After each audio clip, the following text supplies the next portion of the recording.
Welcome back to Sleep Storyteller, where every night is a new adventure, and every story is a journey into the unknown.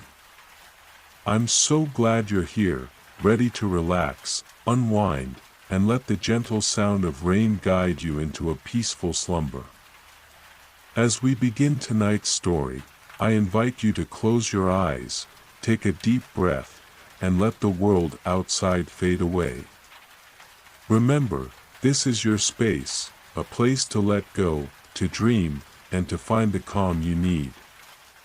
If you're ready for tonight's story, go ahead and hit that like button, subscribe to the channel, and leave a comment below sharing what helps you relax most at night. Now, let's begin. The Quiet Mountain Retreat, Part 1, A Journey to Stillness. High above the bustling towns and winding roads lay a serene mountain retreat, hidden among the clouds and evergreen trees. Known only to a few, it was a place of solitude and peace, where time seemed to slow down, and the worries of the world felt like a distant echo. This retreat, perched on the edge of a cliff overlooking a vast valley, was called Elder's Rest, a sanctuary for those seeking quietude and self-discovery. For years, whispers of Elder's Rest had traveled far and wide, carried on the lips of those who had found solace there. They spoke of the tranquil air, the warm fires crackling in stone hearths, and the soft rustle of pine trees swaying in the wind. But most of all, they spoke of the mysterious caretaker, an elder known as Mara, who possessed a rare gift for guiding others to the quiet corners of their hearts. It was this whisper that led Emery, a young traveler burdened by the weight of an endlessly racing mind, to set out on the winding trail toward Elder's Rest. Emery's heart had grown restless, filled with the clamor of unanswered questions and unfulfilled dreams. The city, with its constant hum of life, had offered no reprieve. The retreat was said to be a place of answers, or perhaps a place to find the strength to live without them. The journey was not easy. The trail leading up the mountain was steep and narrow, often disappearing into dense clusters of fog. The air grew thinner with each step, forcing Emery to pause frequently, catching their breath while gazing at the sprawling landscape below. But despite the challenges, there was a peculiar calmness in the climb, as if the mountain itself whispered encouragement, its quiet presence urging Emery onward. After hours of steady ascent, the retreat finally came into view. Nestled among the tall pines, it was a collection of humble wooden cottages, their roofs dusted with snow. Smoke curled gently from the chimneys, carrying with it the scent of cedar and herbs. In the center of the retreat stood a larger building, a gathering hall, with wide windows that reflected the sky and the mountains beyond. As Emery approached the entrance, the world seemed to fall silent. Even the crunch of their boots on the snow-muted ground seemed distant. The door to the gathering hall creaked open, and an elderly woman stepped out. She was tall and slender, her silver hair braided neatly over one shoulder. Her eyes were kind but piercing, as though she could see straight into the heart of anyone who stood before her. "You've come far," she said, her voice soft but steady. "Welcome to Elder's Rest." "I am Mara," Emery nodded, unsure how to respond. There was something about Mara's presence that demanded honesty, as if pretense would melt away in her gaze. "I've been searching for peace," Emery said finally, their voice almost a whisper. "And for answers, I suppose." Mara studied Emery for a moment, then smiled faintly. "You'll find what you need here, though it may not be what you expect. The mountain has a way of showing us what we've forgotten, of reminding us what truly matters." she gestured for Emery to follow her into the gathering hall. Inside, the space was warm and inviting, with walls lined with shelves of books and artifacts. A large hearth dominated the room, its fire crackling softly. Mara led Emery to a seat near the fire and handed them a steaming cup of tea. "Rest for now," she said, settling into a chair across from them. "The mountain will reveal its lessons in its own time. All you need to do is listen." As Emery sipped the tea, a sense of calm began to wash over them. The warmth of the fire, the soft creak of the wooden floorboards, and the quiet presence of Mara all combined to create a cocoon of stillness. For the first time in what felt like years, Emery allowed themselves to simply sit, to be present without the pressure of doing or knowing, and as the night fell over the retreat, blanketing it in starlight, Emery felt the first stirrings of something they hadn't known they had lost, a quiet hope, like the faint glow of dawn on the horizon. Part 2, The Weight of Silence. The following morning, Emery woke to the sound of soft wind brushing against the windows of their cottage. Sunlight filtered through the wooden shutters, casting delicate patterns on the walls. Outside, the world was blanketed in stillness, broken only by the occasional call of a bird or the faint rustle of pine branches swaying in the breeze. Emery dressed warmly and stepped outside, breathing in the crisp, clean mountain air. The retreat looked different in the morning light, less mysterious, more welcoming. A few others milled about, tending to chores or sitting quietly on benches, their faces serene and unhurried. Mara stood by the central hall, her hands clasped behind her back as she gazed out at the valley below. Spotting Emery, she beckoned them over with a small smile. "Did you sleep well?" she asked. Her voice gentle but probing, as if she could sense the state of Emery's heart. "Yes," Emery replied. "Better than I have in a long time." Mara nodded, pleased. "Good. The mountain has already begun its work. Today, you'll spend time in silence. No words, no distractions. Just listen, to the wind, to the trees, and to your own thoughts. You might be surprised by what you hear." Emery hesitated. The idea of silence felt both inviting and daunting. "What if my thoughts are loud?" Mara chuckled softly, her eyes twinkling. "Then let them be loud. Silence doesn't mean the absence of noise, it means making space for everything that needs to be heard. Sometimes the loudest thoughts are the ones we've been avoiding for too long."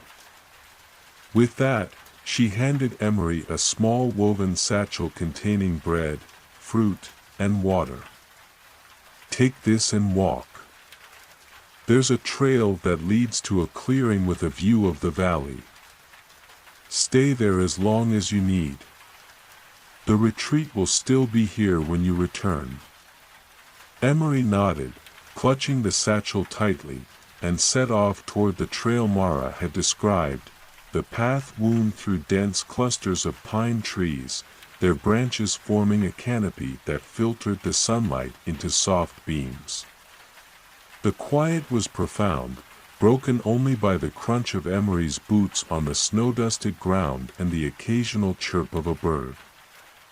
As they walked, the stillness began to work its way into Emery's thoughts, loosening the tightly wound threads of worry and doubt that had gripped them for so long. The clearing appeared suddenly, opening up like a secret hidden within the forest. Emery stepped into the sunlight and gasped at the sight before them. The valley stretched out in every direction, its rolling hills and meandering rivers glowing under the golden light of the sun. Above, The sky was an endless expanse of blue, dotted with wisps of white clouds.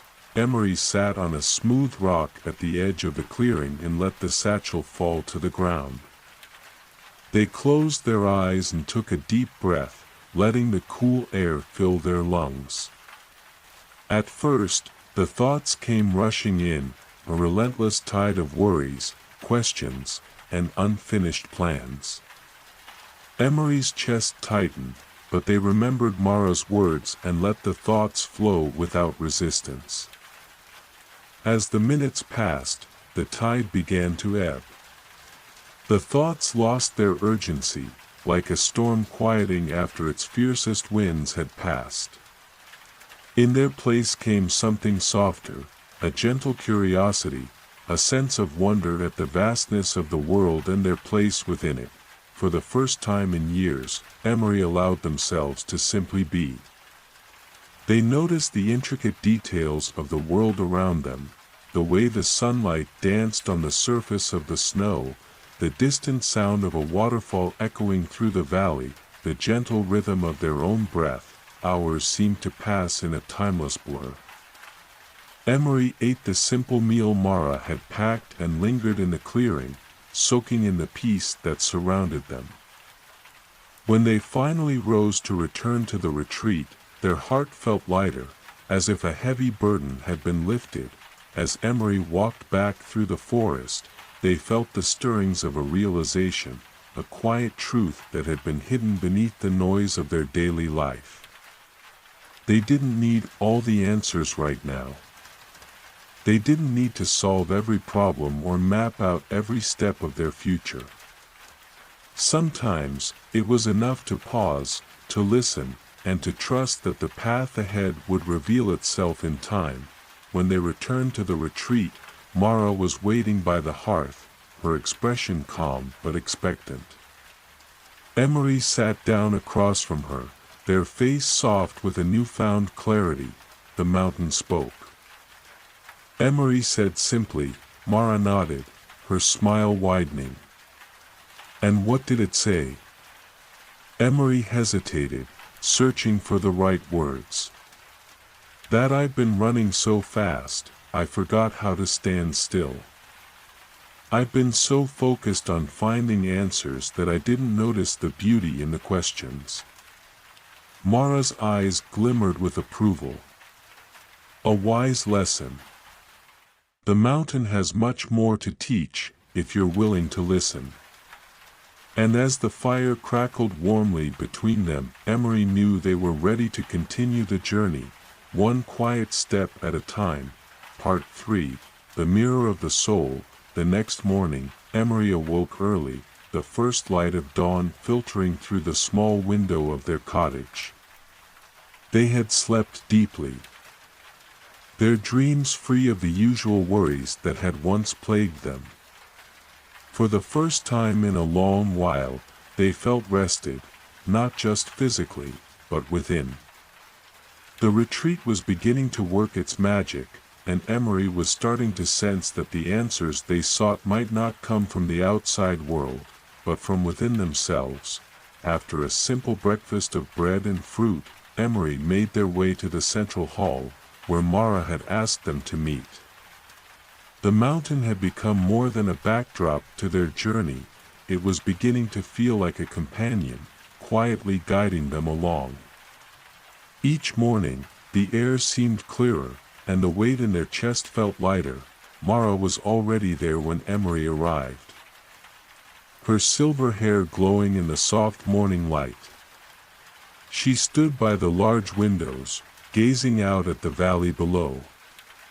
For a moment, she didn't speak, allowing the silence between them to settle like a shared understanding. Today, Mara said finally, turning to face Emery, we will walk deeper into the mountain. There is a place up ahead, a cave that holds a special significance. It is said to reflect the true nature of the soul, its fears, its desires, its hidden truths.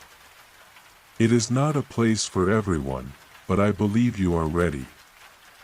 Emery felt a flutter of unease. What do you mean by reflect the true nature of the soul?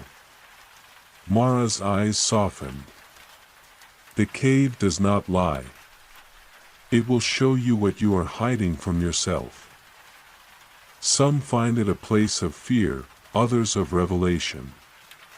You may encounter things you don't expect. But trust in what you see. It will help you understand your heart, your path, and perhaps even the next step of your journey. Emery nodded, though a part of them hesitated. The mountain had been kind so far, offering peace and quiet reflection. But the idea of facing something deeper, something more raw and vulnerable, filled them with apprehension. Mara, as if reading Emery's thoughts, placed a hand on their shoulder. You are not alone in this. I will be with you every step of the way. With that, they set off together toward the base of the mountain. The trail was steeper than the others they had walked, and the air grew colder as they ascended.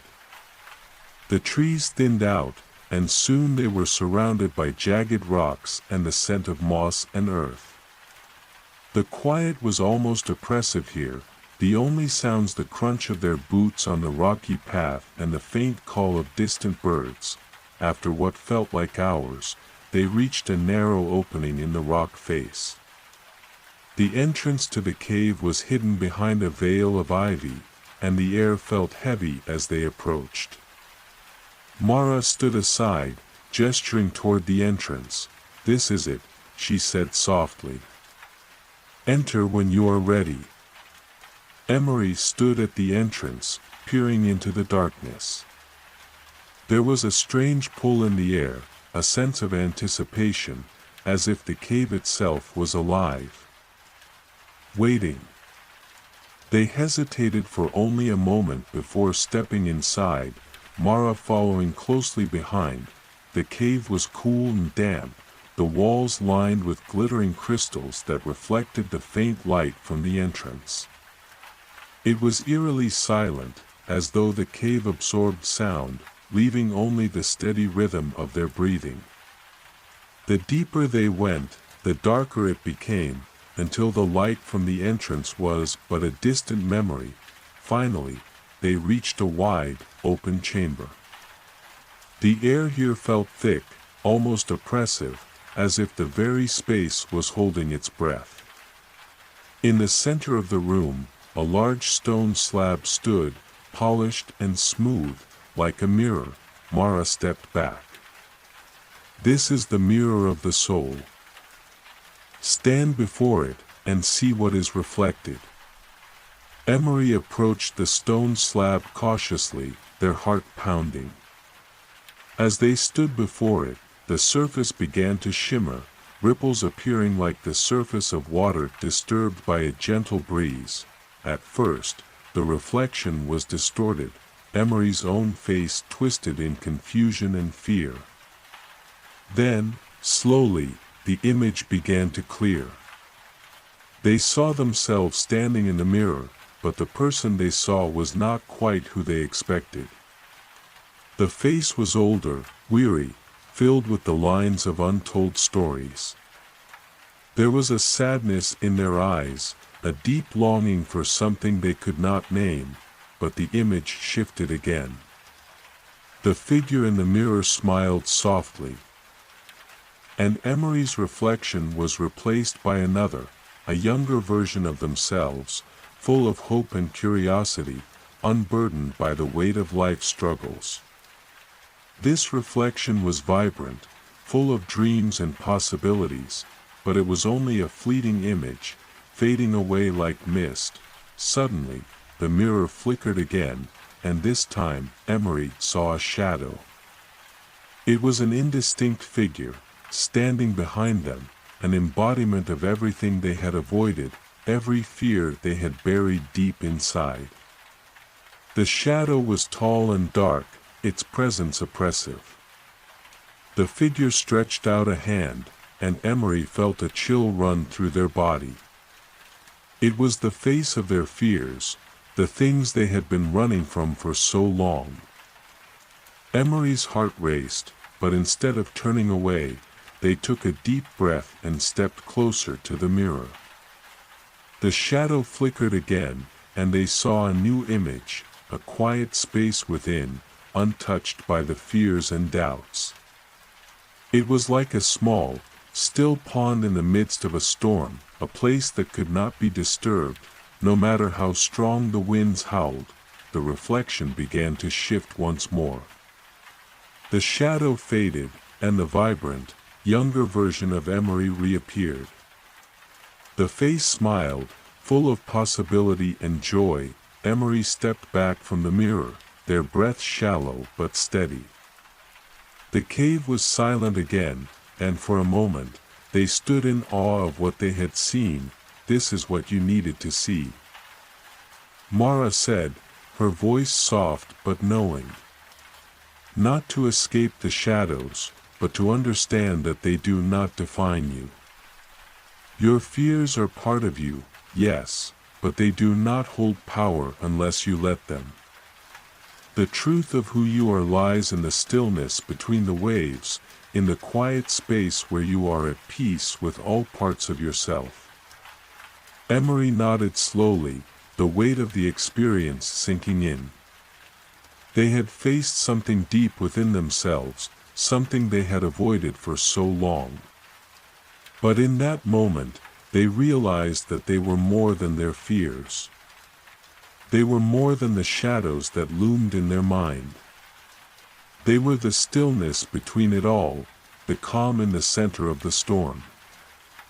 Mara smiled and placed a hand on Emery's shoulder. "You are ready for the next step of your journey." And for the first time in a long while, Emery believed it. Part 4, The Heart of the Mountain. The days that followed Emery's encounter with the mirror of the soul were filled with a quiet, reflective energy. The realization that their fears did not define them had begun to settle deep in their heart, though it still felt like a delicate truth, one that could easily slip away if not held with care. The mountain, in its steady and unhurried way, seemed to offer gentle reminders of this lesson at every turn. Mara continued to guide them with a soft but steady hand. She spoke little of what had transpired in the cave. Understanding that Emery needed time to process the experience on their own.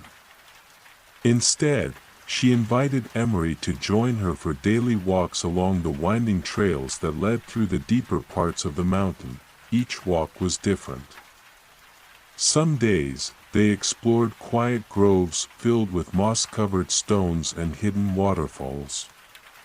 Other days, they ventured to the high ridges, where the winds blew cold and strong, carrying with them the scent of snow and earth. There was no agenda, no rush, only the stillness of nature and the subtle wisdom that seeped into Emery's bones with every step. It was during one such walk that Mara led Emery to a narrow path that wound between towering rock formations.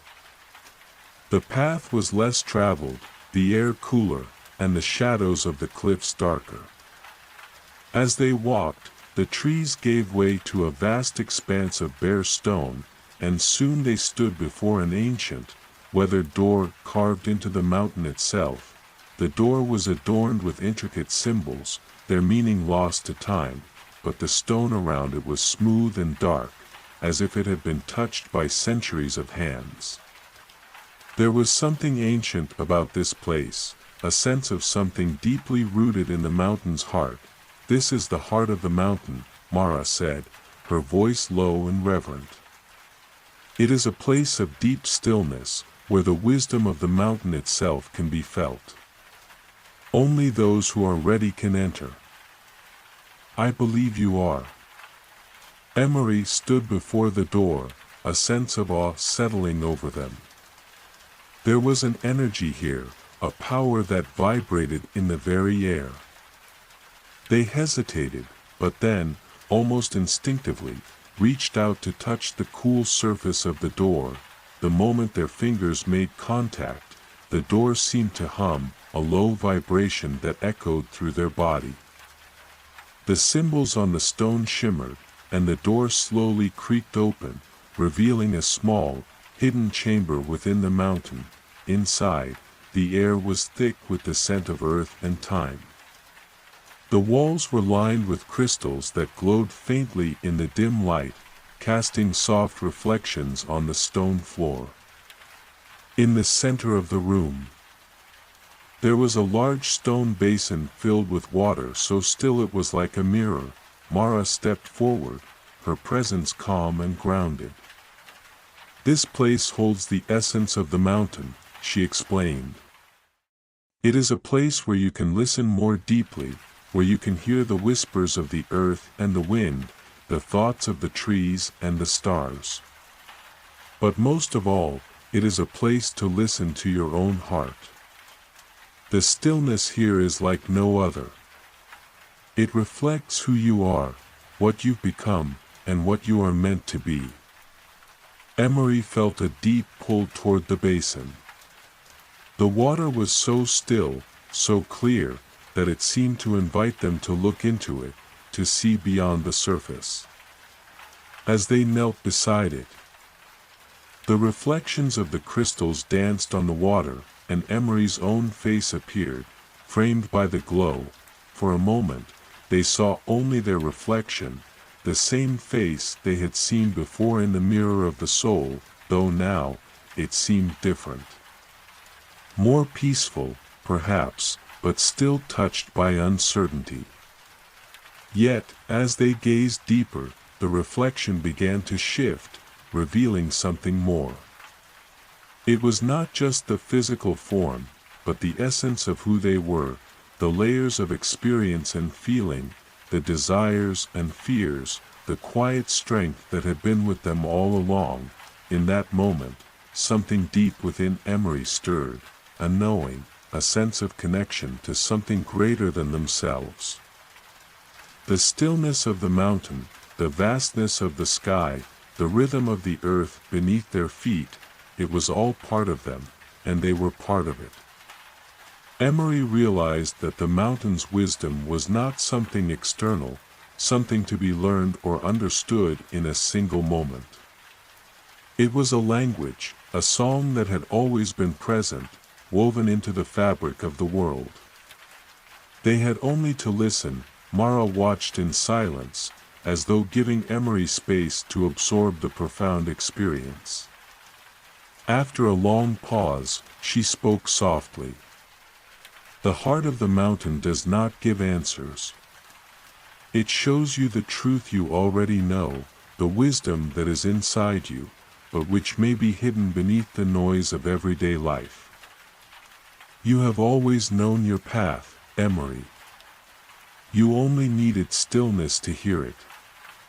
Emery nodded, their chest full of something both soft and powerful. They had come here searching for peace, for answers, but now they realized that peace was not something to find outside of themselves, it was something to cultivate within, to listen for, and to trust. As they stood, the door to the heart of the mountain closed behind them, as quietly and gently as it had opened. On the walk back, Emery's steps were lighter, their heart fuller. The mountain had given them what they needed, not in the form of grand revelations, but in the deep, simple truth that they were enough, just as they were. The stillness within them had become their guide. Part 5. The Path Forward. The next morning, Emery woke with a renewed sense of purpose. The stillness of the heart of the mountain still echoed in their chest, a gentle reminder of the deep wisdom that had been uncovered in that hidden chamber. The mountain had shown them that the answers they had sought were not buried in distant places, but were embedded within themselves, waiting to be heard. For the first time in a long while, Emery felt at peace with the uncertainty of life. They no longer felt the need to search for the perfect path, the one that would guarantee happiness or success. Instead, they understood that the path they walked was the right one, simply because it was theirs. Mara, as always, had a quiet presence about her. She knew that this part of the journey was near its end. The days of reflection were drawing to a close, and the time had come for Emery to step back into the world beyond the mountain. They gathered for one final walk together, though this time it was not through the quiet woods or high ridges. Instead, they walked along a winding path that led back toward the village at the base of the mountain. The morning sun hung low, casting long shadows across the path. Mara spoke as they walked, her voice steady and calm. The world outside the mountain will not change simply because you have changed. The noise, the distractions, the chaos, it will still be there. But now you know how to listen, how to find your way through it. Emery nodded, taking in her words. I've learned that the stillness within is always there, even when the world is loud. Exactly, Mara said with a smile. You carry it with you now. It is part of who you are. And that is the most important thing. As they walked, Emery felt a sense of bittersweetness in their chest. The retreat had been a sanctuary, a place of deep peace and reflection, and the thought of leaving it behind made their heart ache. But they knew that their journey was not meant to remain in this mountain cocoon forever. It was meant to be carried out into the world, to be shared and lived, at the edge of the village. They stopped by a small bridge that arched over a gentle stream. The water was clear and sparkling, the sound of the current soothing and familiar. Mara turned to face Emery, her eyes filled with warmth. Remember, she said, her voice tender, you are not leaving behind what you've learned here. The mountain will always be within you. It is in every moment of quiet, in every breath of stillness. And whenever you need it, you can return, to the peace, to the wisdom, to the heart of the mountain. Emery smiled, their heart full of gratitude. Thank you, Mara. For everything. For showing me that the answers were always within me, even when I couldn't see them. Mara nodded, her gaze distant as if seeing beyond the present moment. You've always known, Emery. You just had to remember. Now, go forward. The path is yours to walk, with all the knowledge and peace you carry. With that, Emery took a deep breath, feeling the cool mountain air fill their lungs. They looked back one last time at the retreat, the cottage nestled among the trees, the winding paths, and the towering peaks that seemed to touch the sky. It was time to move forward. Part 6. Into the world. Emery stood on the edge of the village, looking back one last time at the mountain retreat that had been their home for what felt like both an eternity and a fleeting moment. The towering peaks, the winding paths, the quiet hum of the retreat itself, it all seemed so far away. Yet somehow close, like a dream lingering on the edge of their thoughts. They had spent so much time seeking answers in the solitude of the mountain, listening to the whisper of the trees and the hum of the earth. And now, as they took the first step away from the sanctuary, they realized that the journey wasn't over. It was only just beginning. Mara had said that the path would still be full of noise, of distraction, of the things they had once tried to escape. But now, Emery felt different. They didn't need to escape anything. The peace they had found within themselves was not something confined to the mountain, it was something that could be carried into the world. The village was small and quiet. Its cobblestone streets winding between charming cottages with flower boxes hanging from the windows. As they walked through the village, The sounds of everyday life filled the air, the laughter of children, the hum of conversation, the distant clink of a blacksmith's hammer. Emery passed by familiar faces, nodding to a few, but the difference in their perception was undeniable. The world around them, once filled with distractions and overwhelming noise, now felt like a peaceful hum, like the steady rhythm of a heartbeat. They didn't feel overwhelmed. They didn't feel the need to control or change everything. They simply moved through it, taking in the sights and sounds with a quiet sense of awareness. As the day wore on, Emery found a small cafe at the edge of the village, its open door inviting them in. The smell of fresh bread and brewing coffee filled the air, and Emery felt a quiet pull to enter. Inside, the cafe was warm and cozy, with soft music playing in the background. The owner, a woman with a kind face, greeted them with a smile. "What can I get for you?" Emery paused, their eyes scanning the menu, but then something unexpected happened. They realized they didn't need anything special. The simple act of sitting down, of being present in this moment, was enough. "I'll just have tea, thank you," Emery said, their voice calm and steady, as they sat by the window. Sipping their tea, they watched the world outside, a child running after a butterfly, an old man tending to his garden, the sun casting a golden glow over the village square. The moment was peaceful, simple, and full of life. Emery closed their eyes for a moment, feeling the weight of everything they had learned during their time in the mountains. The stillness within them was no longer something they needed to search for, it was simply there, a part of them, like the rhythm of their breath. As the sun began to set, casting a warm orange light across the sky, Emery felt a deep sense of gratitude. They had come to the mountains seeking answers, but what they had found was so much more than that. They had found themselves, not the person they thought they should be, but the person they truly were.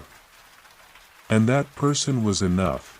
The mountain had shown them the way, but now it was time for them to walk forward on their own, carrying the wisdom of the quiet spaces within them. Emery smiled softly to themselves as they stood to leave the cafe, feeling the gentle weight of the world around them, knowing that they were ready for whatever came next.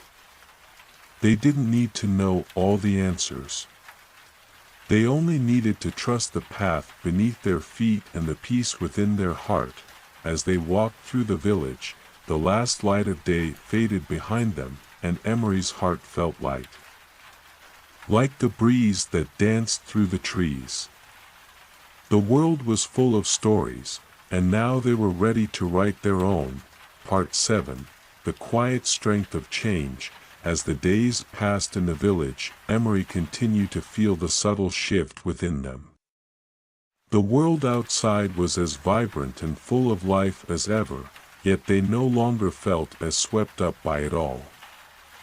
There was a steadiness to their pace now, a groundedness that came from the knowledge that no matter how noisy or chaotic the world around them might become, the peace they had cultivated on the mountain was something that could never be lost. The village, small as it was, offered a rhythm all its own. People went about their routines, farming, weaving, crafting, and sharing stories in the evenings. There was a peacefulness to the way they lived, a simplicity that was deeply familiar to Emery. But with each passing day, they began to see things differently. One afternoon, as Emery walked through the village square, they noticed an old man sitting at a small bench, sketching the scene in front of him. His face was lined with age, his hands trembling slightly as he held the pencil. Emery had seen him often in passing, but never this close. There was something about his focus, his calmness, that drew them in. Curious, Emery stopped.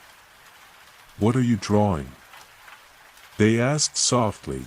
The old man looked up, his eyes warm but filled with the wisdom of years. "Just the world as it is," he said with a quiet smile. "I've been drawing for as long as I can remember. It helps me see the beauty in things that others might overlook."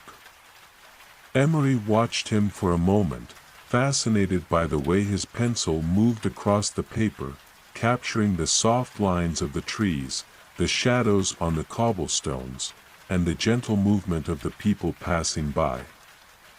It was as though the world itself had slowed, just for a moment, allowing the artist to capture its true essence. "That's beautiful," Emery said. "It's like you can see the world with such clarity." The old man chuckled softly. "It's not so much about clarity as it is about patience. You don't rush through life. You let it unfold before you. You watch, and you listen, and then you draw what you see, without judgment, without trying to change it." Emery felt a quiet resonance with his words. The mountain had taught them much about patience and stillness, but there was something in the old man's simplicity that touched them even deeper. "I think I understand," Emery said, nodding. "It's not about changing things, but about accepting them as they are." The old man smiled again, his eyes twinkling. "Exactly. Life moves forward, whether we're ready or not. But when we stop trying to control it, we begin to see it more clearly. And that, my friend, is where true peace lies." Emery sat down beside him, watching the world unfold before them. The sounds of the village, the rustling of the trees, the laughter of children, it all blended together in a symphony of simple life. They felt a sense of deep gratitude, realizing that the lessons from the mountain, while profound, were not meant to be kept in isolation. They were meant to be lived, breathed, and shared with the world around them. As the sun dipped lower in the sky, casting long shadows across the square, Emery stood and offered a smile to the old man. "Thank you for your wisdom," they said, feeling a deep connection to him, as though his words had unlocked something new within them. The old man simply nodded. "You're welcome, child. Remember, the world is as it is. It is not ours to change, but ours to understand and embrace." With that, Emery continued their walk, carrying the old man's words in their heart. They no longer felt the pressure to control or fix the world. Instead, they found themselves content to simply be a part of it, to observe, to learn, and to share in its quiet beauty. As the days went on, Emery began to find small ways to weave their newfound peace into the fabric of their everyday life. They offered help to their neighbors, shared stories with the village children, and took time to walk through the fields at sunrise, feeling the cool grass beneath their feet and listening to the gentle rhythm of the earth. And all the while, the mountain remained within them, a steady presence, offering its quiet wisdom whenever they needed it. The journey had never been about finding a destination, it was about discovering that the peace they sought had always been there, hidden in the moments of stillness, waiting to be embraced. The world had not changed, but Emery had. And that was enough. Part 8, The Gift of Presence. The days continued to pass in a gentle flow, like the steady rhythm of a river. Emery's life in the village had settled into a new balance. They had learned to embrace the moments of stillness, to take each step with a quiet awareness that connected them to the present, to the world around them. Yet, even in the simplicity of everyday life, they still felt the pull of something deeper. The mountain's teachings had planted a seed, and now it was time to let it grow. One morning, as Emery wandered through the forest near the village, they came across a small clearing they hadn't noticed before. The air was thick with the scent of wildflowers, and the sound of birdsong filled the space, creating a soft melody that seemed to echo the peace inside them. They paused, taking in the serenity of the scene. There, in the middle of the clearing, stood a small, ancient tree. Its trunk was twisted and gnarled, its roots reaching deep into the earth. The tree seemed to radiate a quiet strength, as though it had stood in that spot for centuries, weathering every storm that had come its way. Emery felt a gentle pull to sit beneath its branches. They lowered themselves to the ground, feeling the cool earth beneath them. The soft hum of the world around them seemed to fade away as they closed their eyes, allowing themselves to simply be. In that moment, they felt an overwhelming sense of gratitude for everything that had led them to this place. The mountain, the retreat, the people they had met along the way, all of it had been part of a greater journey, one that was not about reaching an end, but about living fully in each moment. As they sat in the quiet, a memory from the mountain surfaced, Mara's voice, soft and steady, reminding them, the path is not always clear, and it is not always easy. But if you stay present, if you listen, you will find your way. Emery opened their eyes and looked up at the ancient tree, its branches swaying gently in the breeze. They understood now that life was much like this tree, rooted deeply in the earth, yet constantly growing, stretching toward the sky. The storms of life would come, as they always did, but the strength to weather them came from the quiet presence that lay within. For the first time in a long while, Emery felt a deep sense of peace in the very core of their being. They didn't need to search for answers anymore. The answers were already within them, in the way they moved through the world, in the way they listened, in the way they simply were. As the sun began to dip low in the sky, casting long shadows across the clearing, Emery rose to their feet, feeling the quiet strength of the tree beneath their fingertips. They stood there for a moment, taking in the world around them, feeling the connection to everything, the earth, the sky, the people, and the fleeting moments that made up their life. And as they left the clearing, Emery knew that they carried something with them that could never be lost. It was not a destination, but a way of being, a way of seeing the world with clarity and presence, of walking with quiet strength, no matter what challenges might arise. As they returned to the village, the familiar sounds of everyday life greeted them once more. But this time, they moved through it with a sense of purpose, a sense of groundedness. They were no longer trying to change the world, to fix it, or to make it fit their expectations. They were simply living in it, fully present, fully alive, and that, Emery realized, was enough. Part 9.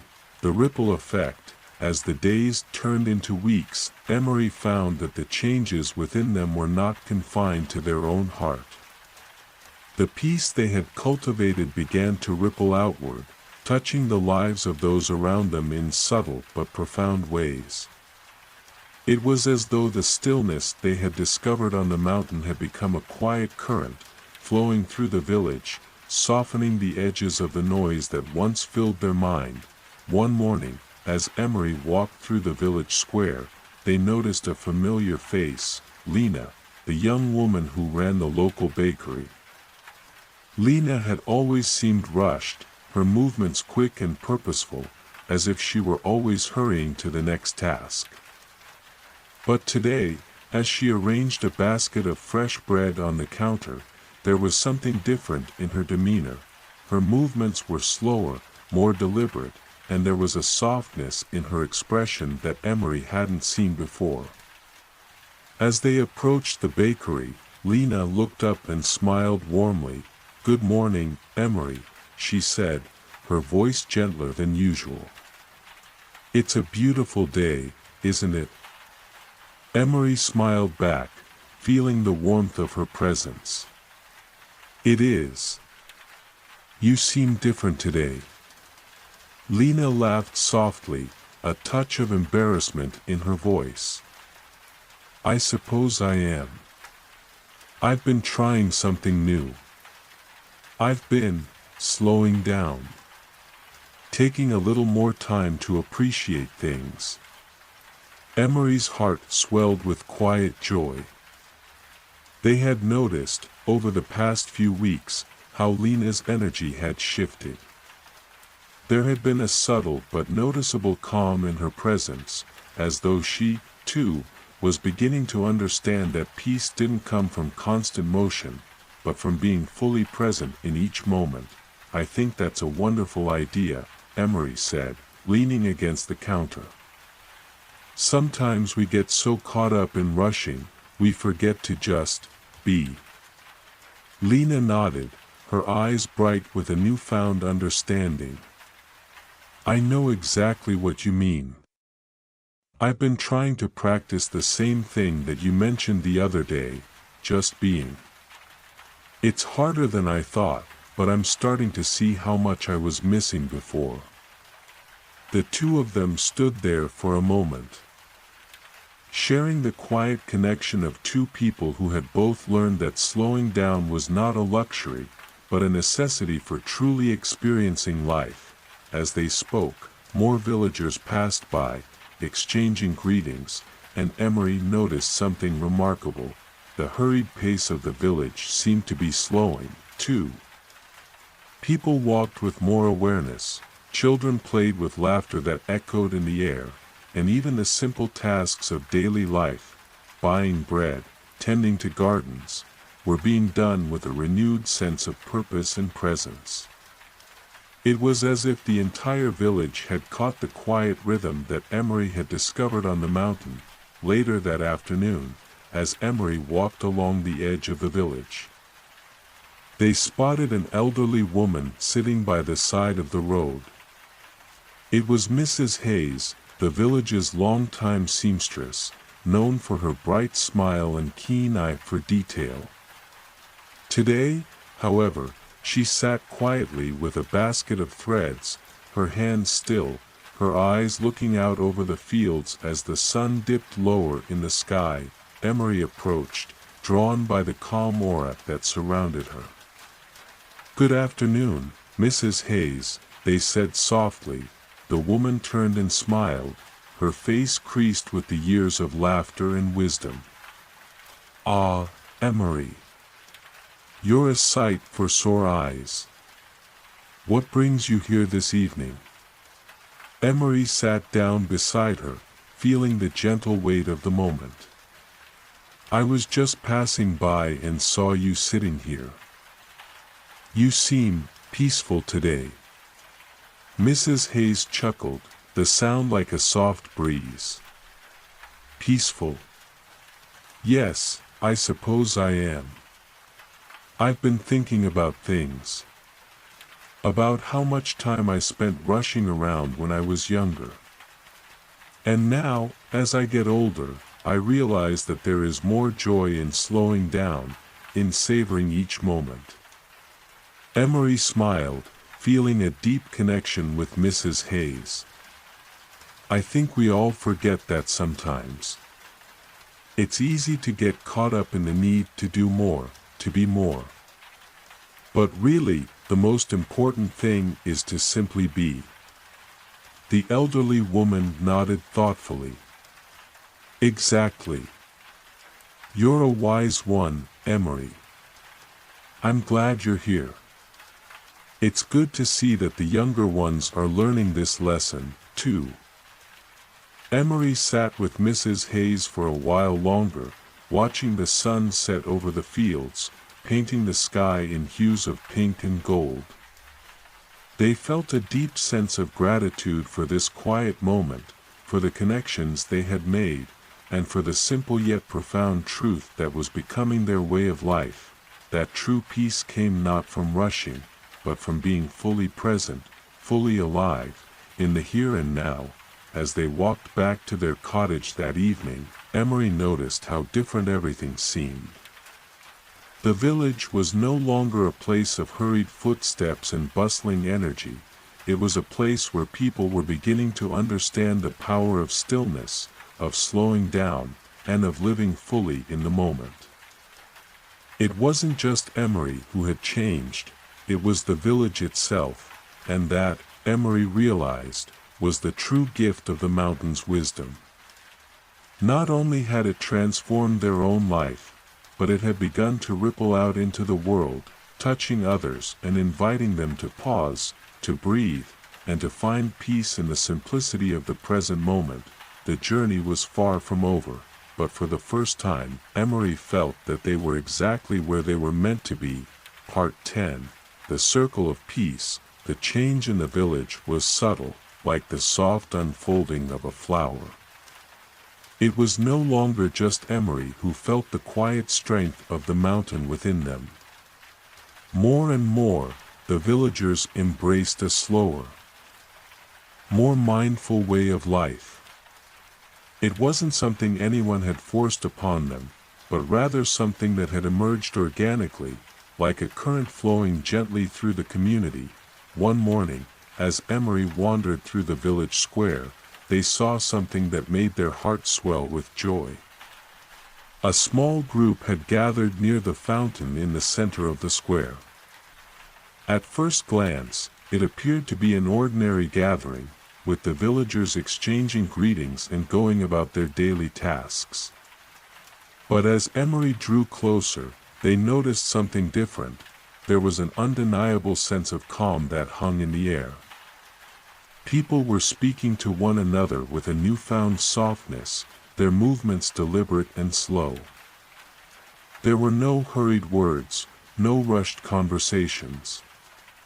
Even the children, who had once played with wild abandon, seemed to have adopted a quieter, more mindful way of interacting. Emery stood at the edge of the gathering, watching the scene unfold before them. It was a beautiful sight, one that spoke to the collective power of presence. As the villagers interacted, their energy was peaceful and grounded, as if each person had discovered the simple joy of being in the moment. Lena, the baker, was at the center of the group, speaking softly to a few of the older villagers. Her hands, which had once moved with a constant sense of urgency, now rested calmly on the bread she was preparing. Her gaze steady and serene. She glanced up and met Emery's eyes, offering a warm smile. "You've changed everything," Lena said softly, her voice carrying a sense of quiet gratitude. "You've shown us what it means to live with presence, with intention.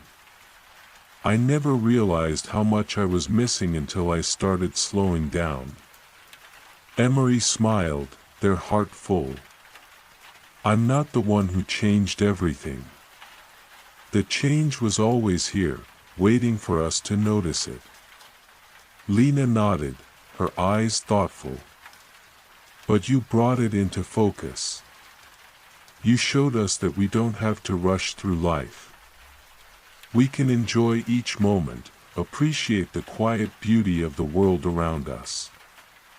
It's like the mountain taught you, and now you've shared that with all of us."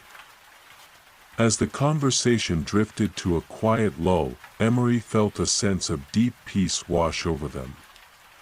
It wasn't just the villagers who had changed. Their presence, their energy, it had all become a part of the stillness they had found in their own heart. And now, that stillness was being woven into the fabric of the village, creating a community that was more connected, more mindful, and more aware of the present moment. Later that afternoon, as the sun began to set and the cool evening air began to settle over the land, Emery walked to the mountain's edge, where they had spent so many moments of quiet reflection. The sun cast a golden glow over the landscape, painting the world in soft, warm light. Standing there, gazing at the familiar hills and valleys below, Emery felt the weight of everything they had learned. The mountain, the journey, the village, everything had come together in a way that felt both effortless and profound. They had discovered that true peace didn't lie in a place, or in a destination. It was found in each moment, in the choice to be present and to embrace life as it came. As they stood there, the cool breeze ruffling their hair, Emery thought back to the first day they had arrived at the mountain, seeking solace from the noise of the world. They had come with questions, with a longing for something more. And now, standing here, they realized they had found what they were searching for, not in the answers, but in the quiet acceptance of life as it unfolded. It wasn't a destination. It was a journey that could be lived fully, each step unfolding in its own time, without rush or fear. And so, Emery stood there, breathing in the crisp mountain air, feeling the peace within themselves, and knowing that this peace was not just theirs alone. It was a part of something greater, something that would continue to ripple through the village, through the world, as long as they carried it within them. As the stars began to twinkle above, Emery closed their eyes for a moment, letting the stillness of the night wash over them. In the quiet of the mountain, they felt a deep connection to everything, to the earth, to the people, to the universe itself. The circle of peace had come full circle. Part 10 brings the story to a beautiful, peaceful conclusion. Emery's journey has come full circle as they realize that true peace lies not in finding a specific place, but in the presence they carry with them, and how that presence ripples out into the world. The village, once caught in the rush of life, now embraces stillness, and the entire community thrives in quiet harmony. The Silent Observatory, Part 1, The Arrival. In the heart of a vast, open plain, hidden from the eyes of many, there stood a mysterious observatory. It was not like the others. Its walls were old and weathered, and its large telescopic lenses gleamed under the light of the stars. The place had been abandoned for years, yet its presence remained strong, like a silent guardian watching over the land. Evelyn had heard stories about the observatory when she was young, whispers from those who lived nearby about a place where time seemed to slow, where the stars could speak to those who listened. But she had always dismissed them as myths, as fanciful tales told to children to inspire wonder. She never imagined she would find herself standing before its towering doors, drawn by something she couldn't explain. The night she arrived, the sky was clear, the air crisp, and the moon hung low, casting a silver glow over the landscape. Evelyn, weary from her long journey, stood at the base of the observatory's stone steps, her heart racing. The place was silent, yet there was an undeniable energy in the air, as though the very stars themselves were waiting for her. Taking a deep breath, Evelyn slowly ascended the stairs. The doors creaked open as she pushed them, revealing the dark interior of the observatory. The walls were lined with large, intricate maps of the sky, constellations etched in golden ink that shimmered faintly under the dim light of candles scattered across the room. The room seemed abandoned, yet there was an odd warmth to it, as if it had been waiting for someone, waiting for her. As she moved further inside, Evelyn noticed the large telescope in the center of the room. It was beautiful, its metal parts polished to a bright shine, its lens aimed toward the heavens as though it was about to gaze into the deepest corners of the universe. The air was still, the silence almost suffocating, but Evelyn couldn't help but feel a sense of awe. She had come here with a purpose, though she wasn't entirely sure what that purpose was. The stars had always called to her, ever since she was a child. Her fascination with them had driven her to study astronomy, to seek out the stories of the heavens, but something about this place felt different. With a mixture of excitement and trepidation, Evelyn approached the telescope. It felt like a sacred object, something ancient and powerful. As her fingers brushed against the cold metal, she felt a sudden surge of energy, a connection that sent a shiver down her spine. For a moment, she hesitated, wondering if she was ready to unlock whatever mystery lay within the observatory. But something inside her urged her to continue. She had come this far, after all. Evelyn carefully adjusted the telescope, her heart pounding in her chest. She peered through the lens, adjusting her focus until the stars above came into view. At first, she saw only the familiar constellations, their shapes etched into the sky.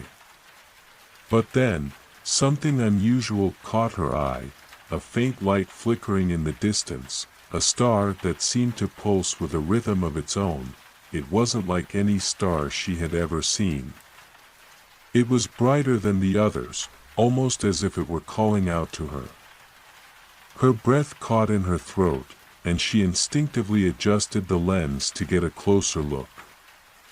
The star seemed to grow larger, its light flickering more intensely, until it seemed to fill the entire lens. Suddenly, there was a sound, soft, almost imperceptible. It was a hum, a gentle vibration that seemed to come from the very heart of the observatory. The room seemed to shift, and Evelyn blinked, unsure of what was happening. Was it the star causing this sensation? Or was something deeper at work, something ancient and mysterious? The hum grew louder, the vibration stronger. The stars above seemed to pulse in unison, and for a fleeting moment, Evelyn felt as though she were no longer standing in the observatory. Instead, she was drifting among the stars themselves, floating weightlessly in the vastness of space, and then, just as suddenly as it began, the sensation stopped. The hum faded, and the stars returned to their calm, distant glow. Evelyn stood frozen, her heart racing. She hadn't imagined it. Whatever that light was, whatever the vibration had been, it was real. With trembling hands, Evelyn stepped back from the telescope. She couldn't shake the feeling that she had just experienced something beyond her understanding. A feeling that the universe had spoken to her, and she had heard its voice. As she turned to leave the observatory, the door creaked shut behind her with a finality that seemed to seal the mystery within. But Evelyn knew deep in her heart that her journey had only just begun. The star, the hum, the sense of something ancient waiting for her, it was a call. And no matter how much she longed for answers, she knew that to find them, she would have to go deeper into the mystery of the silent observatory. And of the stars themselves, Part 2, The Echo of the Stars. Evelyn couldn't sleep that night. The strange sensation she had felt in the observatory, the hum, the pulsing star, the fleeting moment when it seemed as though the stars themselves were alive, kept her awake, her mind racing with questions. What had she witnessed? And why had she been chosen to experience it? The stillness of the night wrapped around her like a thick blanket, but her thoughts refused to settle. She had come to the observatory seeking answers about the cosmos, but now, she found herself entangled in a mystery far deeper than she had ever imagined. The following morning, Evelyn returned to the observatory. determined to uncover the truth. She stood at the entrance for a moment, the early sunlight glinting off the stone walls, casting long shadows across the ground. The place seemed unchanged, as if it had not witnessed the extraordinary event that had occurred just hours before, but Evelyn could feel it, the quiet weight of the space around her. The stars were still calling. She entered the observatory, the door groaning softly as it swung open. The familiar scent of old books and polished metal filled the air, but today, there was an added tension, as though something was waiting for her to make the next move. Approaching the telescope, Evelyn's fingers brushed against the cold metal once more. The memory of the night before still lingered in her mind. She stared through the lens, but the sky was now clear and calm. There was no pulsing light, no hum.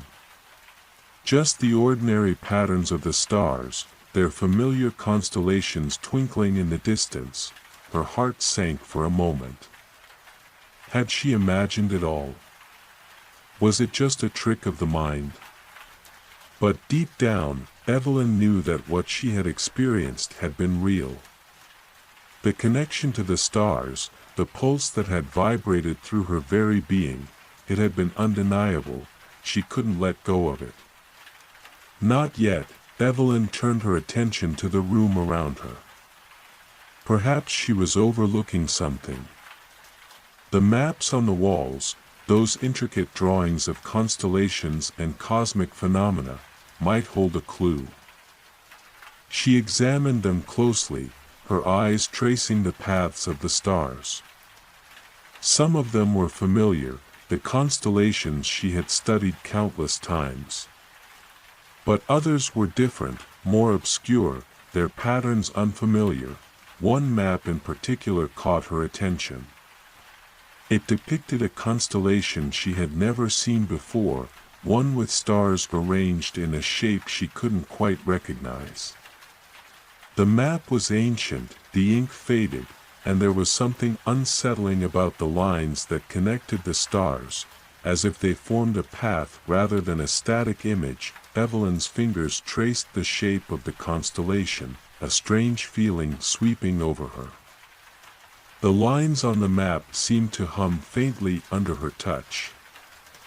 A subtle vibration similar to what she had felt the night before. The stars within the map seemed to shimmer, as though they were alive, beckoning her to follow their lead. With a sense of purpose, Evelyn pulled out her notebook and began to sketch the constellation. As she drew, she realized that the pattern resembled something, a shape she couldn't quite place, but it felt familiar. Her heart raced as the pieces slowly began to click together. The stars on the map were aligned in a way that resembled the ancient symbol of a spiral, a shape that was often associated with cycles, with the flow of energy, with journeys that were infinite. She had seen this symbol in her studies before, but never in connection with the stars themselves. Her breath caught in her throat. The spiral was an ancient symbol, one that had been linked to deep cosmic mysteries and the flow of time itself. But what did it have to do with the pulsing stars she had seen the night before? Why had it appeared to her? Evelyn felt a surge of determination. She couldn't ignore this any longer. Whatever was happening in the observatory, whatever secrets it held, she knew she had to uncover them. Suddenly, the room seemed to shift. The air around her grew thicker, and a low hum began to resonate in the walls.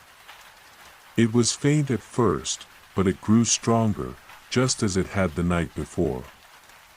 The stars outside seemed to brighten.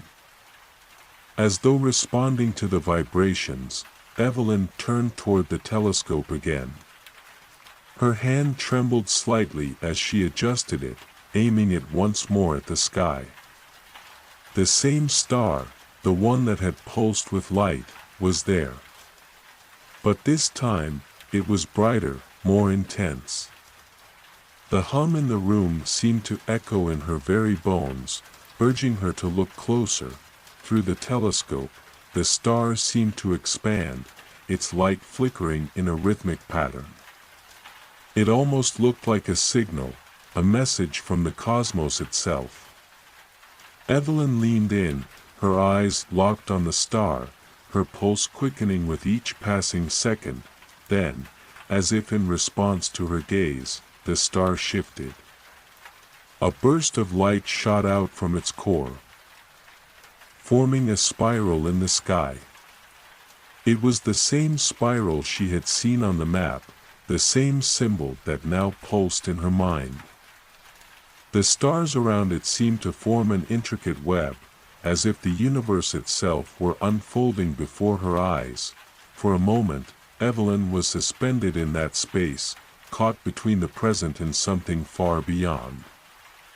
The hum in the air grew louder, and she felt herself being pulled into the spiral, as if the star was calling to her, inviting her to join it in its cosmic dance. Then, just as quickly as it had appeared, the light faded. The hum stopped. The stars returned to their usual quiet brilliance. Evelyn stood frozen, her heart pounding in her chest. What had just happened? Was this a sign? Had she just witnessed a cosmic event that no one else had ever seen? One thing was certain, her journey had only just begun. Part 3, The Cosmic Echo. Evelyn couldn't shake the feeling that something had changed. The observatory, once a place of quiet contemplation, now pulsed with an energy that seemed to transcend time and space. Her mind raced with possibilities. What did the spiral mean? Was the star's flickering light some kind of message? And why was it calling to her? The morning light filtered through the windows of the observatory, casting soft beams onto the stone floor. Yet, despite the brightness of the day, Evelyn could still feel the weight of the night's events. She had to understand what had happened. She had to know the truth, as the sun rose higher in the sky. Evelyn gathered her thoughts and returned to the telescope. The room was quieter now, the air still. But she could still sense the pull of the stars, the way they seemed to be watching her, guiding her towards something she couldn't yet see. Her gaze drifted over the map again. The spiral constellation was etched in her mind, its lines drawing her in. She couldn't ignore it any longer. She traced the constellation with her finger once more, her thoughts swirling as she tried to piece everything together. Then, something unexpected happened. A soft, melodic hum began to vibrate through the floor.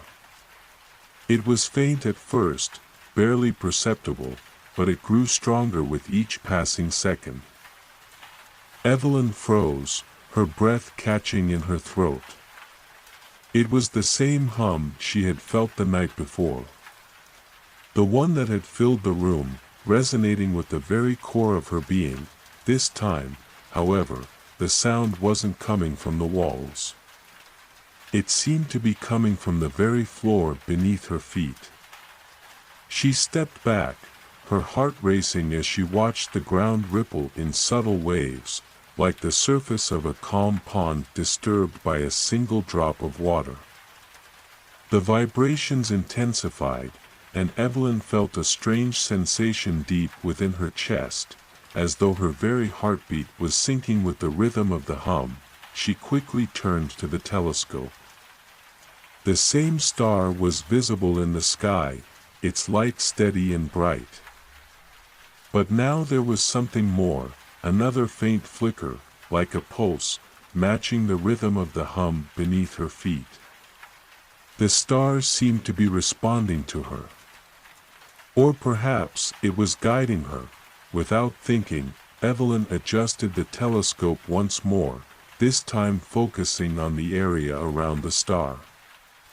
She studied the surrounding constellations closely, looking for any change or disturbance in their patterns. At first, everything seemed as it always had been, fixed, unchanging, but then, she saw it.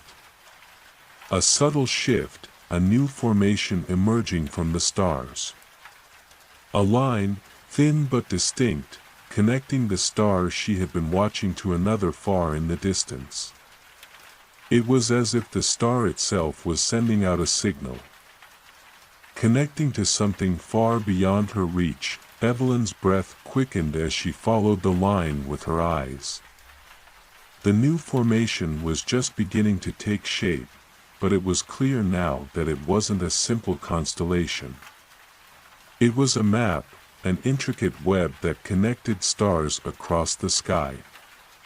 The pattern was unlike anything she had ever seen before.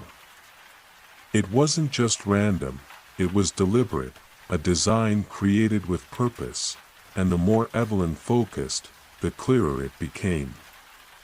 The web seemed to be centered around the very star she had been watching.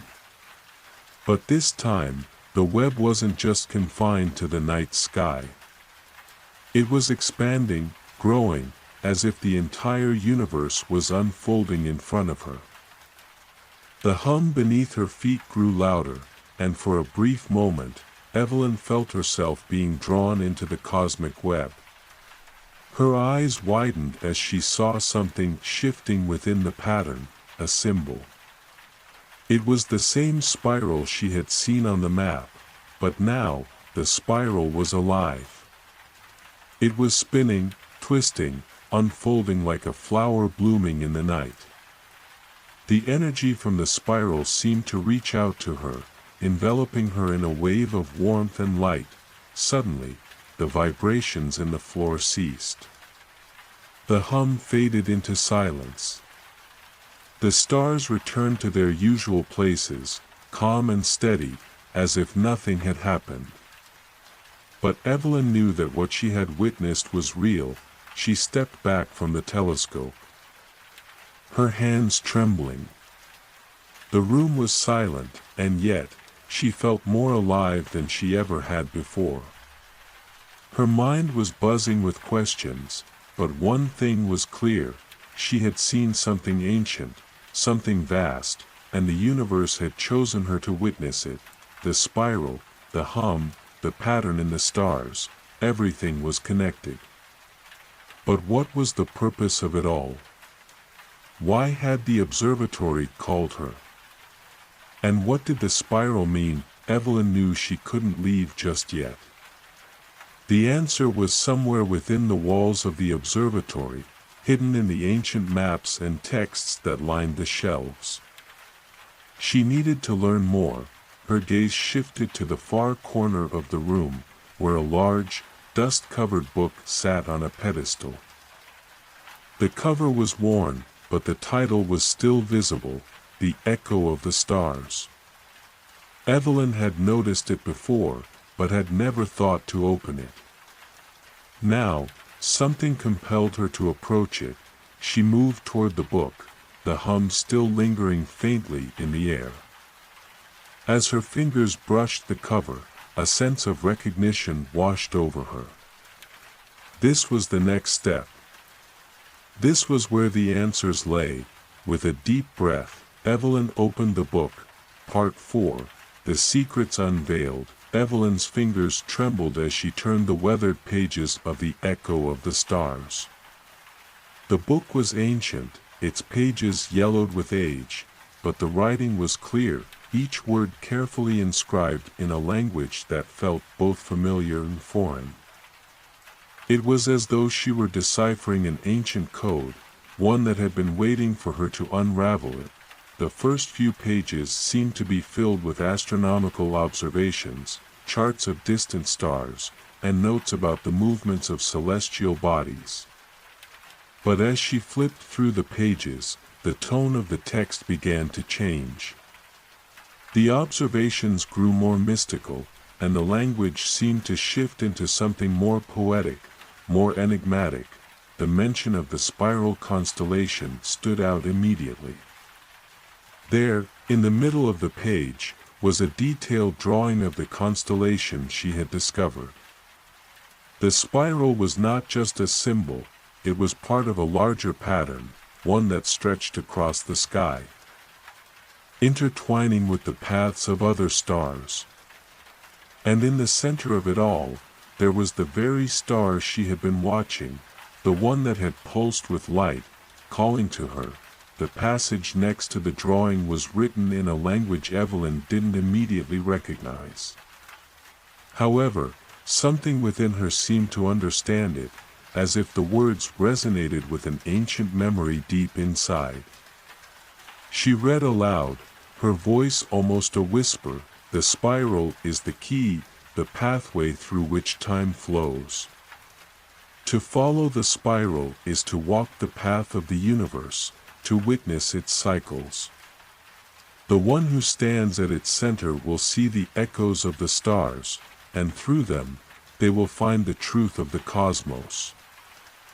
Evelyn's heart raced as the words echoed in her mind. The center of the spiral, the truth of the cosmos, was she the one who was meant to walk this path?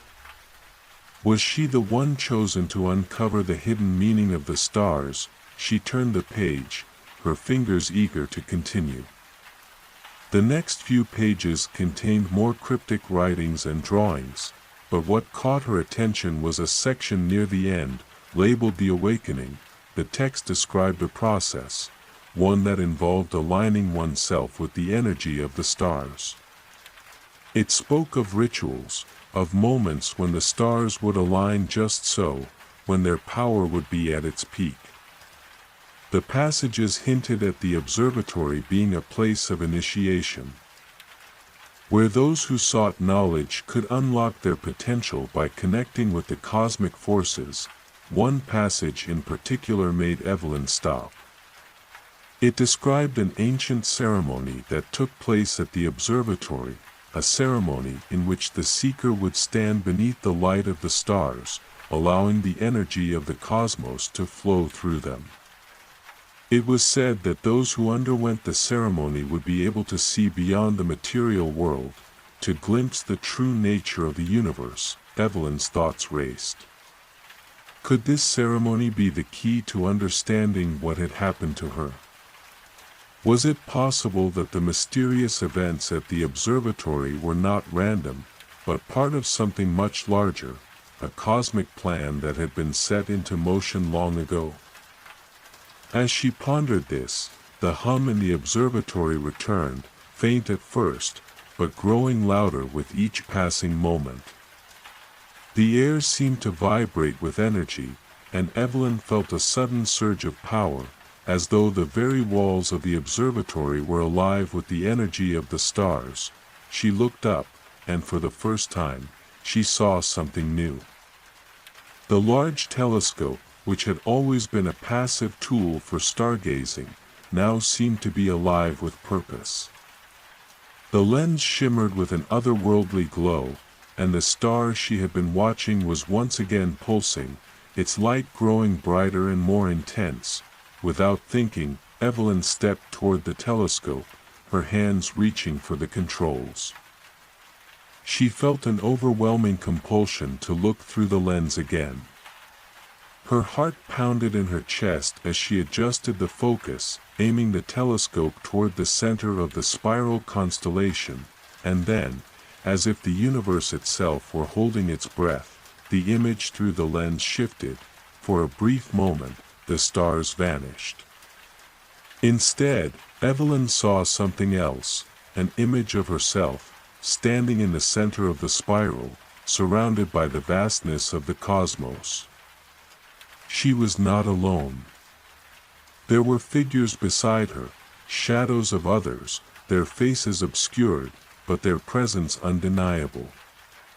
They were the ones who had come before her, the seekers who had walked this path long ago. The vision flickered. And for a split second, Evelyn saw the entire universe unfold before her, galaxies swirling, stars being born and dying, the intricate dance of cosmic forces, all interconnected by the spiral. She could feel the energy of the stars flowing through her, their ancient wisdom filling her mind, but then, just as quickly as it appeared, the vision vanished. Evelyn blinked, her heart racing. The telescope returned to its normal view, the stars shining peacefully in the sky. She stood frozen, trying to process what she had just witnessed. Had it been a vision? A glimpse into the true nature of the cosmos? Or had it been something else, something deeper, something that only the observatory could reveal? Evelyn took a deep breath, her mind spinning. The ceremony, the spiral, the figures who had come before her, it was all connected. And she realized now that she had no choice but to continue. The answers were within her reach, and the stars were calling her. With newfound determination, Evelyn closed the book and turned toward the door. It was time to take the next step, to walk the path of the spiral and uncover the truth of the universe, no matter where it led. Part 5. The Path of the Stars. Evelyn's heart was pounding as she stepped away from the telescope. The vision she had seen was still vivid in her mind, the swirling galaxies, the silent figures standing with her in the vastness of space. The overwhelming sense of connection to everything around her. She had felt the truth of it deep within her, as if the very fabric of the universe had whispered its secrets to her. But now, standing in the quiet observatory, it felt as though the weight of that knowledge was pressing in on her. The stars had shown her the way, but where would it lead? And what was her role in all of this? She stood for a long moment, gazing at the starry sky through the large windows, trying to gather her thoughts. The observatory, once a place of solitude and peace, now felt charged with energy, an energy that pulsed from the very stones of the building, from the stars themselves. It was as though the universe had opened a door, and Evelyn had stepped through it. There was no going back now. Her fingers brushed the edge of the book on the pedestal, and she remembered the passages she had read, the descriptions of the ceremony, the alignment of stars, the seeker who would stand at the center of the spiral. She couldn't ignore it any longer. If she wanted to understand what was happening, if she wanted to unlock the true power of the stars, she would need to undergo the ceremony. With a steadying breath, Evelyn turned toward the far side of the observatory. There, on the opposite wall, was a large, ornate door that she had never noticed before.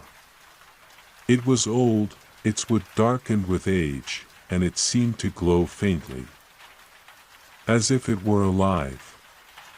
The hum she had felt earlier was stronger now, vibrating through the floor beneath her feet. She felt an inexplicable pull toward the door, as if the universe itself was guiding her forward. She reached out and placed her hand on the door, and it opened without resistance, revealing a small chamber bathed in soft, golden light. In the center of the room was a circular stone platform, etched with symbols that Evelyn recognized, the same spiral she had seen in the book, in the sky, and in her vision. A chill ran down her spine as she stepped inside the chamber, the air thick with anticipation. She had found it, the place where the ceremony would take place. The stars had led her here. There was no turning back. Evelyn moved toward the platform, her steps measured and deliberate. As she approached, the symbols on the floor seemed to shimmer, as if alive. She could feel the energy gathering, rising up from the stone, flowing toward her. Her heart raced, and she stepped onto the platform, standing at its center. The moment she did, the air around her shifted. The hum intensified, vibrating through the very core of her being. The stars outside the observatory window twinkled, their light flickering in time with the rhythm of the energy coursing through the room. She felt as though she were becoming one with the stars themselves, connected to the infinite expanse of the cosmos. She closed her eyes, breathing deeply, trying to quiet her mind. And then, a voice, soft and distant, whispered in her ear, "The spiral is the path of truth. Follow it, and you will see the universe as it truly is." The voice wasn't human, it was ancient, echoing through the very fabric of reality. Evelyn's breath caught in her throat as she realized that she wasn't alone. The figures from her vision, the ones who had stood with her in the vastness of space, were here now, surrounding her. They were not physical beings but rather energies, echoes of those who had come before her, those who had walked the same path. The symbols beneath her feet began to glow brighter, their light enveloping her. She could feel the spiral pulling her deeper into the heart of the cosmos. The chamber around her seemed to dissolve, replaced by the vastness of space. Stars swirled around her, their light shifting and moving in a delicate dance, and she felt herself being drawn toward the center of the spiral. In that moment, Evelyn understood. The spiral was not just a constellation, it was a map, a pathway that connected all things. It was a bridge between the material world and the unseen forces that governed the universe. And she was standing at the center of it, ready to take the next step. Suddenly, the light around her flared, and the stars seemed to collapse in on themselves. Evelyn's vision blurred, and she felt herself being pulled faster and faster through the spiral. Her body was weightless, her mind floating through time and space. She saw glimpses of other worlds, other dimensions, as if the very fabric of reality was unfolding before her eyes. Then, as quickly as it had begun, the sensation stopped. Evelyn was back in the chamber, standing on the stone platform, her heart racing. The stars outside the window were calm again, their light steady and unchanging. But everything felt different. She felt different, the energy had changed. The ceremony had opened something within her, something deep and ancient. She had glimpsed the truth of the cosmos, seen beyond the veil of time and space. But there was still so much more to learn. Evelyn stepped off the platform, her body trembling with the after-effects of the ceremony. She had felt the universe, its power and its secrets. The answers were within her reach, but they were not yet clear. She turned back toward the door, but before she could leave, she felt a presence beside her. It was one of the figures from her vision, standing in the corner of the room. Though its form was intangible, Evelyn could feel its presence, its wisdom. The figure spoke, its voice soft yet resonant. "You have taken the first step, Evelyn. But the journey is far from over. The stars will guide you, but only you can unlock their secrets." Evelyn nodded, her mind reeling with the magnitude of what she had just experienced. The ceremony had opened her senses to the cosmos, but it had also revealed that there was more to discover, more to uncover about the universe, about herself, and about her role in the grand design of the stars. As she walked back toward the main observatory, Evelyn knew that her journey had only just begun. The path of the stars was before her, and the answers she sought were waiting. Part 6. The Awakening of the Cosmos. Evelyn stood at the edge of the observatory, the wind carrying the crisp night air around her, but it couldn't cool the heat in her chest. The ceremony had left her in awe, her mind still trying to comprehend the depth of what she had experienced. The vastness of the universe had revealed itself to her, yet there was an unsettling quiet within her heart. She had glimpsed the truth, but she hadn't understood it fully. The stars twinkled overhead, calm and serene, as if waiting for her next move. But Evelyn couldn't shake the feeling that there was something more, something just out of reach. It wasn't enough to have seen the cosmic path, she needed to understand how to walk it. She glanced back at the observatory, her gaze drawn to the telescope that had guided her here. The gentle hum of its mechanism seemed to call to her, urging her back inside. With a deep breath, Evelyn turned and entered the observatory once more. The air felt different now, charged with energy, as if the building itself recognized her transformation. The soft whisper of the wind seemed to carry the echoes of ancient voices, guiding her toward the telescope. The book lay open on the pedestal where she had left it, its pages now glowing faintly, as though it were still alive with knowledge waiting to be unlocked. She walked toward it, her fingers brushing the pages once more.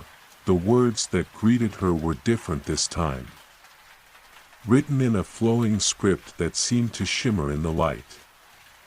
The spiral symbol was once again present, but this time, the drawing was more detailed, more intricate, showing not only the pattern of the stars, but also a series of smaller constellations surrounding it. Each one was connected by lines, forming a web that spanned the entire universe. Evelyn felt an overwhelming sense of recognition as she gazed at the constellations.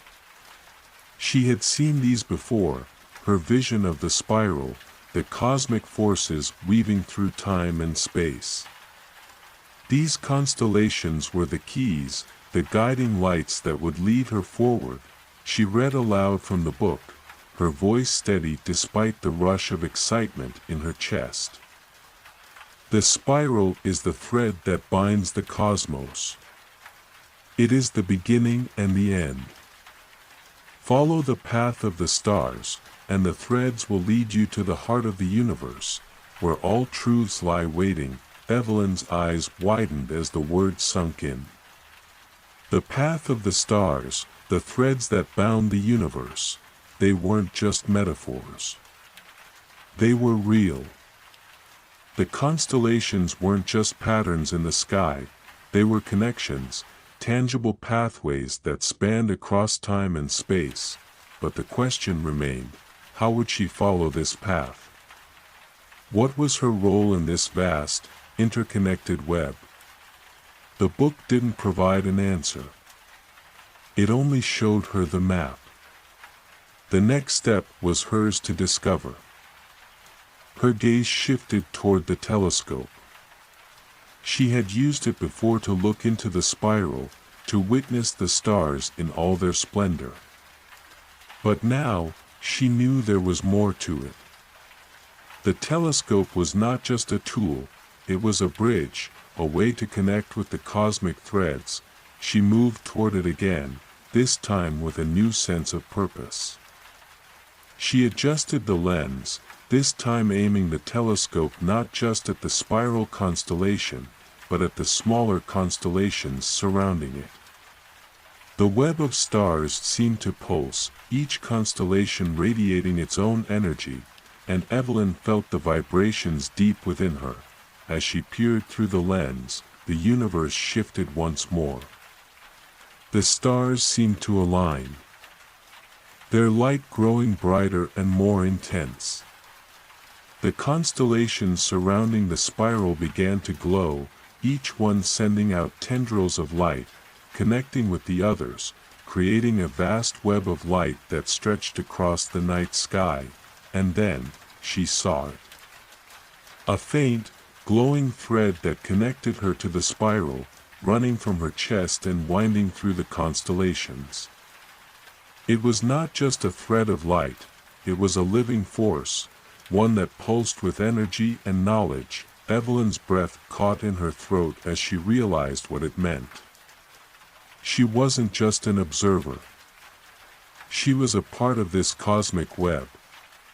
She was connected to the universe in a way she had never understood before. The stars had chosen her, and now it was time for her to walk the path they had laid out for her. The hum in the observatory grew louder, more insistent. It was no longer just the sound of the building, it was the sound of the stars themselves, calling her forward. She felt a deep, undeniable pull, a force urging her to take the next step.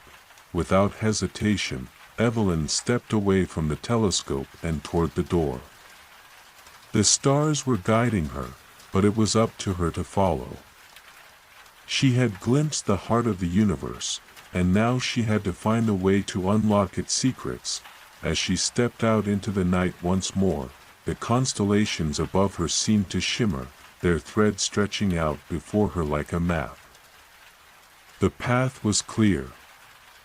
It was a journey that would take her deep into the mysteries of the cosmos, into the heart of existence itself, and so, Evelyn took her first step, knowing that she was no longer just a visitor to the stars. She was a part of them, a seeker of truth, a traveler on the path of the universe. The journey had only just begun.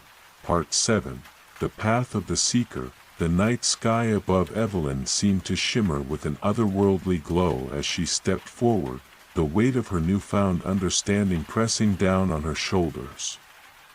The constellations had come alive, their threads stretching out before her like an invisible map. Each step she took felt as if she were walking not just on Earth, but along the very fabric of the cosmos itself. She paused for a moment, looking back toward the observatory.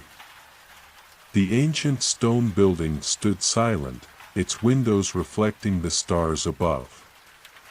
It had been a place of solitude, a sanctuary of quiet wonder, but now it seemed distant, almost like a memory. She was no longer the same person who had first entered its doors. The universe had opened itself to her, and she could no longer return to her old life. The pull of the stars was stronger now, guiding her forward into the unknown. She could feel it in her chest, an invisible thread tugging at her heart, urging her to continue. It was as though the entire universe was watching, waiting for her to take the next step. Evelyn closed her eyes for a moment, centering herself, and when she opened them again, the landscape before her had transformed. The meadow surrounding the observatory was no longer just a quiet, familiar place. The grass glowed with an ethereal light, the trees standing tall as if they were ancient sentinels watching over her. The air was thick with energy, crackling with a sense of potential. She had crossed into a different realm, one where time and space felt fluid, where the boundaries between the material world and the cosmic forces that governed it blurred. This was the path of the seeker, the one who sought to understand the mysteries of existence, not just through observation, but through connection. The path ahead of her was not straight. It wound and spiraled through the meadow, vanishing into the distance. Each turn seemed to bring new sensations, new feelings. The air was heavy with the scent of something unfamiliar, a mixture of ancient earth and the perfume of distant stars. As Evelyn walked forward, the constellations above began to shift. The stars rearranged themselves, forming patterns she didn't recognize, guiding her along the path. She could see faint glimmers of light ahead, as if the stars themselves were lighting the way. The deeper she walked into the meadow, the more she felt the presence of something else, a silent, ancient energy that was watching over her, as if protecting her from the dangers that lay ahead. The air seemed to hum with the energy of forgotten knowledge, waiting to be uncovered. Evelyn stopped at the base of a tall, ancient tree. Its bark was covered in glowing symbols, similar to the ones she had seen in the observatory. She reached out a hand, and the symbols shifted, swirling beneath her fingertips as if responding to her touch. The tree seemed alive, its energy vibrating through her hand. It was as though the tree was alive with the wisdom of the ages, holding secrets of the cosmos within its roots. She knew, deep within herself, that this tree was important. It was a guide, a keeper of ancient truths. She had to connect with it. She stepped closer and placed her palm on the trunk, feeling the energy flowing through her, connecting her to the depths of the earth, to the stars above, and to something far beyond her understanding. The symbols on the tree began to glow brighter, and Evelyn felt herself being pulled into the flow of energy. She closed her eyes, and the world around her began to shift again. The meadow faded away, replaced by a vast, endless expanse of stars. The stars were no longer distant, they surrounded her, their light filling the air like a living force. She was no longer standing on solid ground. Instead, she was floating in the cosmos, her body weightless, her mind free. The path of the seeker was no longer just a physical journey, it was a journey of the soul. One that transcended the boundaries of the material world. Evelyn opened her eyes, and before her stood a figure, an ancient being of light, its form translucent and shimmering like a star itself. Its presence was overwhelming, but not threatening. It radiated a sense of peace, of knowledge that Evelyn could feel deep within her. The figure spoke, its voice a deep, resonant echo that seemed to come from all directions at once. You have come far, Evelyn. The stars have shown you their path, and you have walked it with courage. But there is more for you to understand. The journey is not just one of discovery, but of transformation. You must shed the past, embrace the unknown, and trust in the threads that connect all things. Evelyn nodded, her heart swelling with emotion. She had always felt a sense of longing, as though she were searching for something greater than herself. The universe had answered that call, showing her a path that was beyond her wildest imagination. But the path was not easy. It required not just knowledge, but the willingness to change, to let go of old beliefs and embrace the unknown.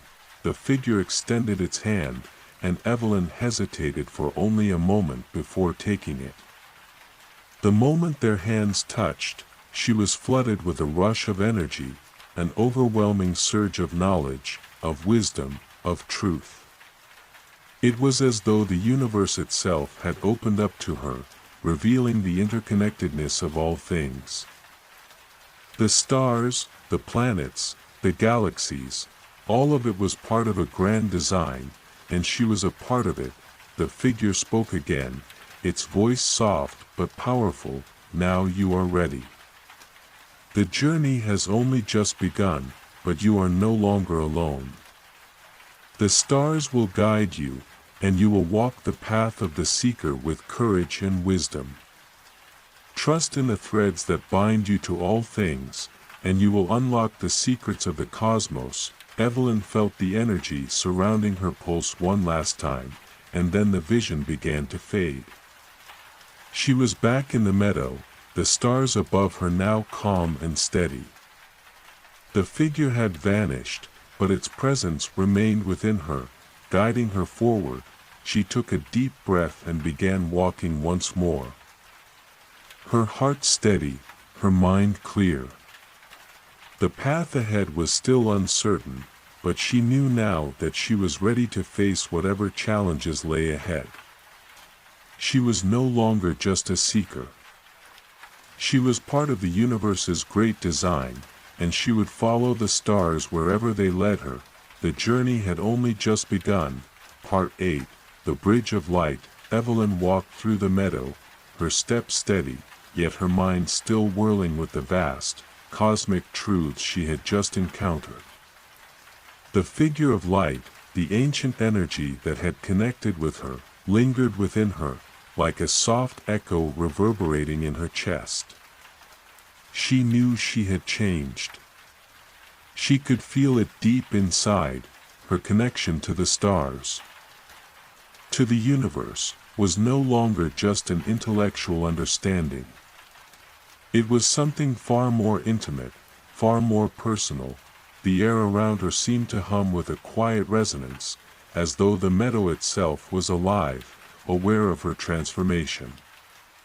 The sky above was clear, but instead of the familiar stars, new constellations had appeared, shimmering threads of light that hadn't been there before.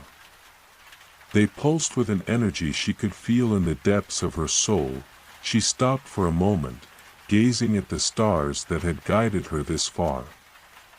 The constellations weren't just patterns anymore, they were living beings, each one a glowing node in the vast web of the cosmos. She could almost hear them. Their silent whispers, a language beyond words, a symphony of cosmic voices calling to her. For a brief moment, she was tempted to look back, to return to the observatory and all that she had known. But that wasn't the path anymore. The path was forward, and she understood that now. The universe had shown her the way, but it was up to her to walk it. She took a deep breath, letting the cool night air fill her lungs. The stars were calling her once more, their light growing brighter, more intense. It was time to go. As Evelyn stepped forward, the meadow around her seemed to open up, the grass parting like a path in front of her. She followed the glowing trail, each step carrying her deeper into the unknown. The air grew lighter, the stars overhead growing larger, more vivid. It was as if the universe was expanding around her, and she was at the center of it. The path eventually led her to the edge of a great chasm. It stretched out before her, a vast rift in the landscape that seemed to go on forever.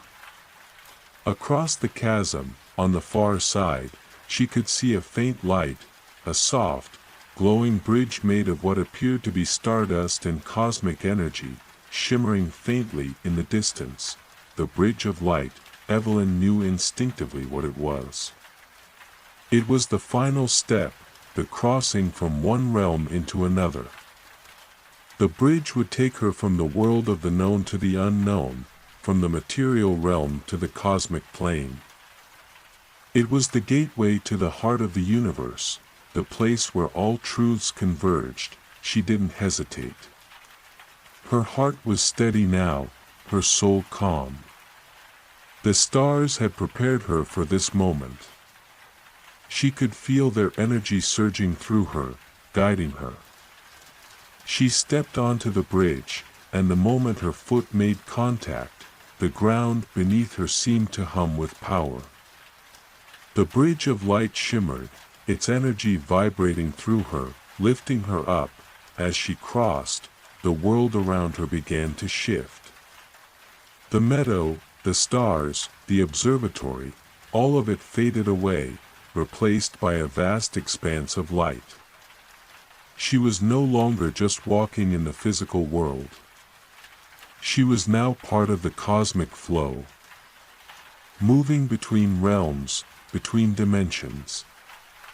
The bridge was not just a physical construct, it was a bridge of consciousness, connecting her to the very fabric of existence.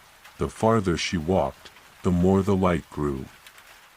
It surrounded her, engulfing her, until she could no longer see the path beneath her feet. She was floating in an endless sea of stars, their light flowing around her like a current. The energy was intoxicating, and Evelyn allowed herself to be swept along with it, trusting the flow of the universe to guide her. And then, in the distance, she saw it. The heart of the cosmos, it was a singular point of intense, radiant light, surrounded by a swirling mass of stars and galaxies, each one spinning in harmony. The point of light was at the center of everything, a source of power and wisdom beyond comprehension. It pulsed with a rhythm that felt both ancient and new, like the beating heart of the universe itself. Evelyn felt a deep pull toward it, a magnetic force that drew her forward. The closer she got, the more she could sense the knowledge contained within that light.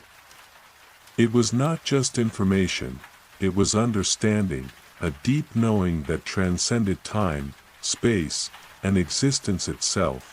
As she reached the center, the light enveloped her, and she felt herself dissolve into it. The boundaries between herself and the universe blurred. She was no longer Evelyn the observer. She was one with the cosmos, connected to every star, every galaxy, every living thing. The knowledge of the universe flowed through her like a river, its currents weaving through her mind, body, and soul. She saw the threads that connected all things, the past, the present, and the future. The cosmic web stretched out infinitely, each thread vibrating with life. She saw the ebb and flow of time, the dance of creation and destruction, and the balance that held the universe together, and in that moment, Evelyn understood, the universe was not just a place of stars and galaxies, it was a living, breathing entity, and she was a part of it. Every action, every thought, every breath rippled through the cosmos, creating waves that reverberated across time and space. She was not just a seeker of knowledge, she was a participant in the grand design. The truth she had been searching for was not something that could be found in books or telescopes. It was within her, woven into the very fabric of her being. The stars had shown her the way, but now she understood that the journey was not just about discovery, it was about becoming. As the light slowly faded, Evelyn found herself back on the bridge, standing at the center of the cosmos, but this time, she was not alone. The stars surrounded her, their energy flowing through her like a symphony of light. She was no longer just a traveler. She was a part of the universe itself. And as the bridge of light faded into the distance, Evelyn knew that her journey was far from over. The cosmos was vast, and there was so much more to learn, to discover, to experience. But now, she was no longer an outsider. She was a participant, a co-creator in the unfolding story of the universe, and with that understanding, she took her first step forward, ready for whatever lay ahead. Part 9, The Infinite Horizon. Evelyn stood at the center of the cosmos, the vast expanse of stars swirling around her like a cosmic sea. The bridge of light had faded, leaving her suspended in an endless, infinite space. There were no boundaries, no edges to this realm, only the vast, pulsing heart of the universe. Radiating with wisdom and energy, it was a strange, beautiful sensation. She could feel the hum of creation beneath her feet, a rhythm that seemed to echo through every particle of her being. The knowledge she had absorbed was still fresh, still flowing through her like a river of light. But now, it was not just knowledge, it was understanding. Evelyn realized that this place was not just a destination, but a beginning.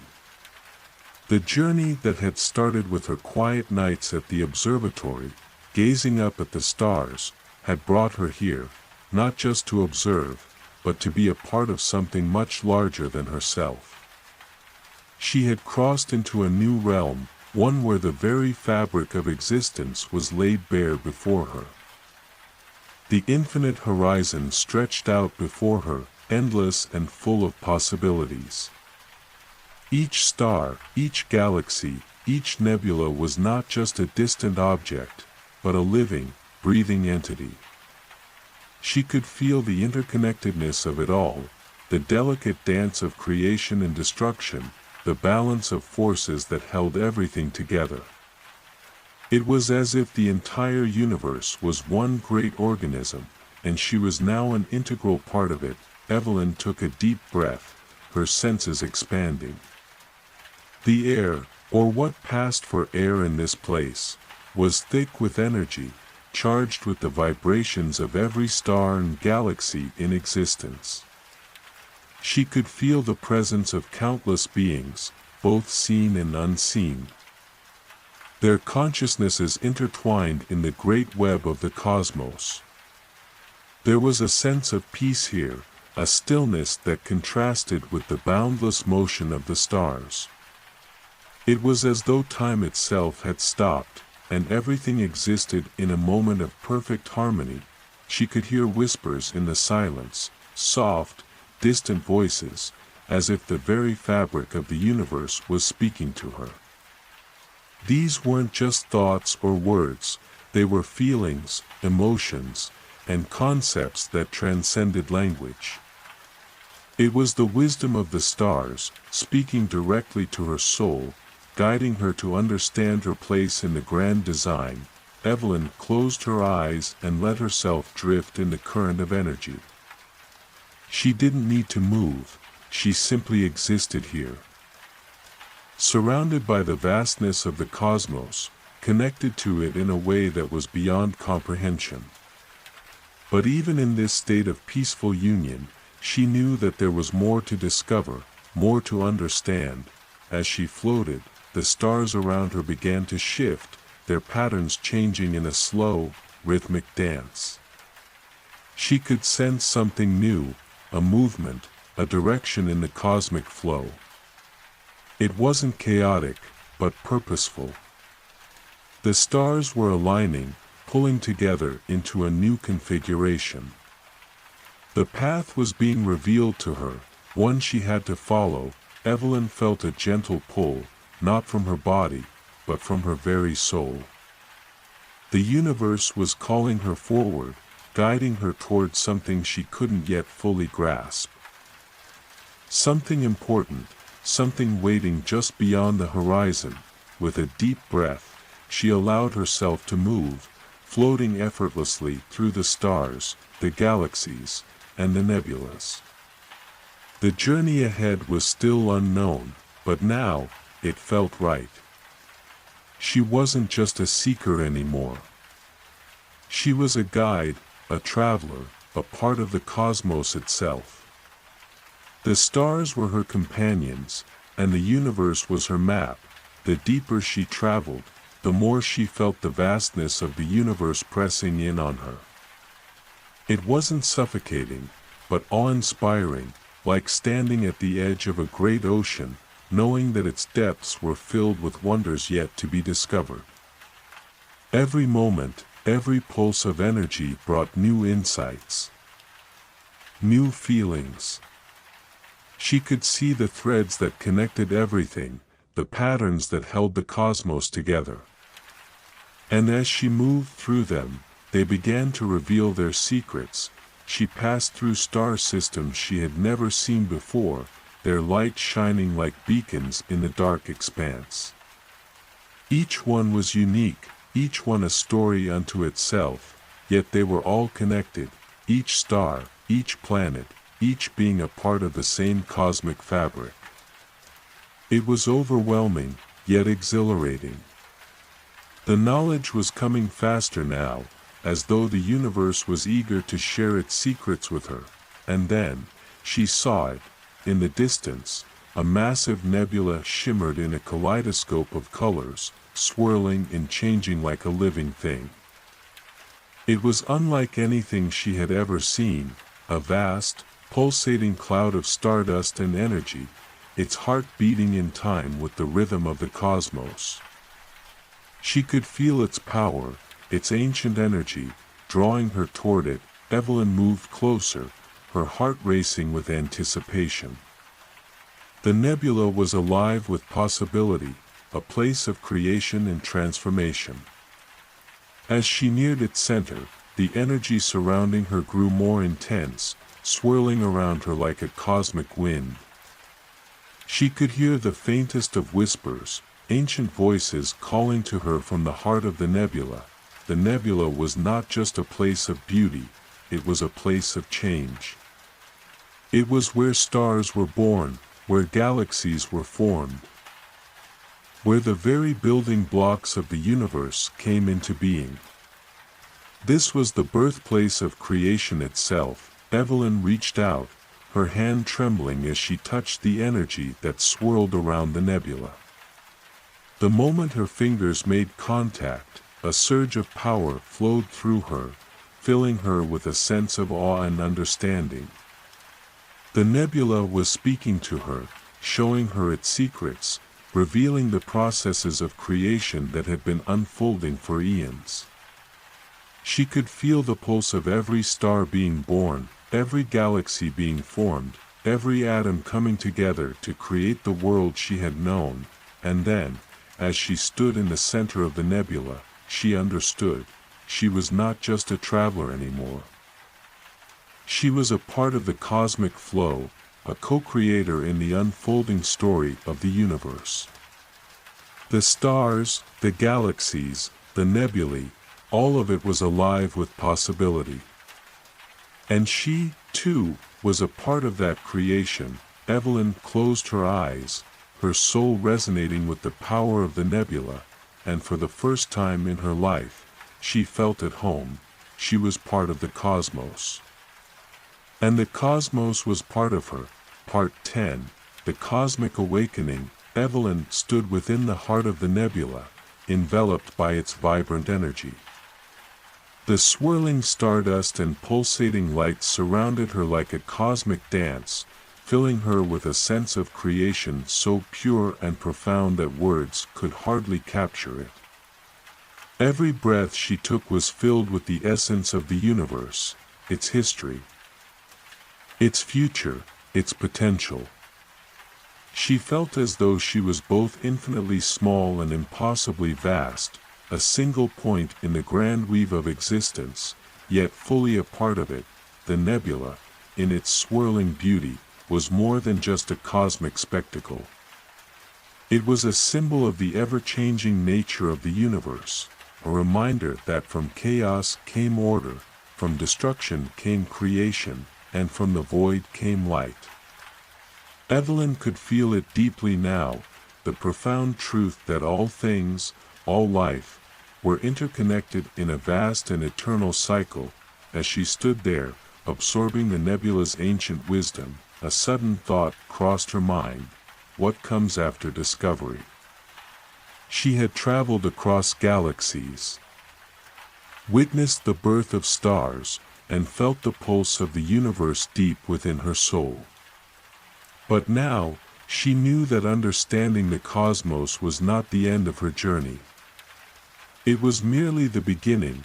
She had seen the delicate balance of forces that shaped reality, but what did it mean for her to be a part of it?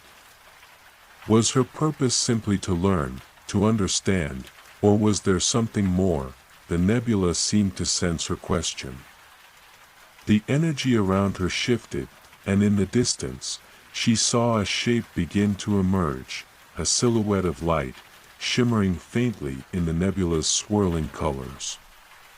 It was not a star, nor a galaxy, but something else entirely. The figure moved toward her, its form becoming clearer with each passing moment. As it drew closer, Evelyn could make out its features, a figure made entirely of light, yet somehow more than light, more than a simple collection of energy. The figure was fluid, its edges constantly shifting and changing, as if it were part of the nebula itself. It radiated a sense of calm, a peacefulness that resonated with the deepest parts of her being. When the figure reached her, it paused, hovering in the stillness of the cosmic space. Evelyn didn't speak, for she felt that words weren't necessary here. Instead, She simply opened herself to the figure, allowing the connection to unfold. She felt its presence in her mind, in her soul, as if it was speaking directly to the very essence of who she was. The figure's thoughts were clear and comforting, flowing into her consciousness like a river of understanding. You have come far, Evelyn. You have seen the heart of creation, touched the stars, and embraced the mysteries of the cosmos. But now, you must ask yourself, what will you do with this knowledge? What path will you choose in the grand tapestry of existence? The words were not a question in the traditional sense.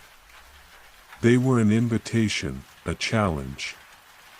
The figure was asking her not just to understand the universe, but to actively participate in its unfolding. Evelyn took a deep breath, her heart steady. She had learned so much, but now she realized that the journey was never just about acquiring knowledge. It was about what she would do with it.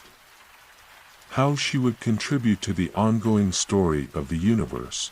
For the first time, Evelyn truly understood the concept of creation, not as something that happened long ago, but as an ongoing process. The universe wasn't static. It was alive, constantly evolving, and she was a part of that evolution. The figure seemed to sense her realization, and it nodded gently, its form shifting in approval. You are ready, it said, its voice a warm, melodic resonance. The stars, the galaxies, the cosmos itself, all are yours to explore, to shape, and to guide. Your journey has not been just one of observation, but one of becoming. You are now a co-creator of the universe. A force of balance and light. Evelyn's heart swelled with a deep sense of purpose. She was not just an observer anymore. She had a role to play, a role in the grand unfolding of creation. The knowledge she had gained, the wisdom she had absorbed, was not for her alone. It was meant to be shared, to be used in harmony with the rest of existence, and so, the figure of light began to fade, its presence dissolving into the nebula, leaving Evelyn with a profound sense of peace. The universe was not just a vast expanse of stars and galaxies. It was a living entity, and she was a part of its endless unfolding. Evelyn turned her gaze back to the cosmos, the stars twinkling around her. Their light soft and inviting. The journey had not ended. It had only just begun. With a deep breath, she stepped forward, her path clear. The universe awaited her, its mysteries, its wonders, and its infinite possibilities. She was ready. Part 1. The quiet meadow, in the heart of the countryside, where the trees swayed gently in the evening breeze and the river hummed a soft lullaby, there was a meadow. It was a wide, open space, surrounded by wildflowers and tall grasses that swayed like waves beneath the moonlit sky. The meadow had always been a place of peace, a place where the world seemed to slow down, and the worries of life were forgotten. Lena had discovered the meadow when she was just a child. It was a place she went to escape the noise of the world, where she could sit in the tall grass and listen to the whispers of the wind. Every evening, as the sun dipped below the horizon, she would find herself drawn to this quiet haven. Where the world outside seemed to fade away, tonight, like many before, Lena made her way to the meadow. The sky above was painted with the deep, velvety hues of dusk, and the first stars were beginning to appear, twinkling like diamonds in the endless sky. She walked slowly, savoring the peacefulness of the evening, her bare feet brushing against the cool earth. The air was fresh, tinged with the scent of pine and wildflowers, and the faint hum of crickets filled the air. Lena reached the center of the meadow, where a large, ancient oak tree stood. It had been here for as long as she could remember, its gnarled branches stretching out like welcoming arms. She sat down beneath its shadow, leaning against the rough bark, and looked up at the sky. The stars were brighter tonight than usual, as though the universe was putting on a special display just for her. The constellations danced across the heavens, their shapes familiar and comforting. But there was something different tonight, something magical in the air, a sense that the stars were not just distant lights, but part of something much larger, something that connected all things. Lena closed her eyes and took a deep breath, letting the quiet of the meadow seep into her bones. It was here, in this place, that she felt most at home. The world felt so far away, so distant from the hustle and bustle of everyday life. Here, there was only the rhythm of the earth, the song of the wind, and the vast, endless sky above her. As she sat there, feeling the cool breeze against her skin, Lena thought she heard a faint sound. It was a soft rustling, like footsteps in the grass, but when she opened her eyes, there was no one around. She looked to the horizon, but the meadow was empty, bathed in the soft light of the rising moon. The sound came again, this time a little clearer, and Lena felt a twinge of curiosity. She stood up slowly, brushing the grass from her skirt, and took a few cautious steps toward the source of the sound. It seemed to be coming from the edge of the meadow, where the tall grass grew thick and wild. At first, she thought it might be an animal, a deer or a rabbit, but then the sound shifted again, becoming softer, almost like a whisper. "Hello?" Lena called gently, her voice carried by the wind. But there was no response, just the continued rustling of the grass. She stepped closer, her heart beginning to race with excitement and a touch of uncertainty.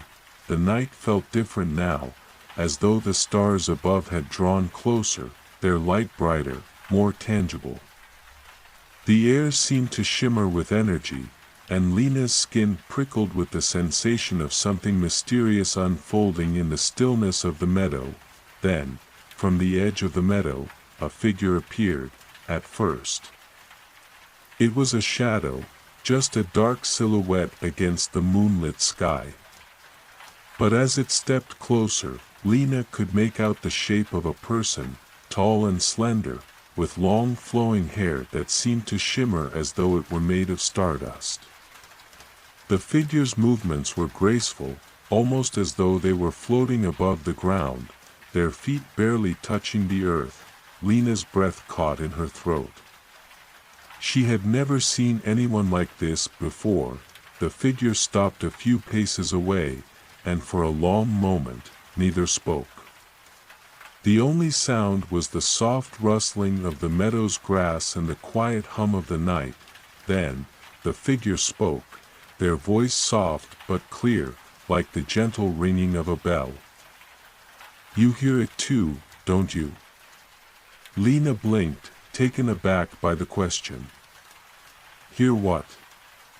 "The call of the stars," the figure said, their voice full of quiet wonder. "The night has a song, a melody that only those who listen carefully can hear." Lena stood frozen, unsure whether she was dreaming or if this was real. She had always loved the stars, had always felt an unspoken connection to the vast expanse above. But to hear someone speak of them so intimately, as though the stars were not just faraway lights, but living, breathing beings with a voice, this was something Lena had never considered. "I've never heard a song," Lena said, her voice barely a whisper. The figure smiled softly, a knowing expression in their eyes. "Not yet, perhaps. But tonight, the stars are singing for you." Lena felt a strange pull, as though the very fabric of the night was calling to her, urging her to listen more closely, to hear what she had never heard before. She took a tentative step toward the figure, her eyes wide with curiosity. "What is it?" she asked. "What are the stars saying?" The figure tilted their head, their long hair swaying like silver strands in the breeze. "The stars are ancient. They've seen the beginning of the world, and they've watched it change. They carry the stories of the earth, the stories of time, and the stories of the people who live beneath them." Lena's heart fluttered in her chest. "Are they alive?" she asked, her voice trembling with awe. The figure's smile deepened, and they nodded. "In their own way, yes. The stars are the memories of the universe, and they speak to those who are willing to listen. Tonight, they wish to tell you something." Lena stood still, the cool grass beneath her feet grounding her as she gazed up at the sky. She could feel something shifting within her, a deep sense of connection that transcended time and space. "What do they want to tell me?" Lena whispered. The figure's eyes glimmered, the starlight reflected in them like 1,000 tiny suns. "That you are part of this story," they said, their voice like a soft breeze. "And that your journey has just begun." Lena stared up at the stars, her heart racing. She didn't fully understand, but she felt the truth in their words. Something was beginning, something larger than herself. The stars were calling to her, and she was ready to listen. Part 2, The Song of the Stars. Lena stood frozen beneath the ancient oak tree, her eyes fixed on the figure who had appeared from the edge of the meadow. The air around them felt alive with a strange energy, as if the stars themselves had drawn closer, waiting for something to unfold. The figure's voice, soft and melodic, echoed in the stillness of the night, sending ripples of warmth through Lena's chest. "You are not alone, Lena," the figure said, their voice almost a whisper. "The stars have always watched over you, even when you could not see them." Lena's mind was racing. She had always felt a deep connection to the night sky, a sense of wonder that stirred something deep within her heart. But she had never imagined that the stars, those distant, glittering lights, were more than just faraway objects of beauty. She had never imagined they could speak, let alone carry stories. "What do you mean?" Lena asked, her voice barely more than a breath. "How do you know my name?" The figure smiled, their expression serene. "I know your name because you are part of the story," they said. "Every person who looks up at the stars carries a thread of the same story. A story that stretches across time, connecting all things, people, places, memories. It is a story written in the stars, and tonight, it is your turn to hear it." Lena's heart fluttered with anticipation. "What is this story? What do the stars want to tell me?" The figure tilted their head, as though pondering the question. Their eyes gleamed with the wisdom of centuries, their long, silver hair shimmering like stardust in the moonlight. "The stars have seen the world since its very beginning," they said softly. "They have witnessed the rise and fall of civilizations, the birth of new worlds, and the passing of old ones. They know the secrets of the earth, the deep currents of time, and the paths that each soul must take." Lena felt a rush of awe flood her chest. "But why me? Why now?" "Because the time has come for you to understand," the figure replied, their voice filled with quiet certainty. You have been listening to the stars without knowing, feeling their pull in your heart. But now, you must hear them more clearly, for your journey is about to begin. Lena's thoughts swirled in confusion and wonder. She had always felt drawn to the night sky, often spending hours watching the stars, wondering if there was more to them than met the eye. But hearing the figure speak of them as living, breathing entities, beings who had witnessed the very fabric of time, was something entirely new. It was as though the universe was opening its arms to her, inviting her to step inside. What do I need to do? Lena asked, her voice trembling with the weight of the moment. The figure reached out a hand, the light from the stars catching in their outstretched fingers. Close your eyes, they said gently. Listen with your heart, and the song of the stars will reveal itself to you. Lena hesitated for a moment but then nodded, trusting the figure's words. She closed her eyes, the cool breeze brushing against her skin, and let the world around her fall away. In the silence of the meadow, she focused on the steady rhythm of her own breath. The sounds of the night, crickets chirping, the rustle of the wind in the trees, faded into the background, leaving only the soft pulse of the earth beneath her. And then, it came, a faint, melodic hum, so quiet at first that Lena wasn't sure if she was imagining it. But then, the hum grew louder, weaving through the night air like a gentle melody. Sweet and haunting. The sound was like nothing she had ever heard before, a deep, resonant song that seemed to vibrate through her very soul. Lena's breath caught in her chest as the song unfolded, rising and falling like the ebb and flow of the tides.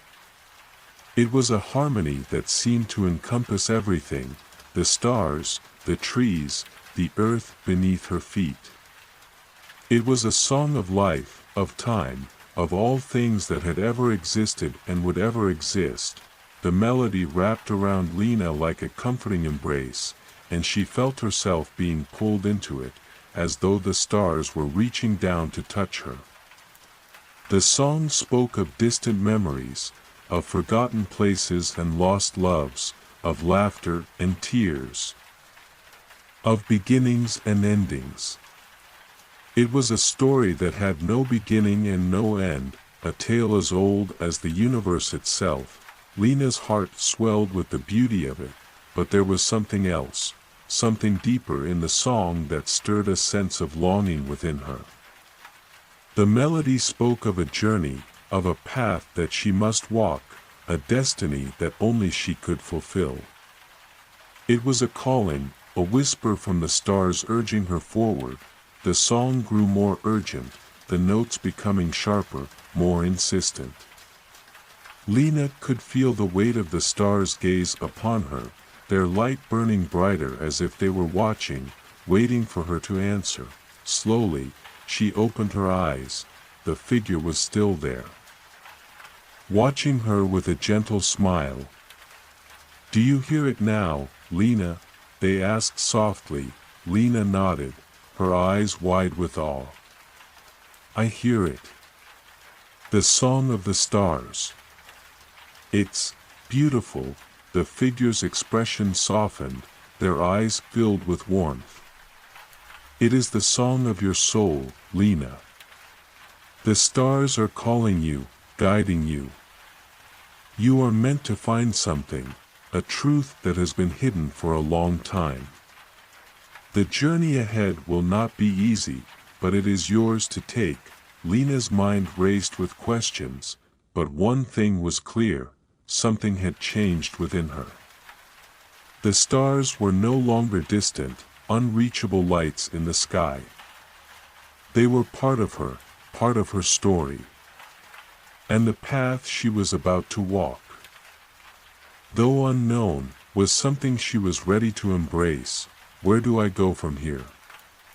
Lena asked, her voice filled with a mixture of excitement and uncertainty. the figure smiled, their eyes shining with a knowing light. "Follow the stars," they said. "They will lead you to the answers you seek. And remember, you are never truly alone. The stars are always with you." With that, the figure turned and began to fade into the night, their form dissolving like mist, leaving only the soft glow of starlight behind. Lena stood in the meadow, the song of the stars still echoing in her heart.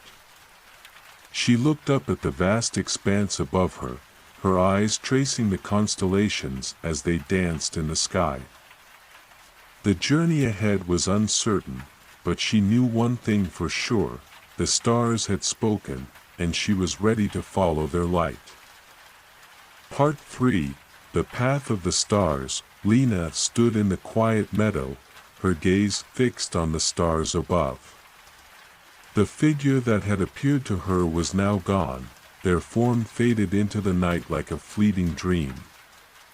Yet, the song of the stars lingered in her heart, its melody still echoing softly in her ears.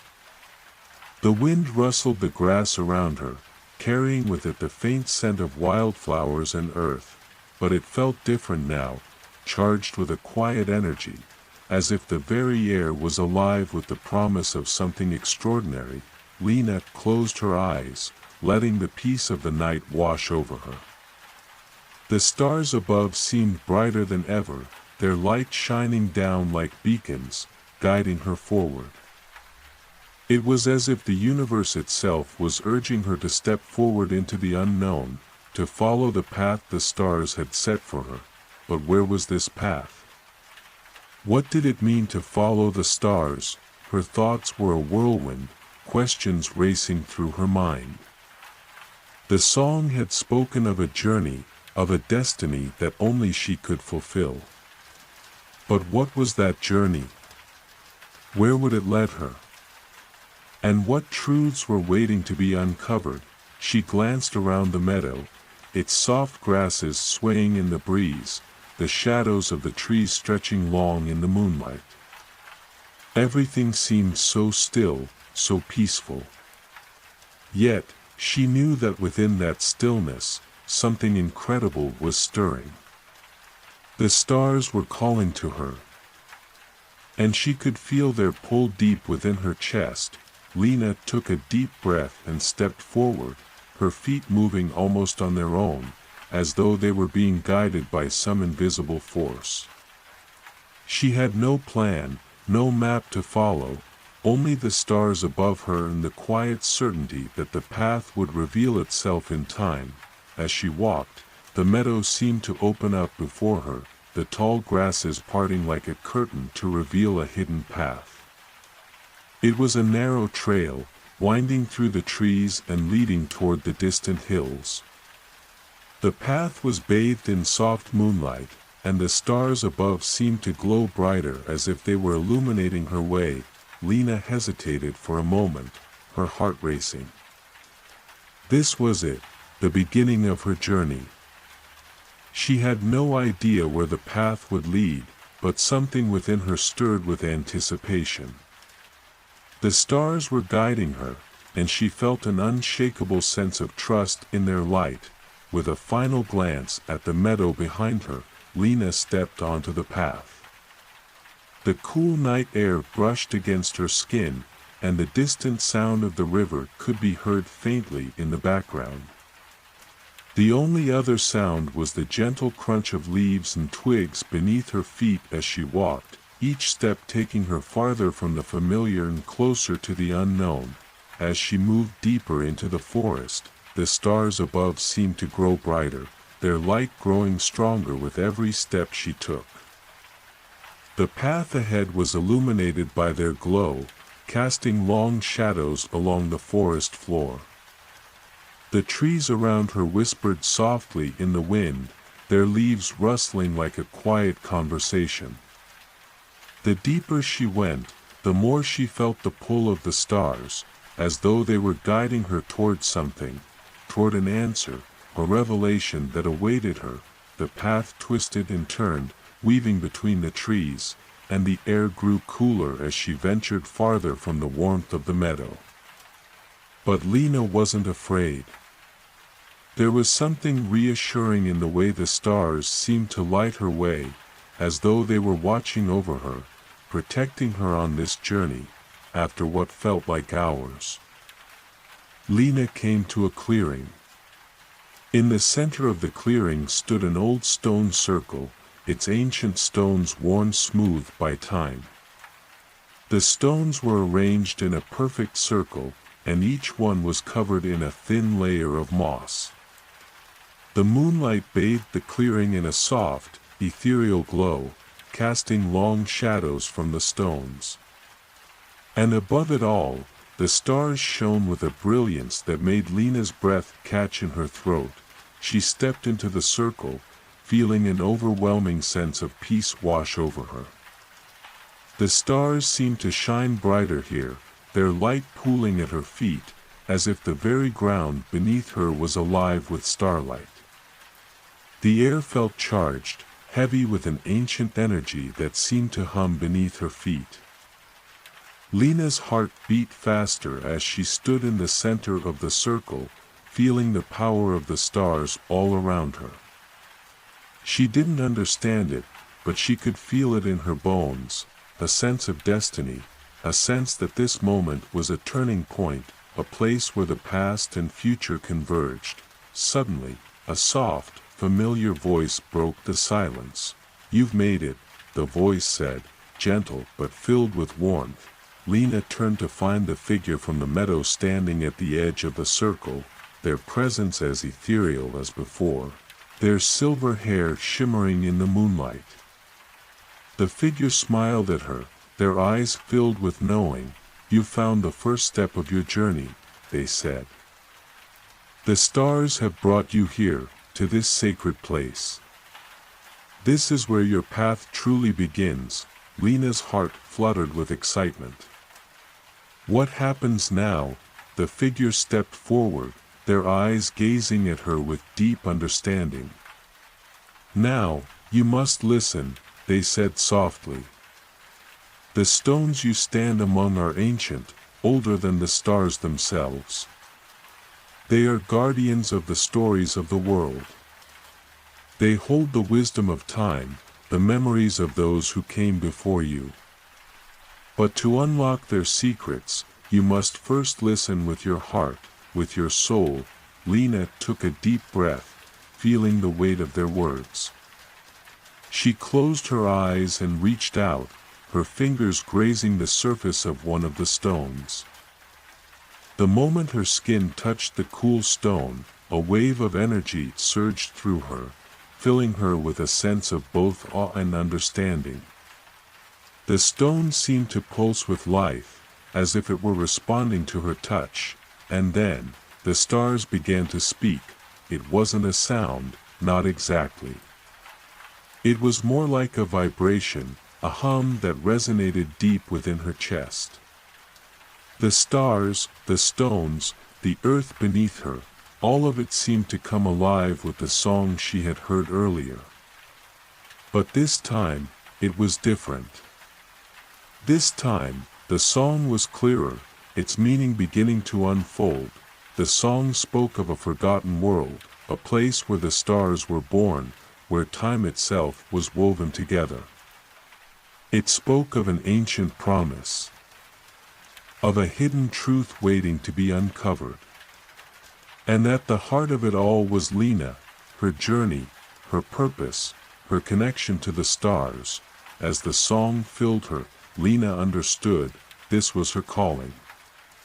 The stars had chosen her to carry their story, to unravel the mysteries of the past and reveal the truths hidden in the fabric of the universe.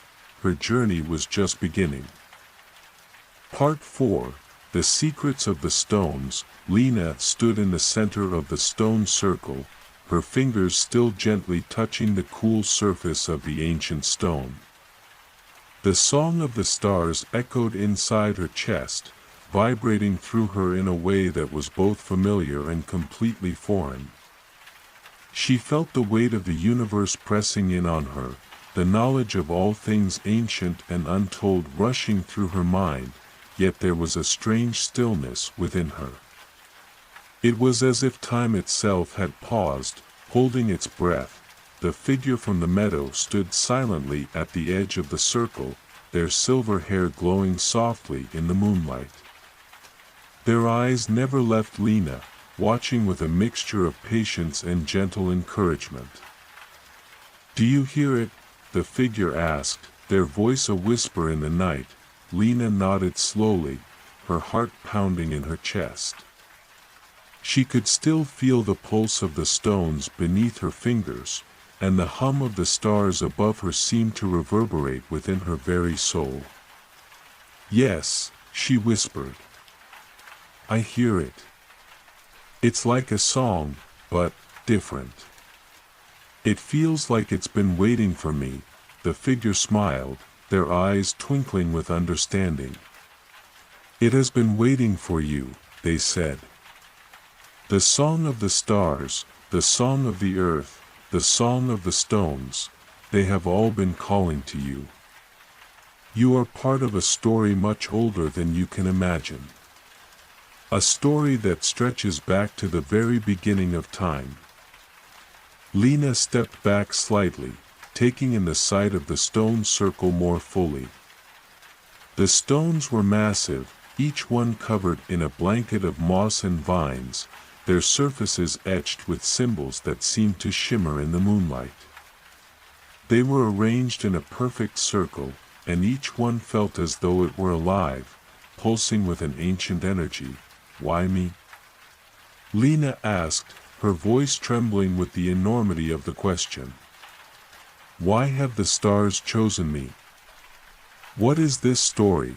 The figure walked forward, their footsteps soundless on the soft earth.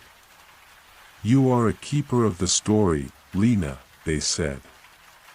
"A weaver of the threads that connect all things. The stars, the stones, the earth, they are not separate from you. They are part of you, just as you are part of them. You are the bridge between the heavens and the earth. Your journey is to discover the truth of the world, to unravel the mysteries that have been hidden for so long." Lena's mind raced as the weight of the words sank in. She had always felt a deep connection to the stars, but now she understood that connection was more than just an abstract feeling. It was a bond, an ancient tie that linked her to the very fabric of the universe. But what did this story mean for her? What was she supposed to do with this newfound knowledge? The figure seemed to sense her confusion.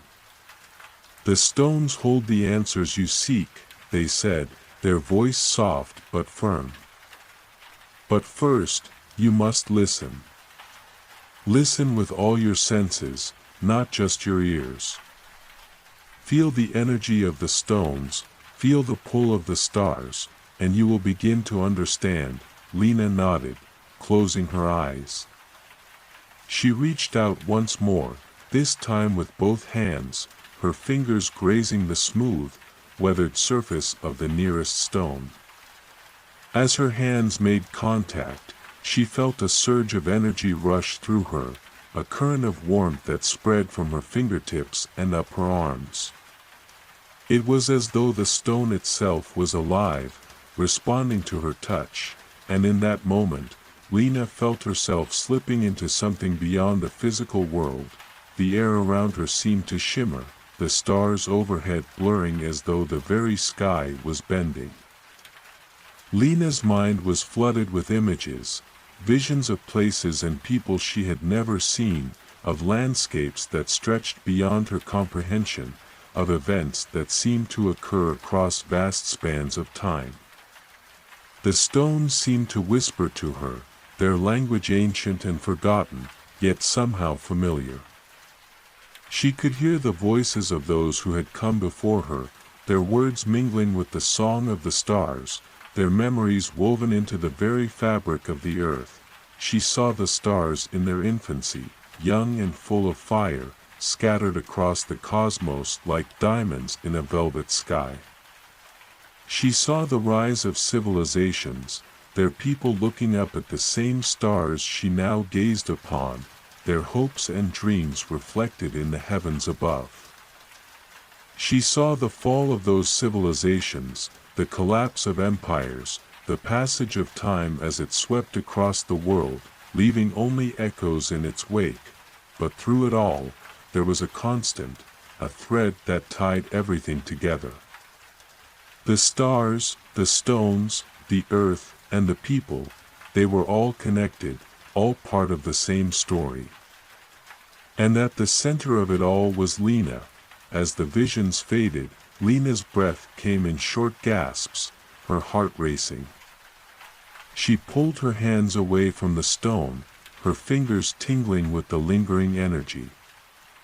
The world around her had returned to its quiet stillness, but the song of the stars was still ringing in her ears, clearer now, more distinct. "You have seen it," the figure said, their voice gentle. "The story of the world, the beginning and the end, and the path that you must follow. The stones have shown you glimpses of the past. But there is more. There is a secret that lies hidden, a truth that only you can uncover." Lena's mind spun with the images she had seen, the rise and fall of civilizations, the ancient bond between the stars and the earth. But what was this hidden truth? What was it that only she could uncover? "The truth you seek is not something you can find with your eyes alone," the figure continued. "It is a truth that lies within you, waiting to be awakened. The stars have given you the key, Lena. Now, you must learn to unlock the door." Lena's heart beat faster as she processed their words. A secret, a truth hidden within her. She didn't fully understand, but she knew one thing for certain: her journey had only just begun. The stars had chosen her for a reason, and she was determined to uncover the mysteries they had set before her. The figure smiled, their eyes filled with warmth. "Remember, Lena, you are not alone. The stars are with you, and the stones will guide you. Trust in the path, and trust in yourself. The answers will come when the time is right." With that, the figure stepped back, fading into the shadows of the forest, leaving Lena standing alone in the stone circle, her heart filled with both wonder and uncertainty. As the night stretched on, Lena turned her gaze once more to the stars above, her mind filled with the weight of the journey ahead. She didn't know where the path would take her, but she knew that she would follow it, guided by the stars, the stones, and the secrets of the universe. Part 5. The Awakening of the Path. Lena stood alone in the stone circle, the silence pressing in around her like a living thing.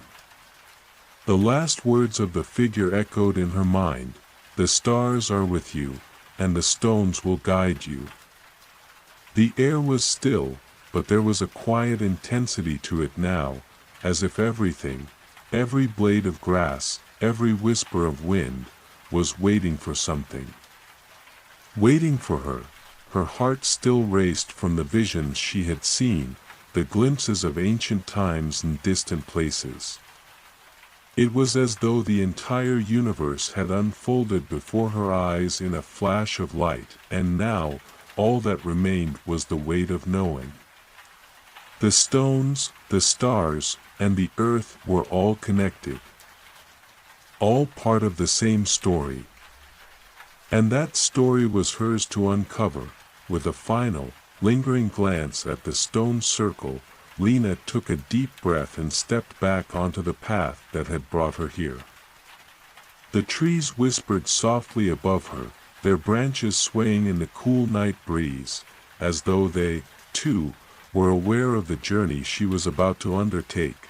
The path ahead was quiet, bathed in the soft light of the stars. Each step she took felt more purposeful, as if the ground beneath her feet was guiding her forward. The meadow she had left behind now seemed distant, a memory fading into the background as she ventured deeper into the forest. The deeper she went, the more she felt the pull of the stars. Their light seemed to grow brighter, illuminating the path before her. The stones had shown her the past, but now, the stars were showing her the future, the path that lay ahead. It was a path that was hers to walk, a path that would lead her to the truth she sought. But what was that truth? What was hidden within the vast expanse of the universe, waiting to be uncovered? Lena's thoughts were interrupted by a soft rustling ahead. She paused, her senses sharpening. The sound came again, closer this time. She stepped forward, her heart pounding in her chest, but there was no fear. She felt a strange sense of calm, as though she were being drawn toward whatever was ahead.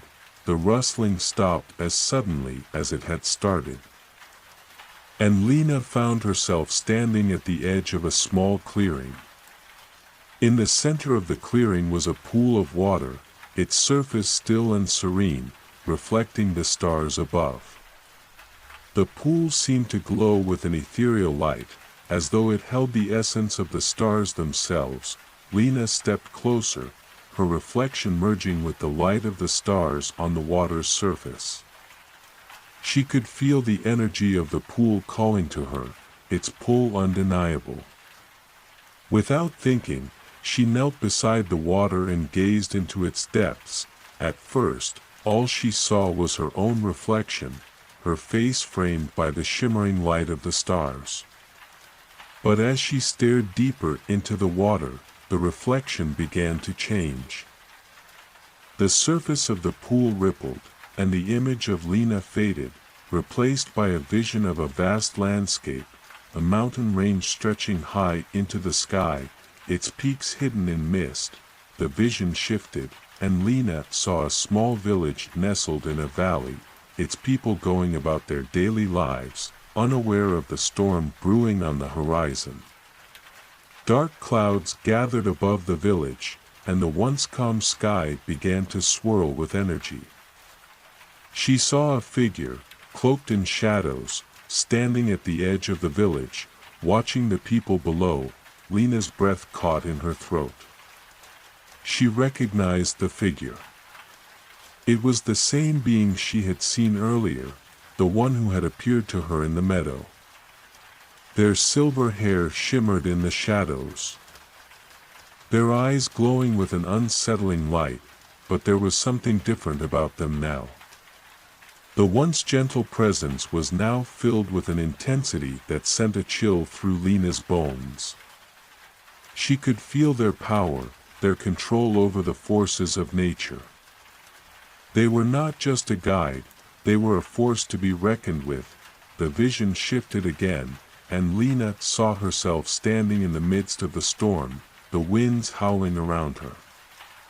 The stars above shone brightly, guiding her, but there was a sense of urgency in their light, as if they were urging her to act, to intervene before it was too late.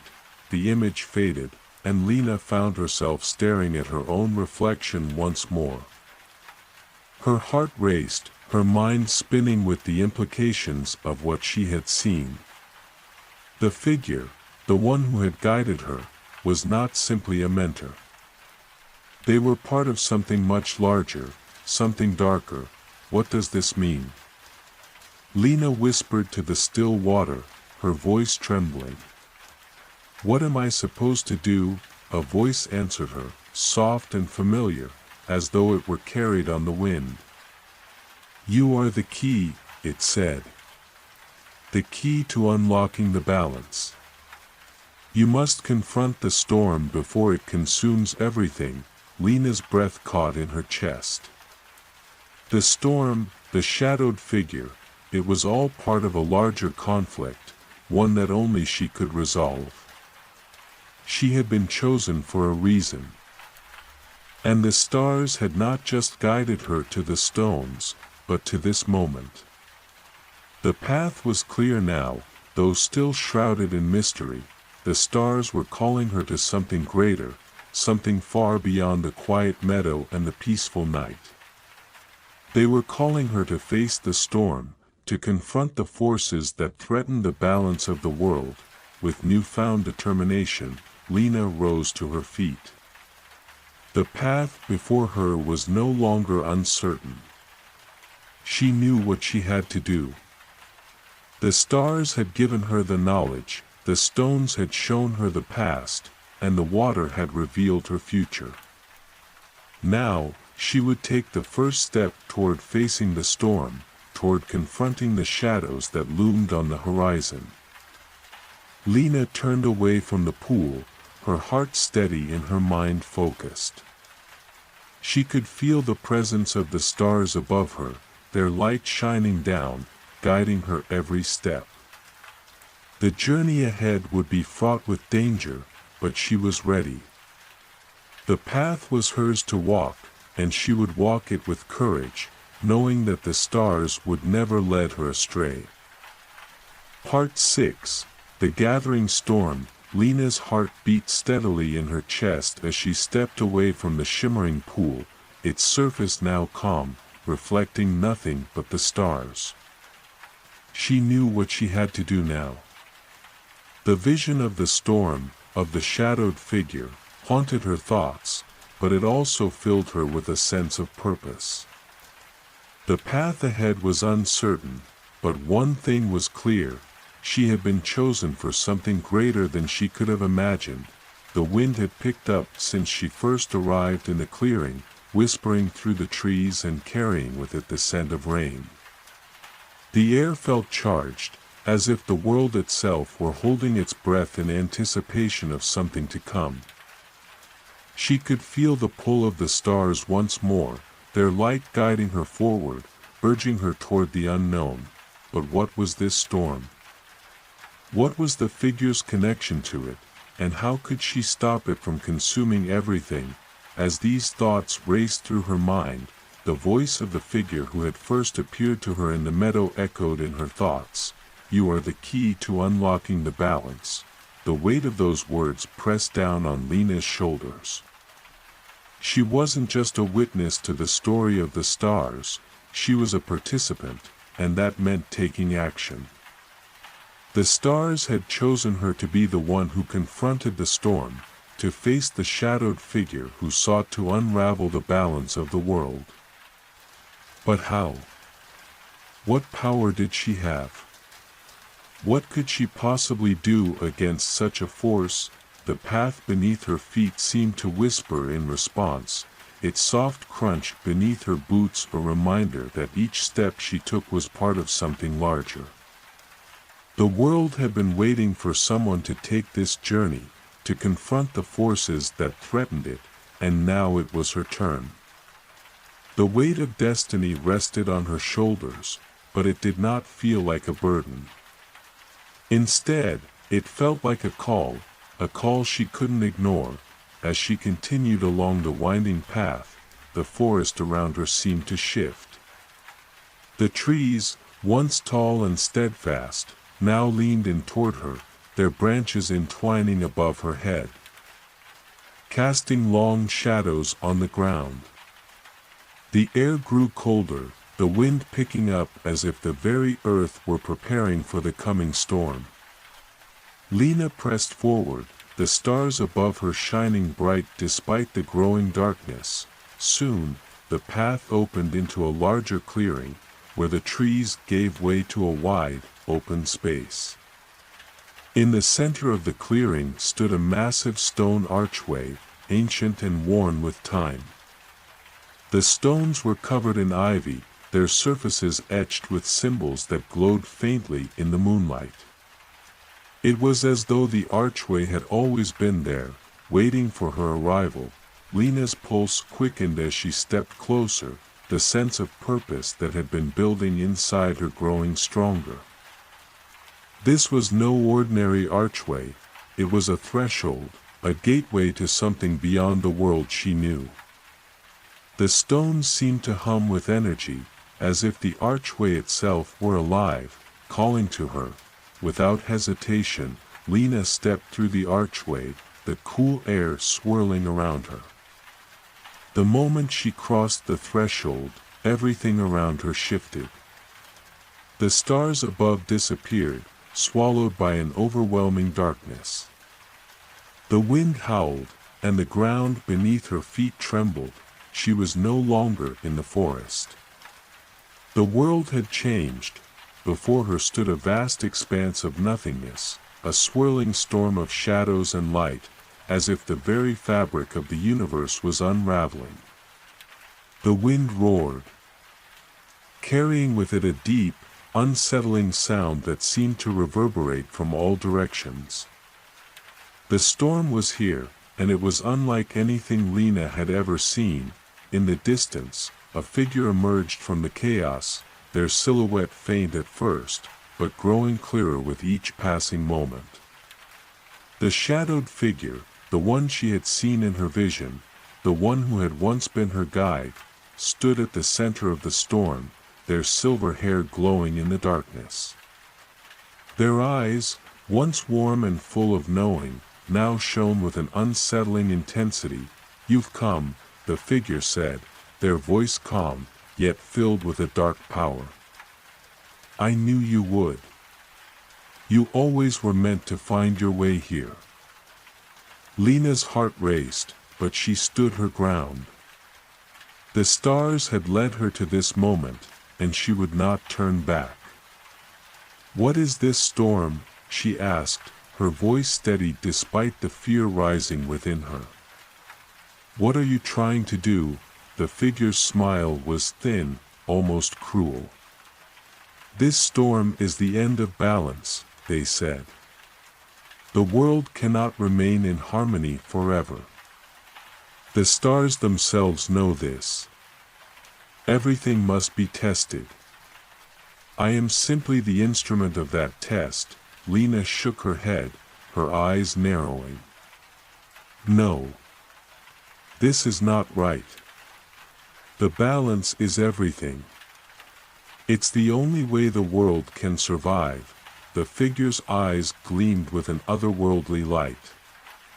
"You still don't understand, do you? Balance is not the end. It is merely a step. The true power lies in chaos, in the destruction of the old ways. Only then can the new begin." Lena's mind raced.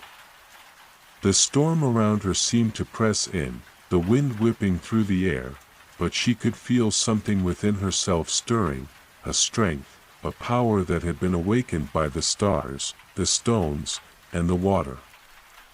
The truth she sought was not just an external force, it was within her, waiting to be unleashed. "You are wrong," Lena said, her voice stronger now. "The storm you create will only destroy. The balance must be restored, not broken." The figure laughed, a sound that seemed to echo through the storm. "You still have much to learn, Lena. But you will soon understand. When the balance falls, only one will remain, the one who holds the key." Lena's chest tightened, the weight of their words sinking in. The one who holds the key. It was her. She was the key to restoring balance or allowing it to slip into chaos. The storm that raged before her was a test, a trial she had to face. And she would not allow the world to fall into darkness. Drawing on the power within her, Lena stepped forward into the storm. The winds howled, and the shadows seemed to reach for her, but she held her ground. The stars, distant but never gone, shone brightly in her heart, guiding her. She was the key, and she would fight with everything she had to restore the balance the figure sought to destroy. The battle had only just begun. Part 7. The Battle for Balance. The storm raged around Lena, the winds howling like wolves in the night, the shadows twisting and shifting as though they were alive.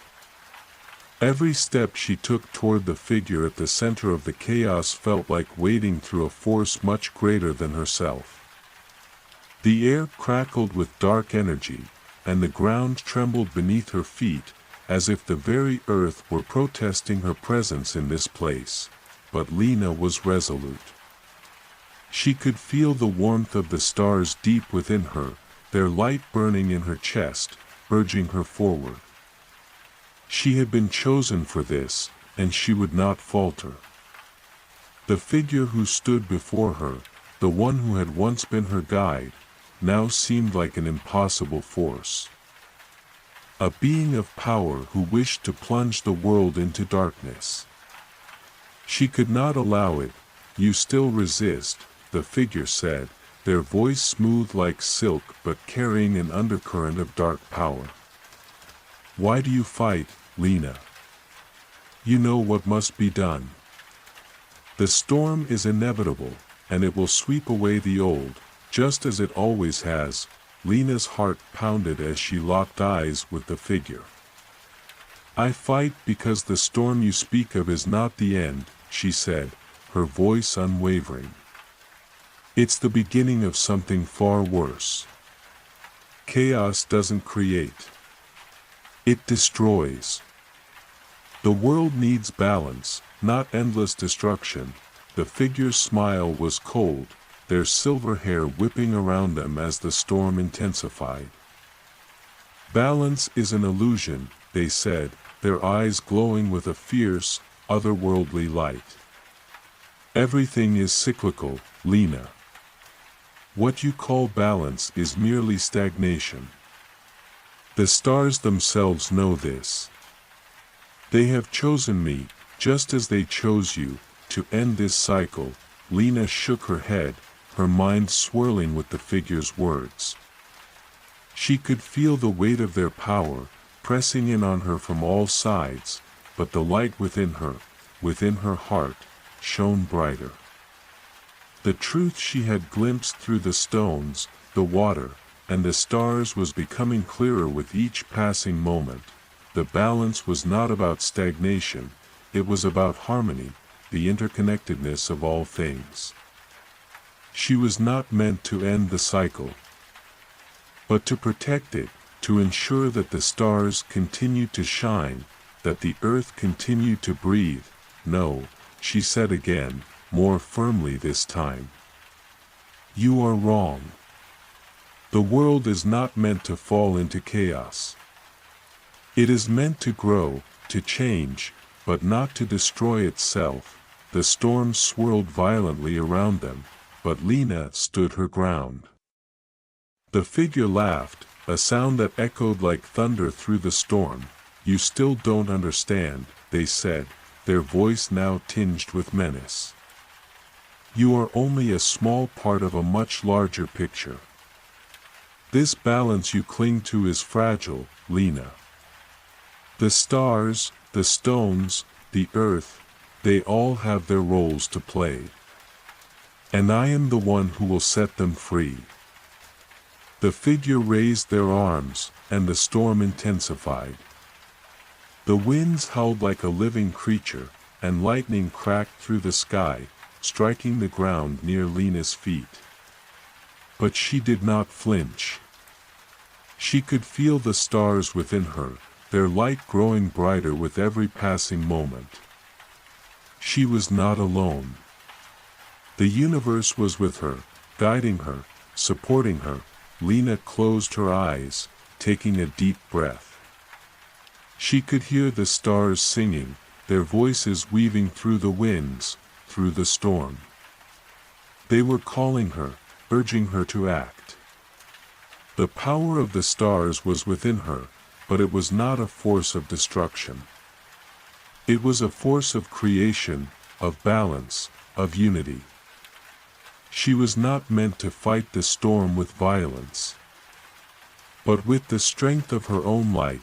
Opening her eyes, Lena raised her hand, her fingers glowing with the light of the stars. The storm seemed to hesitate, the winds faltering for just a moment as if recognizing the power within her.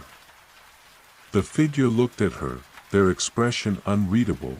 "You are not like me," the figure said, their voice filled with something approaching regret. "You cling to a dream of harmony, but it is fleeting. You will not stop what is coming." Lena's heart tightened, but she did not waver. "I will stop it," she said, her voice steady and full of resolve. "Not through destruction, but through understanding. Through balance." With a surge of energy, Lena extended her hand toward the storm. The stars above her flickered, their light radiating outward, pushing back the dark clouds that surrounded them. The wind seemed to slow, the chaotic force around them beginning to settle, as if the storm itself were uncertain of its next move. The figure's eyes widened, their gaze flickering between the storm and Lena. "You think you can control this? You are not powerful enough to fight me. I am the storm, Lena. I am the chaos that drives the universe." But Lena only smiled, her heart full of a deep, unshakable certainty. "You are not the storm. You are a part of it. And so am I. We all are." She lifted her other hand, and the light within her flared brighter, pushing the storm back with an unstoppable force. The winds howled in protest, the darkness shrieking, but Lena's light continued to grow, stronger than ever before. She could feel the balance returning, the harmony that had been disrupted slowly finding its way back. For the first time since the storm had begun, the figure faltered, their form wavering like a mirage. The shadows around them twisted and recoiled, as if they were losing their grip on reality. Lena stepped forward, her presence a beacon of calm in the eye of the storm. "You are not the storm," Lena repeated, her voice soft but unyielding.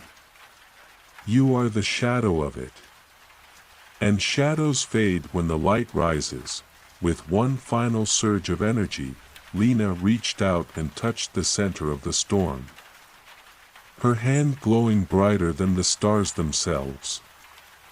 The wind screamed in defiance, but Lena's light broke through, washing over the storm like a wave of pure energy. The storm began to fade, its swirling winds dissipating into the night air, the darkness retreating as the first light of dawn began to break over the horizon. And in that moment, as the stars above her shone brightly once more, Lena realized that the true battle had not been about defeating the storm, but about restoring the balance that existed not just between the stars and the earth, but within her heart, within the very soul of the universe itself. Part 8, the dawn of a new balance. The storm had faded, and the first rays of dawn crept across the horizon, casting a gentle light over the clearing. The winds, once fierce and chaotic, had calmed, and the earth beneath Lena's feet felt steady once more. The dark clouds that had consumed the sky now dissolved, revealing the stars, which shimmered softly in the pale light of the morning. The balance had been restored, but Lena knew that her journey was not yet complete. The figure, the one who had once guided her, then become a force of darkness, now stood before her, their form no longer as imposing as before. The power they had wielded seemed to be dissipating, leaving only a hollow echo behind. Their silver hair, once brilliant with the energy of the storm, now hung loosely, their eyes dim and uncertain. "You did it," the figure said, their voice a mere whisper. "You've stopped the storm. But the question remains, what will you do now?" Lena stood tall, her heart steady, her breath calm. The storm may have been silenced, but the work was far from over. She could feel the weight of the stars above her, their light guiding her every step. The world had been changed by the storm, and now it was her responsibility to ensure that it would never fall into chaos again. "I will protect the balance," Lena said, her voice resolute. "The storm you brought was only one of many. There are more forces in this world, forces that would seek to disrupt the harmony. I will stand guard, not just for the stars, but for everything that relies on the balance of nature, of light, and of shadow." The figure bowed their head slightly, as if acknowledging her strength. "You are not like the others," they said softly. "You understand what they never could. Balance is not about controlling everything, but about understanding the ebb and flow of the world. The storm was not an end, it was a beginning. And now, you must carry that beginning forward." Lena nodded, her gaze drifting upward to the stars. She had seen their light in the darkest moments, their guidance had led her here, and their whispers had shown her the path. But now, she understood something even deeper. The stars were not simply distant lights in the sky. They were connected to everything, every tree, every stream, every person. The stars were a part of the universe's intricate web, and so was she. As the light of dawn grew brighter, Lena felt a sense of clarity. The balance was not something that could be conquered once and for all. It was something that required constant vigilance, constant understanding. The forces of darkness and light would always exist, and it was up to those who understood their power to maintain the delicate harmony between them. The figure took a step back, their expression changing. The darkness that had once consumed them was now replaced by something softer, a quiet understanding. "You have learned well, Lena," they said, their voice almost kind. "And you are not alone. The world has many guardians. You will find others who walk the path of balance as you do." Lena's eyes sparkled with determination. "I will find them. And together, we will ensure the balance remains." With a final glance at the figure, who now seemed almost human, Lena turned and began walking away from the clearing, toward the horizon. The journey ahead would be long, and she knew there would be more challenges to face, but she was ready. The path would be difficult, but the stars would always be with her, their light guiding her through the darkest of times. As she walked, the meadow stretched out before her, calm and peaceful. The quiet hum of life returning. The birds chirped softly in the distance, the wind rustled through the trees, and the earth seemed to breathe in time with her. For now, the balance was restored, and the world was at peace. But Lena knew that she could never rest for long. There would always be new storms to face, new shadows to confront, and new truths to discover, and as she walked beneath the stars, she could feel the weight of her responsibility. But it was not a burden. It was her calling. She was the guardian of balance, and this was just the beginning. Part 9. The Call of the Other Guardians. Lena's steps were light, though the weight of the world seemed to press gently upon her shoulders. The stars above twinkled softly, a steady reminder that balance had been restored for now, but she knew it was only a matter of time before another storm would rise. The task she had taken on was a constant one, never-ending, but essential. And she was not alone in it. The path ahead seemed endless, winding through the meadow, the trees, and the distant hills. Each step Lena took carried her farther from the clearing where the battle had been fought. The remnants of the storm lingered in the air, a quiet hum of energy that reminded her of the power of what she had faced, and the knowledge that many others were out there, also watching over the balance. her thoughts drifted to the figure, the one who had once sought to destroy the harmony of the world. They had stepped aside now, acknowledging her strength, and in their final words, they had alluded to something that sparked a new realization. There are others who walk this path. Lena paused for a moment in the quiet meadow, her gaze lifting to the sky. The stars seemed to shift subtly, their light pulsating with a rhythm that felt almost like a heartbeat. It was then she realized, the stars were not merely distant observers. They were connected to others, other guardians like herself, scattered across the world, each one charged with protecting a different aspect of balance. The thought filled her with a sense of purpose, but also a quiet longing. She was not alone, but she was still a single soul in a vast world. How could she find these other guardians? Would they even understand her, as she had understood the call of the stars? The journey ahead seemed bigger than she had ever imagined, as if in answer to her unspoken question, a soft breeze swept through the meadow, carrying with it a sense of anticipation. It brushed against her skin like a whisper, urging her onward. There was something more she needed to do, something beyond simply restoring the balance. The stars had led her this far, now, they were telling her it was time to seek the others. Lena took a deep breath, her heart steady. She could feel the presence of the stars, their light still glowing within her, a part of her soul. It was time to leave the meadow, time to begin a new chapter in her journey. With renewed determination, she turned and followed the path that wound through the fields, past the trees, and toward the distant mountains. The earth beneath her feet felt firm and certain, grounding her in the task ahead.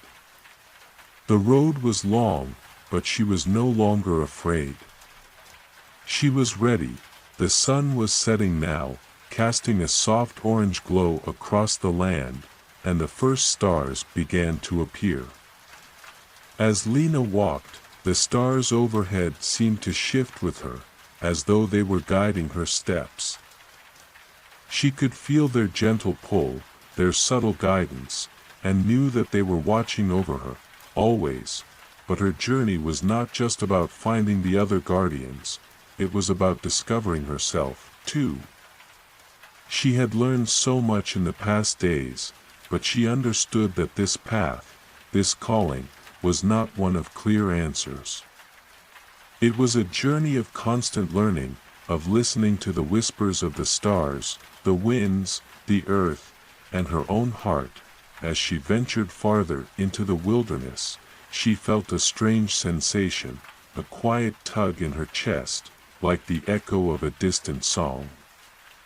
It wasn't the stars calling her this time, it was something else, something more immediate. Her eyes scanned the landscape ahead. And in the distance, she saw a flicker of light, like a small campfire, flickering in the darkening night. The fire was still a distance away, but it pulsed with a warmth that called to her, drawing her closer. Without hesitation, Lena picked up her pace, feeling a sense of urgency, as if the light was part of the answer she sought. As she drew nearer, she noticed the glow of the fire becoming brighter, and with it, the sound of voices. The air around her seemed to hum with energy, as if the gathering of these voices was something significant. When she finally reached the clearing, the fire illuminated the faces of several people, each one standing quietly by the flames. They turned toward her as she approached. And Lena's breath caught in her chest. These were not ordinary travelers.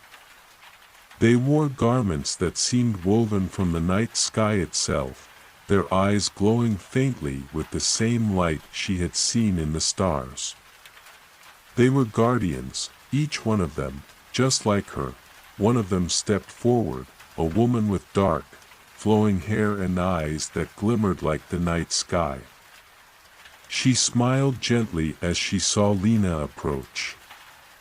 "We've been waiting for you," she said, her voice warm and knowing. Lena's heart raced. You're like me. You're guardians of balance," the woman nodded, her smile widening. "Yes, Lena. We've all felt the call of the stars.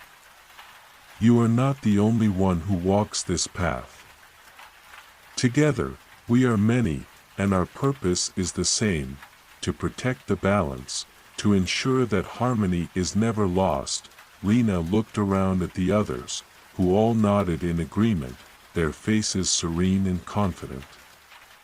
She felt a sense of relief wash over her, knowing that she was no longer alone in this task. But more than that, she felt an overwhelming sense of kinship with these people, her fellow guardians. They had all answered the same call, had all chosen to stand against the forces of chaos, no matter the cost. "We knew you would come," the woman continued. "You are part of something much greater than you know. The balance you protect is not just your own, it is the world's. And now, together, we will keep it safe." Lena smiled, the weight of her responsibility shifting into something lighter, something shared. She wasn't alone.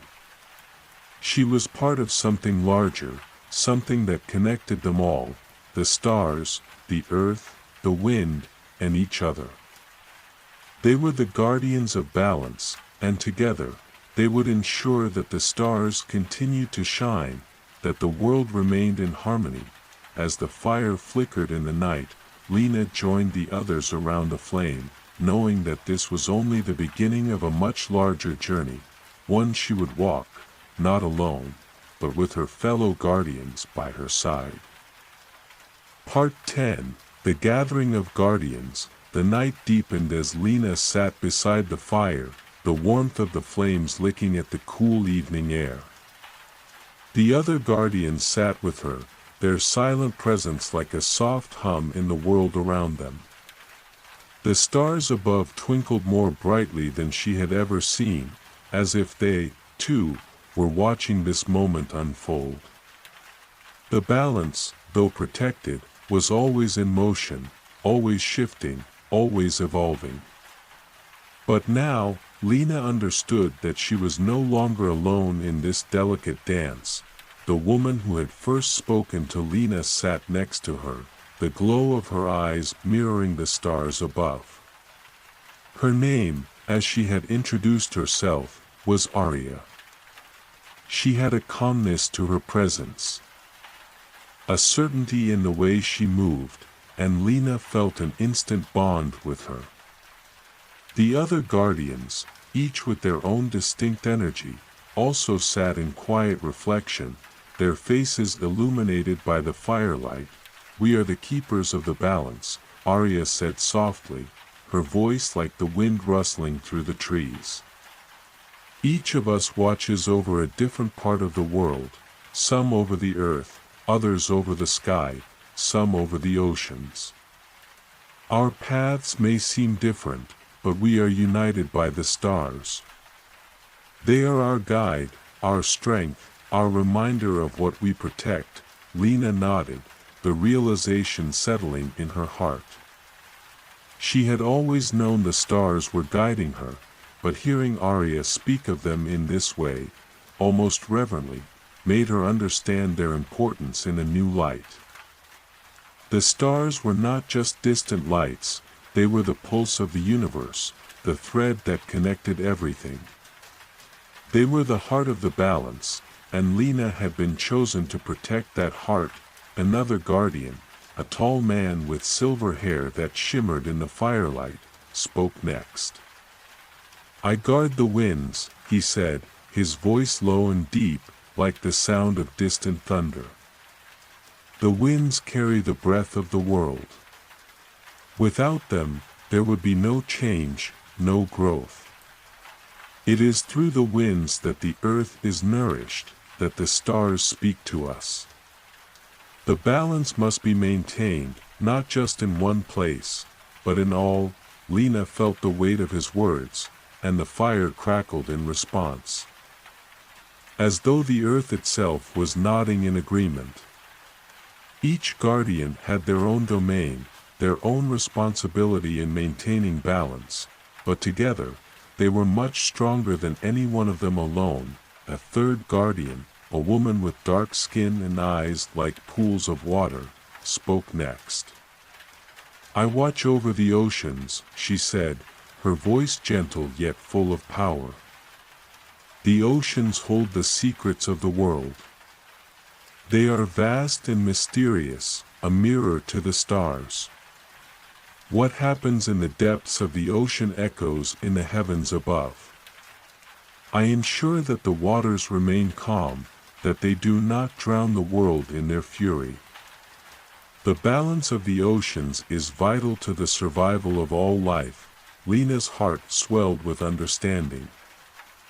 Each guardian's role was interconnected, each one of them playing a crucial part in the greater harmony of the world.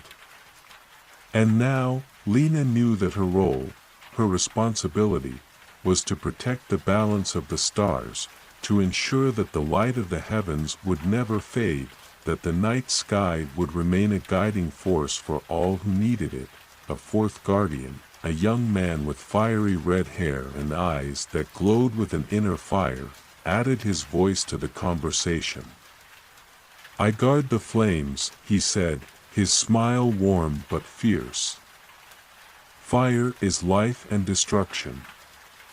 It is the force that shapes the world, that brings warmth and light, but also the one that can consume everything if unchecked. My task is to ensure that the flames burn with purpose, not recklessly, and that they never extinguish the light of the world." Lena listened intently, absorbing the weight of each guardian's words. The balance they spoke of was not just a concept, it was a living, breathing force, maintained by the actions and choices of those who stood watch over it. She was not just a part of this force, she was an active participant in its ongoing flow. The last guardian, a quiet figure with silver tattoos swirling across their skin, spoke in a soft, melodic voice that seemed to resonate with the stars themselves. "I watch over the earth," they said, their eyes closed as if in deep meditation. "The earth is the foundation of all life. Without it, there is nothing. My task is to ensure that the land remains fertile, that the plants grow and the animals thrive. Without the earth, there is no balance." Lena felt a deep sense of gratitude and awe for these guardians. They were so different, yet so connected, each one a vital part of a greater whole. The stars had brought them together, and together, they would ensure that the balance of the world would be maintained. "We have all felt the disturbances," Arya said, her gaze turning serious. "The storm you faced, Lena, was only a glimpse of the greater forces that seek to disrupt the balance. There are darker forces at work. Forces that would seek to plunge the world into chaos, to tear apart the very fabric of harmony. We must stand together, as guardians, and protect everything that is at risk." Lena nodded, her resolve strengthening. The task ahead would be difficult, but she was no longer alone. She had allies, strong, wise, and devoted. And together, they would face whatever darkness threatened the balance of their world. "We stand together," Lena said, her voice filled with quiet determination. "We will protect the balance, no matter the cost." The guardians nodded in unison, their eyes glowing with the light of the stars. The fire flickered, casting long shadows on the ground, and the stars above seemed to shine a little brighter. As if in approval, as the night deepened, the guardians shared their knowledge, their stories, and their hopes. The world was vast, and the challenges ahead were many, but Lena felt a sense of peace in their presence. Together, they were a force to be reckoned with. Together, they would ensure that the balance of the world was never lost, and so, under the light of the stars, the guardians prepared for the journey ahead. Their mission was clear: to stand watch over the balance, to protect the harmony of the world, and to ensure that the light of the stars would always shine brightly, no matter the storm that came. The Veil of the Silver Sea, Part 1, The Arrival of the Whispering Tides. The sun had just begun its descent below the horizon, casting long shadows over the landscape. The air was heavy with the scent of salt water and the distant sound of waves crashing against the shore. Kira had arrived at the Silver Sea, a vast and mysterious expanse that stretched as far as the eye could see. Its waters gleamed in the twilight, their surface shimmering with a silvery hue, as if they were imbued with magic. This was a place Kira had heard of only in whispers, a land where the ocean held secrets, and the tide spoke of things forgotten. Legend said that the Silver Sea was the boundary between the living world and the realm of dreams. It was here, at the edge of this vast and tranquil sea, that the Veil resided. The Veil, a shimmering curtain of mist, separated the waking world from the world of forgotten dreams, and it was said that only those who truly understood the depths of the heart could pass through it. Kira stood at the shore, feeling a strange pull in her chest.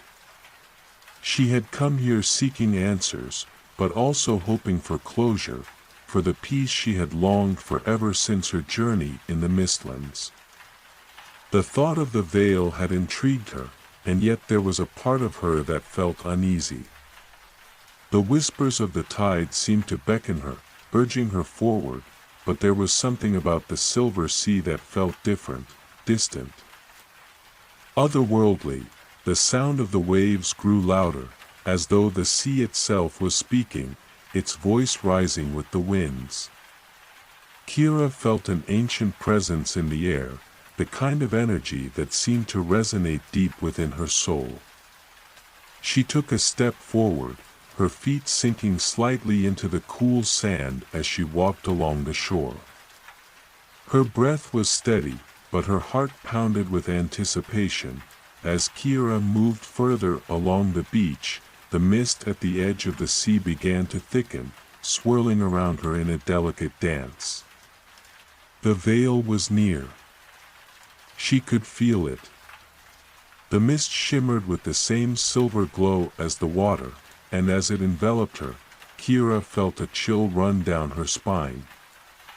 The temperature had dropped, and the air had become heavier, charged with an eerie, yet calming energy. Out of the mist emerged a figure, tall and cloaked in silver. The figure was indistinct, its features hidden in the folds of its cloak, but Kira could sense the presence of wisdom and age in its aura. The figure moved toward her with a slow, graceful stride, its steps barely leaving a mark on the sand. Kira's heart skipped a beat, but she didn't move, rooted to the spot by an overwhelming sense of both wonder and apprehension. The figure stopped just in front of her, its head tilting slightly as if to examine her. Kira felt an invisible weight settle over her, as though the air itself was holding its breath. The figure spoke, its voice like the sound of distant waves lapping at the shore. "You seek the Veil," it said, the words carrying an ancient resonance. "Do you understand what lies beyond it?" Kira swallowed, her throat dry. "I'm not sure. But I've come to find answers. I need to know what lies hidden in the depths of the Silver Sea." The figure remained silent for a long moment, its presence both comforting and unnerving. Finally, it spoke again. The veil is not merely a boundary between worlds. It is a mirror, reflecting the truth of what is hidden in the heart of every soul. Those who cross it must face themselves, face the shadows they carry within. Only then can they truly pass into the realm beyond. Kira felt a wave of uncertainty wash over her. She had faced many challenges during her journey, but this felt different. The Silver Sea was not just a place, it was a test, a place where the deepest parts of her soul would be laid bare. The figure stepped closer, its cloak rippling in the wind. Before you can cross, you must ask yourself, what are you willing to leave behind? What are you ready to confront? Kira's mind raced. She had thought she was ready for anything, but this was a challenge that made her question everything. She had been through so much, but there was still so much she didn't understand about herself, about the path she had walked, and the price she had paid. "I'm ready to face whatever lies ahead," Kira said, her voice steady despite the uncertainty swirling within her. "I've come this far. I must keep going." The figure nodded, a silent approval in its movement. It raised a hand and pointed toward the Silver Sea, where the mist had parted to reveal the shimmering veil that hung like a curtain over the water. "You must enter the sea and walk through the veil," the figure said. "But remember, the journey is not just through the water, it is through your own heart. Only those who confront their own truths will pass." Kira nodded, the weight of the figure's words sinking into her chest. She turned toward the veil, her steps slow as she moved toward the water. The sound of the waves grew louder again, and the mist around her seemed to thicken once more, almost as if it were welcoming her. As she stepped into the cool water, the world around her seemed to fade, the Silver Sea stretching out endlessly before her. The mist swirled around her, and the air grew thicker, almost suffocating. Kira felt the pull of the veil grow stronger, as if it were drawing her in. Her heart raced as she approached the shimmering barrier, the boundary between the living world and the unknown, and then, with a final step, Kira crossed the threshold. The mist closed behind her, and she was engulfed in a silence that was absolute, a silence where time no longer seemed to exist. End of Part 1. In Part 1, Kira arrives at the Silver Sea, feeling both drawn to and apprehensive about the mysterious veil that separates the living world from the realm beyond. She encounters a cloaked figure who warns her that crossing the veil is not just about entering a new world, but facing the deepest truths of her own heart. As she steps into the water, she begins her journey toward the veil, knowing that what lies beyond may change her forever. Part 2, The Crossing of the Silent Waters. Kira's heart pounded as she stepped forward, the water of the Silver Sea cool against her skin. Each step felt like a delicate dance between reality and dream, her feet sinking into the silken, cold embrace of the ocean. The mist around her thickened, forming swirling tendrils that brushed against her cheeks, as though the very air was reaching out to test her resolve. The veil lay just ahead, a shimmering curtain of silver and light. It pulsed with a soft, otherworldly glow, casting ripples across the surface of the sea, distorting the reflections of the moon and stars. Kira could feel its pull, gentle yet insistent, like a magnetic force drawing her toward it. She felt the boundary between the worlds narrowing, the separation of the known and the unknown thinning with each step she took. The air was dense with the sound of the ocean, but it was not just the rhythm of waves crashing against the shore. There was something deeper, A low hum beneath the surface of the sea, as though the waters themselves were alive, whispering secrets to those who dared listen. With each step, Kira became more aware of the space around her, the way the mist swirled and shifted, how the water seemed to breathe with her. But there was something else, too, a strange sense of familiarity. As she walked deeper into the silver sea, memories began to surface, ones she had forgotten or perhaps buried deep within her soul. She saw flashes of her past, her childhood home, her parents' faces, and the laughter of friends long gone. But there were also memories she didn't recognize, dreams of a life that wasn't hers. Lives lived by others whose stories intertwined with her own. Faces and voices from realms she had never visited. The water rose around her waist now, and the veil loomed just ahead, shimmering like a wall of light. Kira's breath quickened, her body tense. She could feel something waiting on the other side, something that called to her with a voice she couldn't quite hear. The veil was no longer just a barrier, it was alive, and it was waiting for her to step through. She hesitated.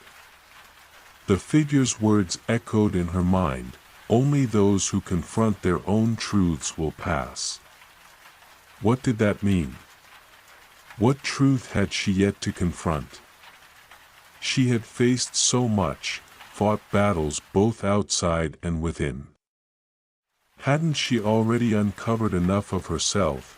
But there was still a sense of unease, a feeling that something deeper, darker, still lingered in the recesses of her heart. She had made mistakes, yes, but was she truly ready to confront them all? Kira took a deep breath. There was no turning back now. This was the moment she had been drawn to for so long, the moment where everything could change. She stepped forward. The moment her foot crossed the threshold of the veil, the world around her seemed to dissolve. The silver sea, the mist, the distant sound of waves, they all faded away, leaving her suspended in a place between worlds, where time did not exist. She felt weightless, as though she were drifting in a space that was neither here nor there, and then, with a sudden rush, Kira was surrounded by darkness. Not the cold, empty kind of darkness, but the kind that enveloped her like a thick blanket. It was warm, yet suffocating. She couldn't see her hand in front of her face, but she could feel its presence, as though the darkness had form and substance. A voice called to her, soft and distant at first, but growing louder with each passing moment. Kira. She froze. It was her name, but it wasn't spoken by her own lips. It was a voice she recognized, one that echoed with familiarity but held a strange undertone, a sense of longing and regret. The voice drifted in and out of the darkness, calling her, urging her to follow. Kira. She took a hesitant step forward, her feet sinking into what felt like soft, yielding ground. Her heart raced as the voice drew nearer. She reached out into the void, but there was nothing to grasp. The voice continued to call, wrapping around her like a forgotten memory, pulling her towards something she couldn't understand. And then, suddenly, a light appeared, a tiny flicker in the distance. At first, it was no more than a speck, but it grew brighter with each step she took. It was a warm, golden light, contrasting sharply with the darkness around her. She felt a strange pull toward it, a need to understand what it meant, as she drew closer. The voice grew clearer, no longer distant but close, as if whispering directly into her ear. "You have come," the voice said, its tone now filled with a deep, sorrowful weight. "But are you ready to see what lies beneath the surface of your heart?" Kira's pulse quickened. She didn't know if she was ready, but she had no choice. She had come this far. She had to face whatever truth awaited her. The light grew brighter, and the darkness around her began to shift. Shadows moved, taking on familiar shapes, figures from her past that she had long since forgotten, people she had loved, people she had lost, faces that had haunted her dreams, and in the center of the light, standing before her, was the figure she had encountered earlier on the shore of the Silver Sea. Its cloak shimmered with a silver sheen, and its face, hidden beneath its hood, was still a mystery. But now, Kira could feel the weight of its presence, its ancient wisdom, its understanding of the journey she had undertaken. "Step forward, Kira," the figure said, its voice warm and knowing.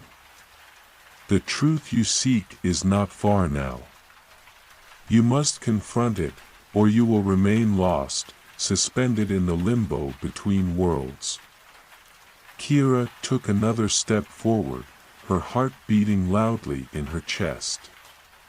The shadows around her swirled, merging with the light, and she saw the faces of her past, her family, her friends, the people who had shaped her life. But there was something else, too, something darker.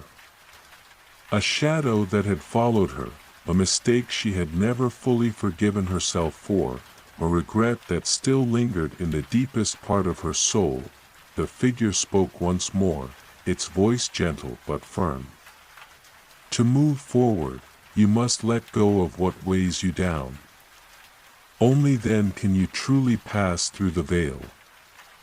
Kira stood at the crossroads of her past and her future, knowing that what lay ahead would demand everything she had. The time had come to face her deepest fears, her deepest regrets, and so, with a steadying breath, she took another step into the light. End of Part 2. In Part 2, Kira steps into the veil and finds herself in a place between worlds, where darkness and light merge. She encounters the voice that has been calling to her, and the figure from the shore once again appears, urging her to confront the truths hidden deep within her heart. As she faces the shadows of her past, Kira must make a choice, whether to confront her regrets and fears in order to move forward. Part 3. Confronting the shadows. The light around Kira began to shimmer, fading and reappearing like the slow fluttering of a flame in the wind. As she stood before the figure, her mind raced, her heart heavy with the weight of the decisions that lay before her. The shadows from her past, the faces of loved ones and lost friends, seemed to reach out, pulling at her soul. The figure remained silent, its presence radiating an unspoken understanding. It was not the first time Kira had faced her regrets, but this moment was different.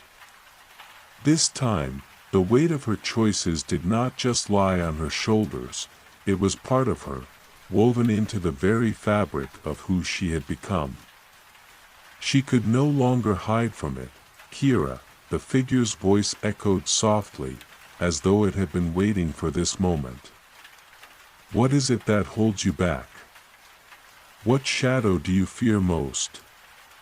Kira closed her eyes, her breath shallow as memories flooded her mind.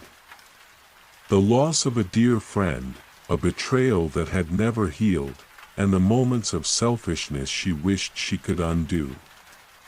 But among these, there was one regret that stood above all others, the choice she had made when her heart had been torn between love and duty. A love that had been lost not to time, but to her own hesitation. The air grew colder as the figure spoke again, its voice now tinged with both empathy and challenge. "To step forward, you must let go of the chains that bind you. The past is a shadow, not a weight. Release it, and only then will you find the strength to walk through the veil. Kira felt her heart tighten. Let go. How could she? The past had shaped her, it had been her guide and her burden. It had been the source of her strength and her pain. Letting go felt impossible, as if she would lose herself in the process. The shadows around her swirled, and in their depths, she saw the face of her lost love. The figure stood before her, just as she had seen him before, hands outstretched, eyes filled with warmth. But there was something different now. The distance between them, the years of silence, seemed to shrink, and for a brief moment, Kira felt the sharp pang of what had never been resolved. You cannot change what was, the figure whispered softly, but you can change how you carry it. Kira reached out, her hand trembling as she touched the ethereal face of the shadow before her. She could feel the warmth of the memory, the tenderness they once shared. Yet, as she did, the warmth began to fade. The figure's form becoming more distant, more fragmented. It was as if the moment was slipping through her fingers like sand. Let go, the voice urged again. Only by releasing the past can you move forward. To remain bound to it is to trap yourself in a loop. Tears welled in Kira's eyes. Could she truly release him, the memory of him that had lingered in her heart for so long? It was more than just love, it was the hope of what could have been. The part of herself that had never fully healed from the loss, and yet, as she stood there, she realized something. It wasn't the love she needed to let go of, it was the guilt, the belief that she had failed, the lingering question of what might have been if she had made different choices.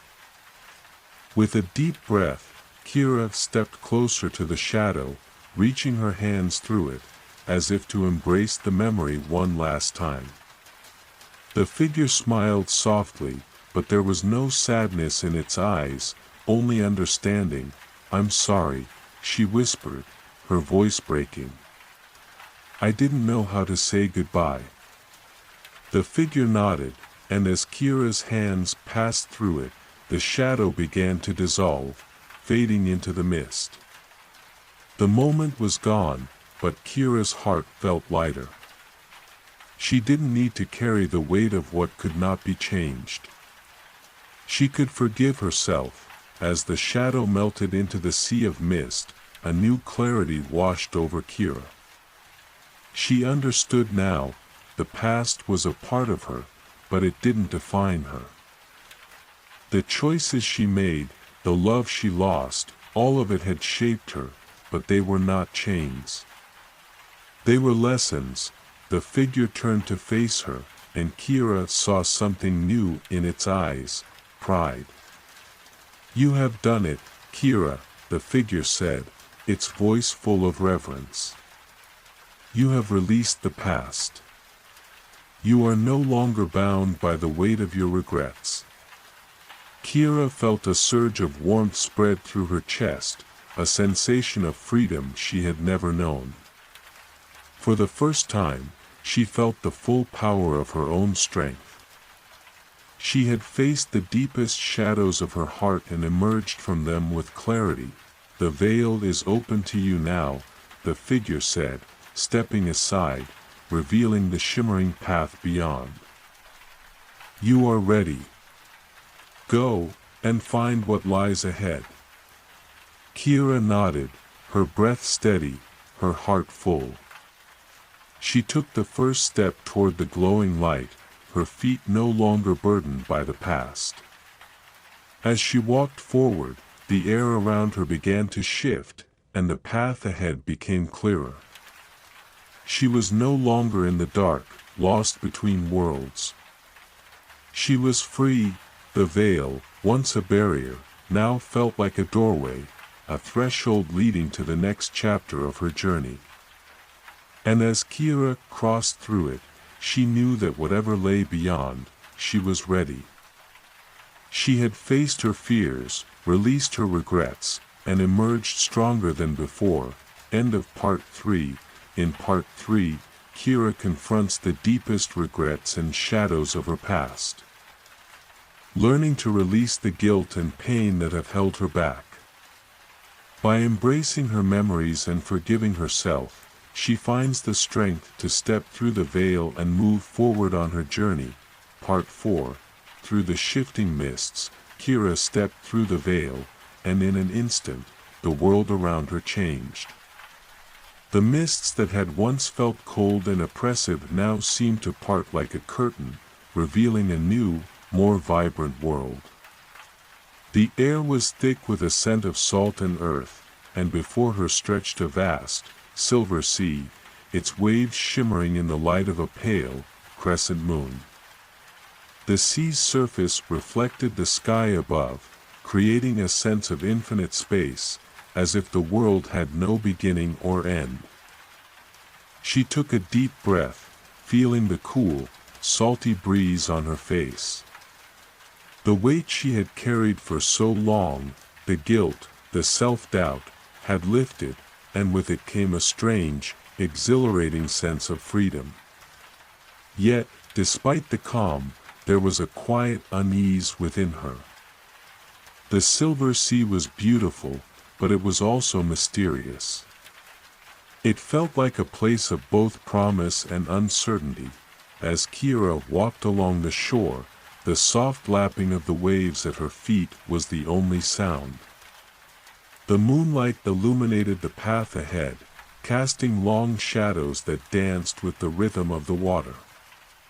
It felt as though she was not walking alone. There was something in the air, something just beyond the horizon. Watching her, her footsteps slowed as she noticed a figure standing at the edge of the water, facing the sea. The figure was tall and cloaked in a flowing garment that seemed to shimmer like the waves themselves. The hood was drawn low, hiding the face, but Kira could feel the figure's presence. There was a quiet power in the air, as though this figure was as much a part of the sea as the waves that washed upon the shore. The figure spoke without turning. "You have crossed the veil, Kira. But your journey is not yet complete." Kira hesitated, unsure of what to say. Her voice, when it came, was a soft whisper, barely rising above the sound of the sea. "Who are you?" The figure turned slowly. And as it did, Kira's breath caught in her throat. The face that looked back at her was unfamiliar yet somehow comforting, like a reflection of something she had known in another time. It was not the face of a stranger, but one that belonged to the sea itself, both timeless and ancient. "I am the keeper of the waters," the figure said, its voice calm and soothing. "I guard the threshold between the worlds of the living and the beyond. You have come here for a reason, Kira. You have crossed through the veil to seek something, but you must be prepared. The sea is vast, and it holds both beauty and danger." Kira swallowed hard, the weight of the words settling deep within her. "What is it that I seek?" The keeper's gaze softened, and Kira could feel its eyes, though hidden beneath the hood, penetrating deep into her soul. "You seek answers, just as many before you have. But the answers you seek are not given freely. They must be earned." The keeper raised a hand, and the sea before them began to shift. The calm waves rippled violently, swirling into a maelstrom of dark water. From the depths of the sea, a strange light began to rise, glowing with an ethereal, silver hue. The light grew brighter and brighter, until it illuminated the entire shore, casting everything in a surreal glow. Kira stood frozen, captivated by the light, which seemed to draw her in. She felt a pull, a magnetic force that called to her very being. It was as if the light held the answers she had been searching for her whole life, answers to the questions that had haunted her, answers to the things she had never dared to ask. "You must enter the depths, Kira," the keeper said softly. "But know this, what you find below may not be what you expect. The sea is a reflection of your heart. It will show you things you have hidden, things you may not want to face." Kira's mind raced. The sea, the veil, the keeper, all of it was part of something much larger than she could understand. She had stepped through the veil, but now she had to dive deeper into the unknown. She had already faced her past, but the future, the choices she would have to make, these were still shrouded in mystery. With a deep breath, Kira stepped toward the water's edge. The sea was cold, the water lapping gently at her feet, but she didn't hesitate. She had come this far. She had released her past, and now she was ready to face whatever lay ahead. The keeper did not move, but its gaze never left her. "Remember, Kira," the figure said, its voice a whisper on the wind. "Only by embracing the unknown can you truly understand yourself. The sea will show you many things, but it is you who must choose how to see them." Kira nodded, her resolve hardening. She stepped forward, her feet sinking into the cool, silken sand, the water rising around her ankles. With each step she took into the sea, the light grew brighter, and the air seemed to pulse with energy. As the waves lapped higher, the water rose to her waist. She felt herself being pulled forward, deeper into the heart of the sea.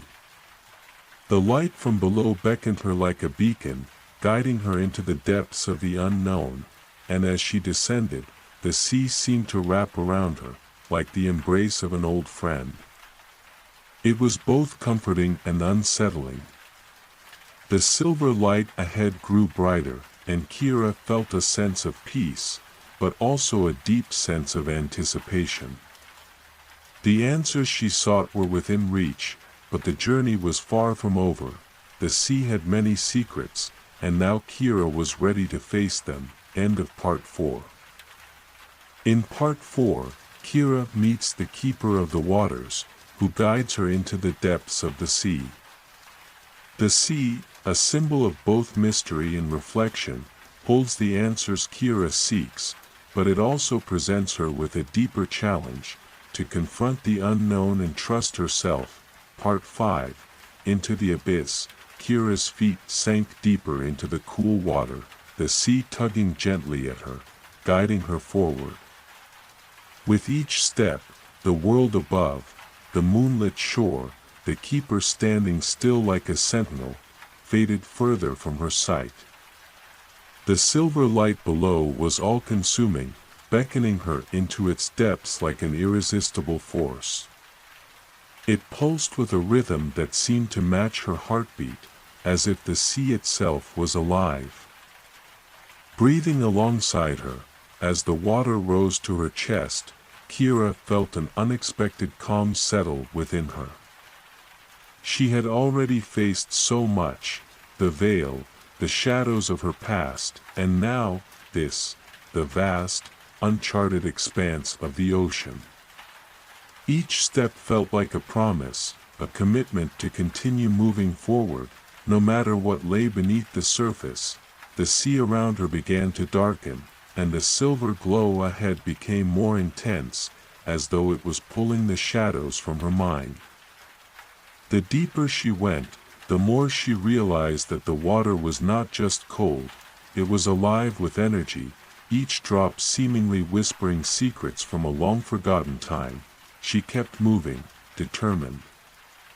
She could not turn back. Not now. And then, Just as the water reached her neck, the sea stilled. The light ahead became blinding, and for a moment, Kira was surrounded by nothing but the glow. She could feel it surrounding her, within her, pressing gently against her skin, as though it were asking her to let go of everything, to surrender to the unknown, but she did not fear. Instead, a strange sense of clarity washed over her. The sea was not her enemy. It was a reflection of her own soul, deep, vast, and sometimes tumultuous, but never to be feared. The choice to move forward was hers, and hers alone, and then, from the heart of the sea, a voice echoed, "Why do you seek the answers, Kira?" The voice was soft. Yet it carried the weight of 1,000 years. It wasn't the keeper, nor was it the voice of the wind, it was the voice of the sea itself. Kira paused, her mind swirling with questions, but she didn't speak. She had to listen. "The answers you seek are not simple," the voice continued. "They will not provide the closure you desire. For closure is a lie, a thing of this world. You seek meaning, but the meaning is hidden in the journey, not the destination." Kira closed her eyes, letting the words settle in her heart. "What is it, then? What am I to find?" The sea seemed to respond with a deep, resonating hum. The water shifted around her, and for a moment, Kira felt weightless. As if she were no longer bound by the rules of the earth. The silvery light around her began to form shapes, figures that danced and swirled in the water, shapes that seemed so familiar, yet so impossible. Memories from her past, her parents, her friends, her lost love, all of them appeared before her, their faces full of emotion, but these faces weren't the ones she remembered. They were distorted, stretched out of time, caught between the real and the imagined. The faces shifted, flickering like the light of a flame, and Kira realized that these weren't the people she had known, they were shadows of the past, reflections of her mind's attempt to hold on to the things that had slipped away. "They are not real," the voice whispered, the sound reverberating through her mind. "These faces, these memories, they are echoes. The past is a shadow. It exists only in the mind of the beholder." Kira's heart tightened, but as the faces faded into the silver mist, she understood. The past, for all its weight and sorrow, was not something she could possess. She couldn't bring the lost moments back, nor could she forever hold on to the people and things that had shaped her. They were gone, yet they had been a part of her journey. They had shaped her in ways she could not even fully comprehend. The sea, the veil, the keeper, these were not here to give her answers in the way she had thought. They were here to show her that the journey itself was the answer. The water around her seemed to pulse, and the silver light grew softer, more intimate. The sea no longer felt like a vast, impersonal force. It felt like a friend, an old companion who had always been there, waiting for her to understand. "Release what you cannot hold," the voice said. "And the way forward will reveal itself." With a deep breath, Kira closed her eyes. She let go of the memories, the pain, the questions that had held her captive for so long. She allowed herself to be washed in the light of the sea, to be held by the rhythm of the waves. And as she did, something inside her began to change. The water around her shimmered, and the silver light began to spiral, rising higher and higher, forming a vortex of energy that pulled at her gently, urging her forward. She no longer resisted. She embraced it. She had released her past, her doubts, her fears. The sea was no longer a thing to be feared, it was a thing of beauty, of transformation, and then, just as she thought she might drown in the light, it began to fade. The light softened, and the water around her grew still. She felt herself being lifted, rising above the surface. The water around her began to shimmer and part, and she was no longer submerged. Kira opened her eyes. Before her was a new world, an endless expanse of glowing fields and rolling hills. Stretching out beneath a sky filled with the brightest stars she had ever seen. The silver sea was behind her, calm once more, its surface reflecting the stars above. She was no longer in the depths. The world before her was a place of possibility, a place where her journey had only just begun. End of Part 5. In Part 5, Kira dives deeper into the sea, confronting the reflections of her past and the nature of her journey. She learns that answers are not given easily, but that understanding and release are part of the process. As she lets go of the past, she rises above the water to face a new world full of possibilities. Part 6. The Land of Glowing Horizons. Kira stood on the edge of the silver sea, her feet barely touching the shimmering sand. The air around her was crisp and fragrant, filled with the scent of wildflowers and the distant hum of something ancient. Her gaze swept across the vast landscape before her, rolling hills covered in soft, glowing grass, trees that shimmered in hues of lavender and silver, and skies filled with stars that twinkled like diamonds. This was not a world she had known, but it felt strangely familiar. The very earth beneath her feet seemed to pulse with energy, as though it was alive, responding to her presence. Kira took a deep breath, the air sweet and pure. And for the first time in what felt like forever, she felt truly free. The weight of her past, the guilt, the grief, the uncertainty, had been left behind in the depths of the sea, and now, she stood on the threshold of something new. Before her, the horizon stretched endlessly, a glowing line that seemed to beckon her forward. There was no path, no clear direction, just the vast openness of this strange new world. She could feel the pull of the land, a subtle invitation to explore, to walk forward and see what lay beyond. But as she took her first step, a soft voice echoed through the air, familiar and comforting. It was the keeper of the waters. "Do not be afraid, Kira," the voice said. "The land before you is not without its challenges. It is a place of both light and shadow, and here, you will find the truth you seek, but it will require courage." Kira paused, feeling the weight of the words settle within her.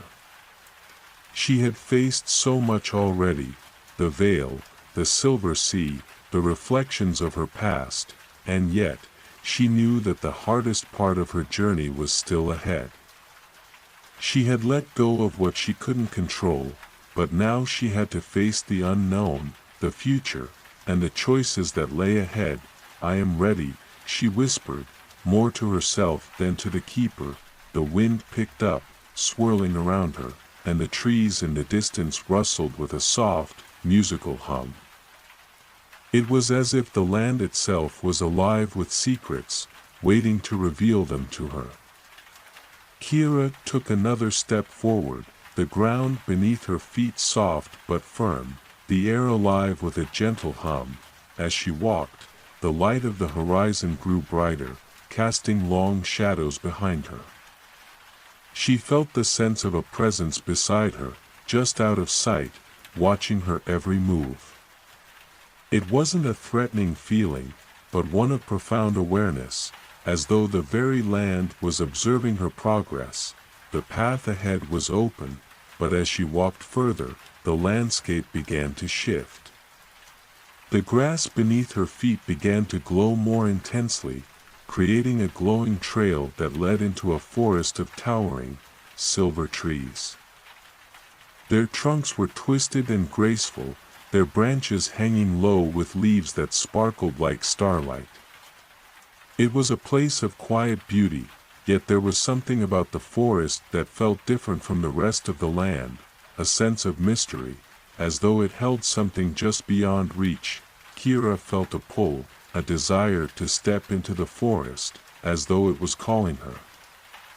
She hesitated for only a moment before she moved toward the trees. The closer she got, the more the air seemed to thicken with an unseen energy.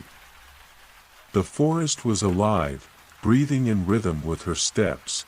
As she entered the shadowed canopy, the soft light of the glowing land behind her faded, replaced by a cooler, more ethereal glow that came from the trees themselves. The forest was darker, but not cold. The leaves rustled in the wind, and Kira could hear faint whispers, as though the trees were speaking among themselves. "Do you hear them?" the keeper's voice echoed in her mind. "The trees have lived longer than you can imagine. They carry the wisdom of this world, but only those who listen with their heart can understand their song." Kira paused, closing her eyes and listening. The whispers were soft, almost imperceptible, but she could feel them in her chest, a rhythm that matched her heartbeat.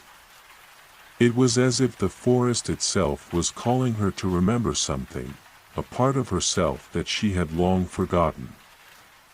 She stepped deeper into the forest, the whispers growing louder, filling the air with an ancient song. She felt a connection to this place, a bond that ran deeper than anything she had ever known. The trees, the wind, the land, everything seemed to be part of a greater whole, and she was a part of it too. Suddenly, the ground beneath her feet began to tremble, and the air grew heavy with anticipation. The whispers turned to murmurs, growing louder until they formed words. Kira's heart raced as she listened closely. "Turn back," the voice of the forest warned. "There are paths here you may not wish to take." Kira's mind raced. What did the forest mean? What was it warning her about? She stopped, uncertain, but then she remembered the keeper's words, "The truth you seek will require courage." She wasn't here to turn back.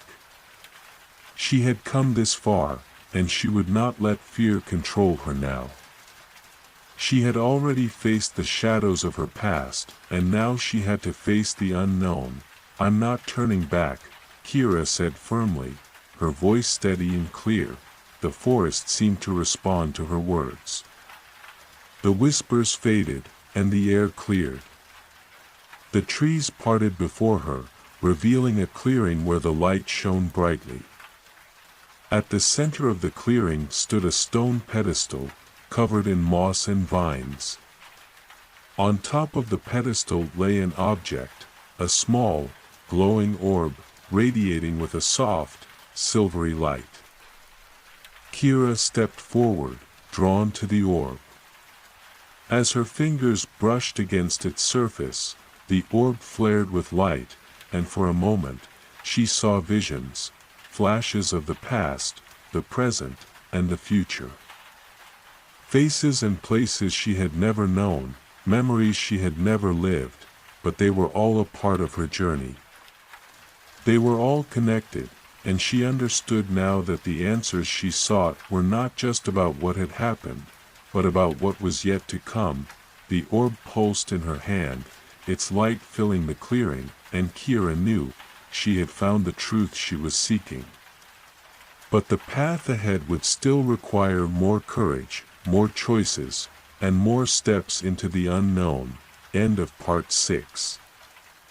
In Part 6, Kira enters a mystical forest, where she is faced with the wisdom of the trees and a powerful orb that reveals glimpses of her journey. She must choose to continue her path with courage, understanding that the truth she seeks is intertwined with both her past and her future. Part 7. The Heart of the Storm. Kira stood in the clearing, the orb glowing softly in her hands. The visions it had shown her, flashes of moments and faces, had left her heart racing. She felt as if she had touched something far deeper than the physical world, something beyond the veil of time itself. The path ahead, though mysterious and uncertain, now seemed clearer in a way.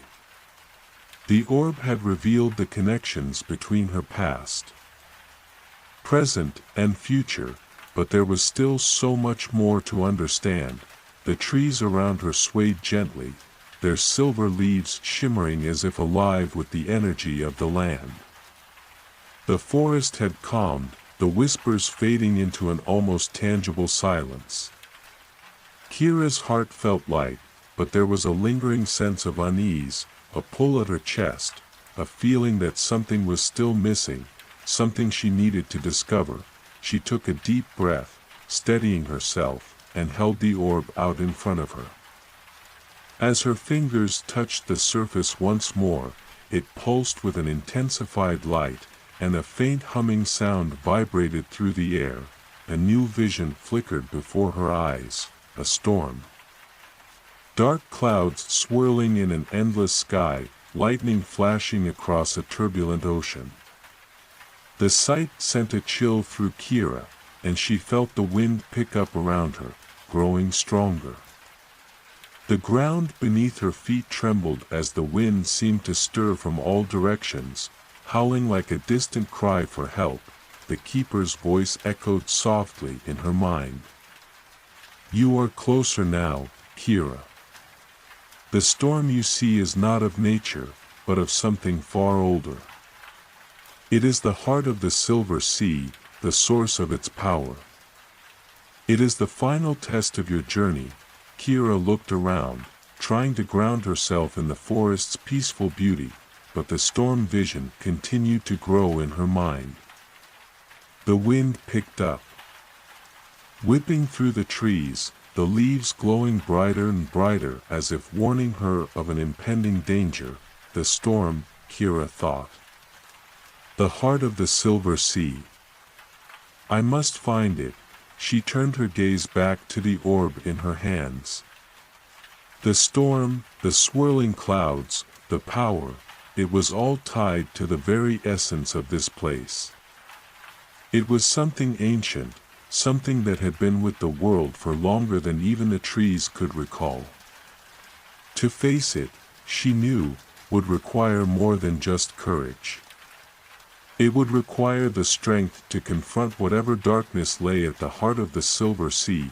Kira tucked the orb carefully into the folds of her cloak and began walking toward the edge of the forest. As she moved, the wind seemed to follow her, gusts pressing against her, as if urging her to hurry. Her heart pounded in her chest with each step, and a sense of urgency gripped her. She walked for what felt like hours, though time seemed to stretch and distort around her. The trees of the forest began to thin out, and the air grew colder, the ground turning to mist and damp earth beneath her feet. The mist thickened, swirling around her like a living thing, obscuring her vision, and then, through the fog, Kira saw it, a distant light, faint but undeniable. It was not the soft glow of the orb in her cloak, but something much brighter, much more intense. It pulsed rhythmically, like the beating of a heart, and Kira knew without a doubt that it was calling her. With renewed determination, she pushed forward, the mist parting as she neared the source of the light. She could hear the faint sound of waves crashing against rocks in the distance, and the wind picked up again, howling in her ears.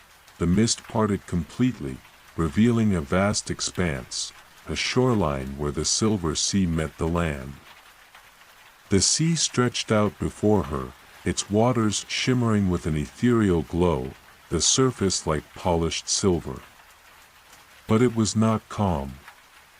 The waters churned and swirled, as if a great storm was brewing beneath the surface. At the center of this turbulent sea stood an island, bathed in a soft, radiant light. The island was unlike any Kira had ever seen.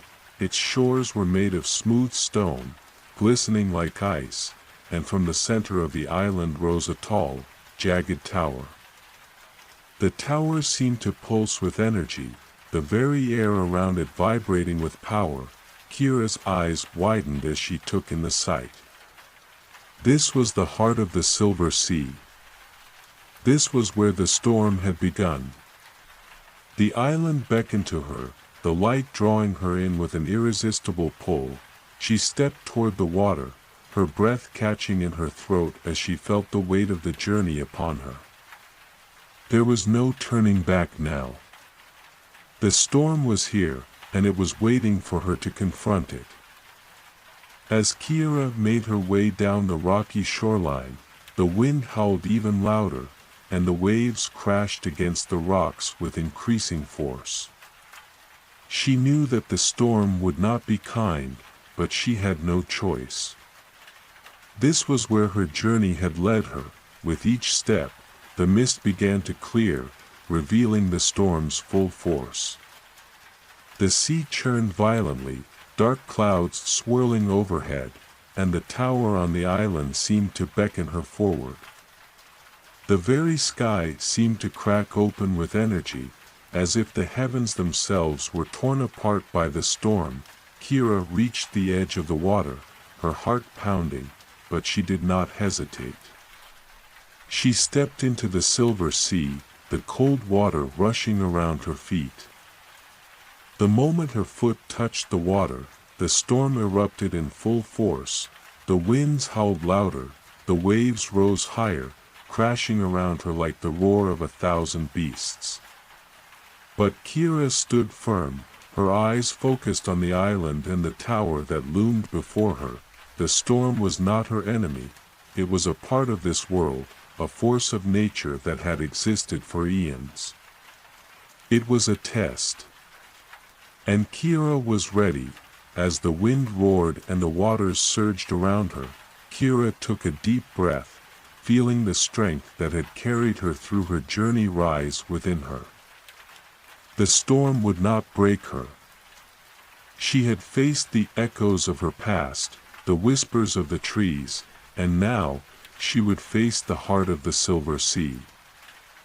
The tower on the island called to her, and Kira knew that she must reach it. She pushed forward, determined to face whatever awaited her in the heart of the storm. End of Part 7. In Part 7, Kira reaches the heart of the Silver Sea, where a great storm awaits her. With the orb's guidance, she faces the storm with courage and steps into the turbulent waters, determined to confront the truth that lies at the center of the storm. Part 8. The Tower's Secret. Kira pushed through the raging storm, her feet sinking into the silver waters of the sea. The winds whipped at her, pushing her back with each step, but she didn't falter. She gritted her teeth and kept moving forward, her eyes fixed on the glowing tower in the distance. Each wave that crashed against her seemed to test her resolve, but she refused to turn back. The sky above darkened, and the storm intensified as if the very heavens were enraged by her presence. Yet, she felt an odd sense of calm within herself, a quiet strength that had been building throughout her journey. The orb in her cloak pulsed softly, a steady beat of reassurance. It was a reminder of the truth she carried with her. She was not alone. As she waded deeper into the water, the light from the tower grew stronger, almost as though it was drawing her in.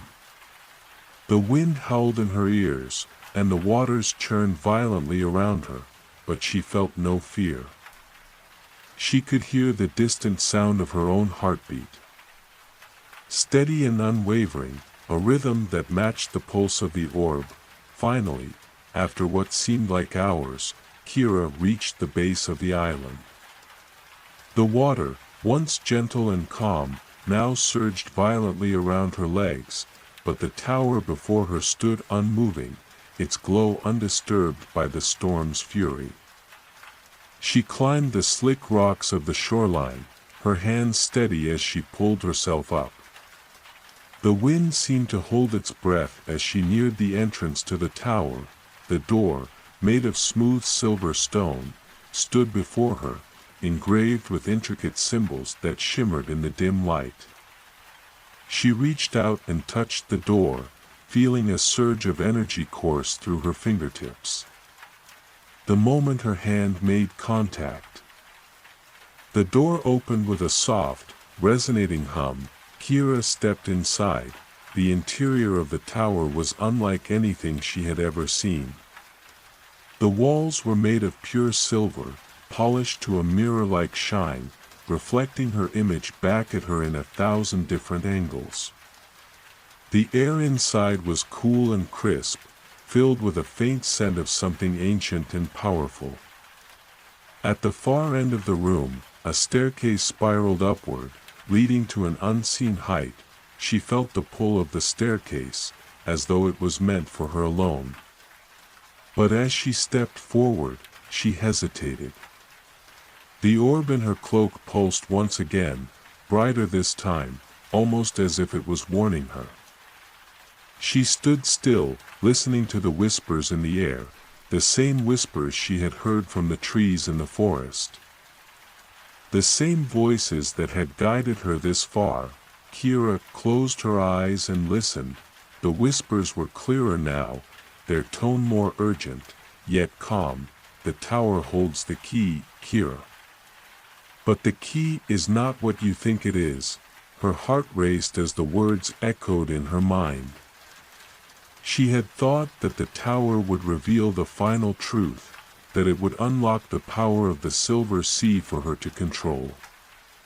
But now, the whispers hinted at something deeper, something hidden in the very walls of the tower.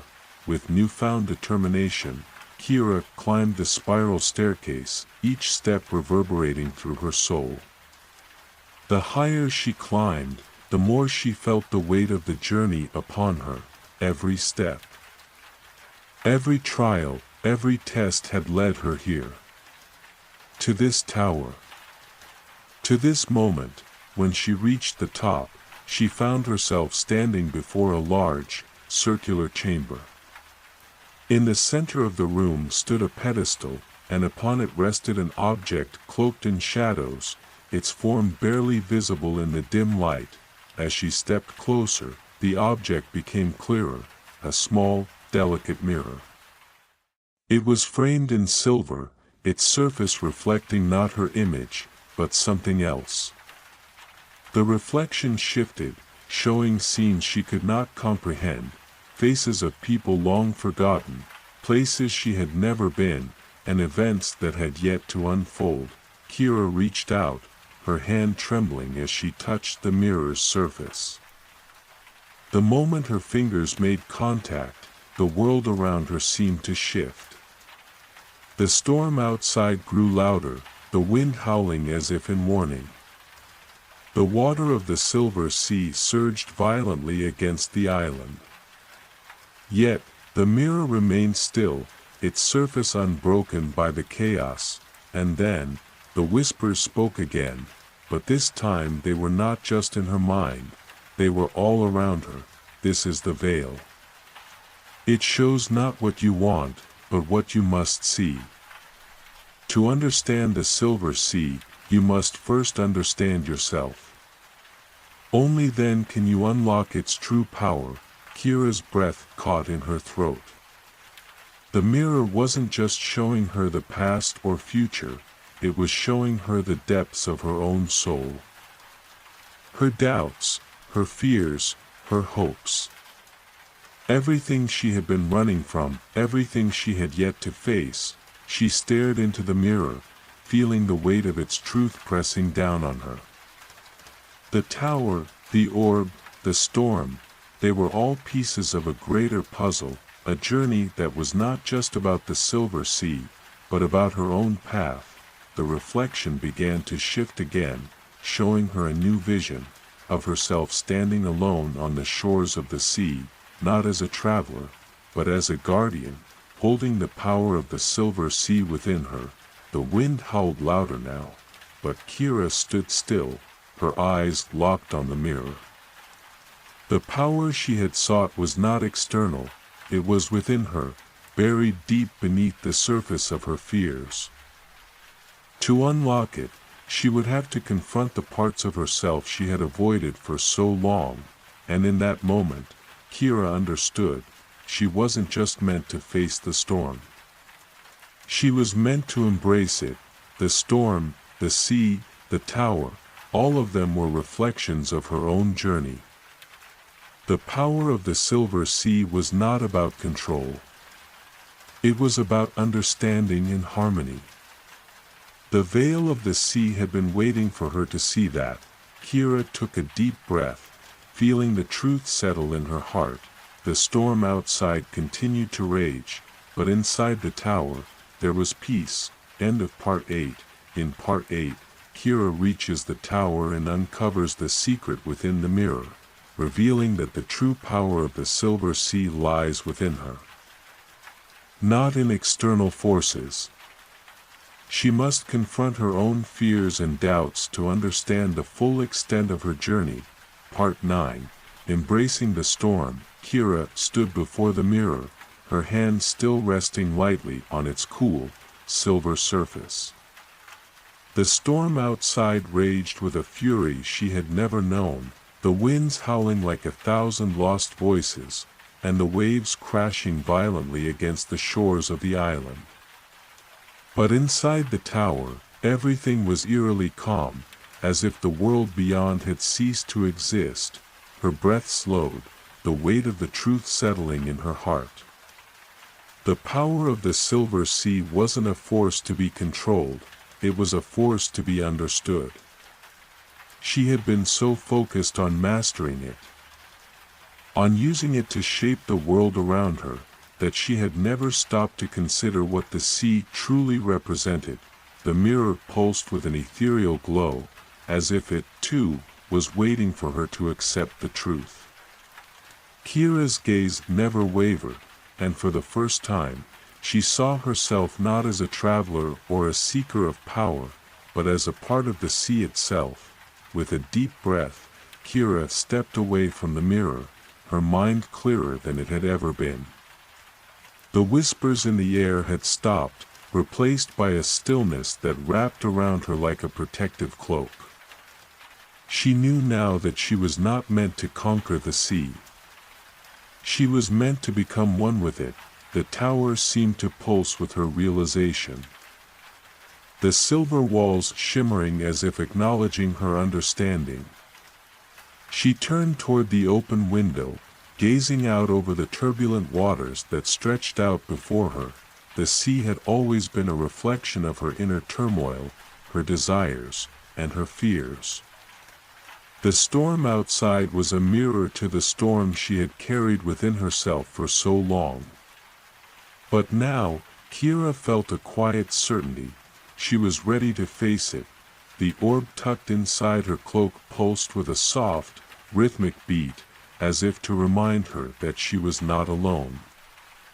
She closed her eyes and let the calm wash over her, the whispers of the wind now a lullaby, guiding her through the storm within her heart. Kira raised her hands toward the sky, feeling the pulse of the orb grow stronger with each beat. As her fingers reached higher, the storm outside seemed to respond. The winds began to shift, no longer violent, but steady and gentle. The waves, which had once threatened to drown the island, began to recede, their strength ebbing as the sea itself seemed to calm. She spoke, her voice steady and confident. I am one with the sea. I embrace its rhythm, its pulse.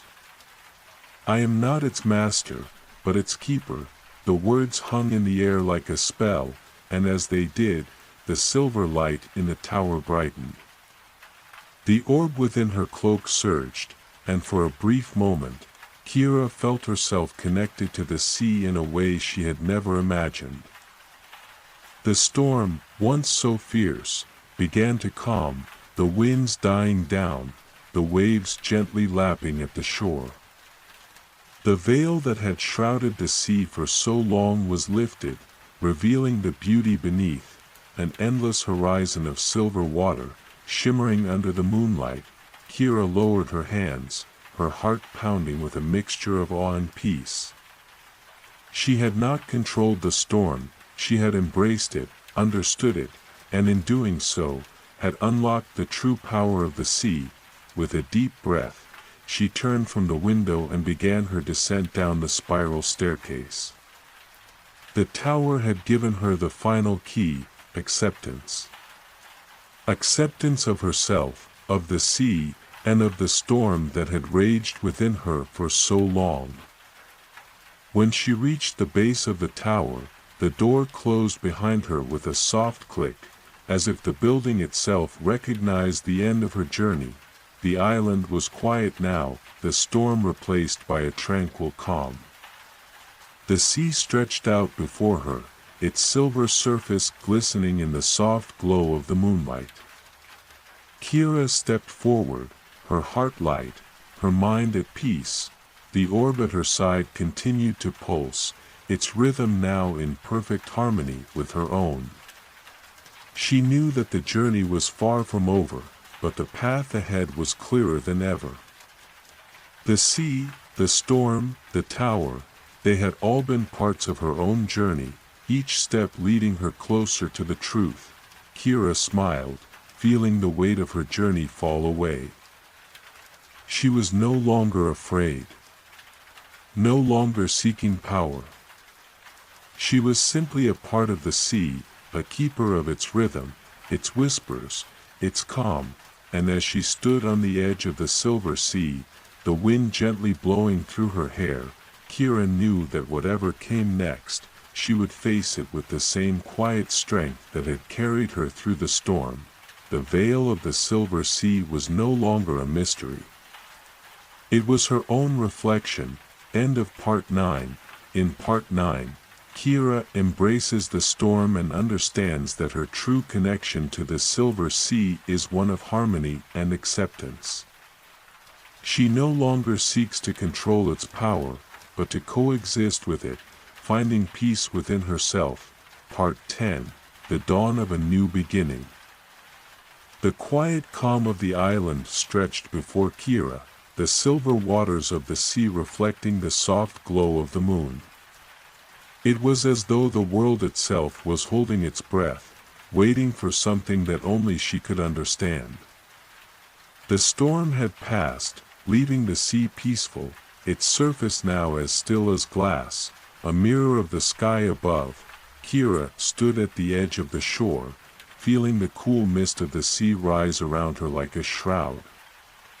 The orb inside her cloak, once pulsing with uncertainty and confusion, now radiated a gentle, steady light. Its rhythm was no longer frantic or searching. It had found its place, just as she had.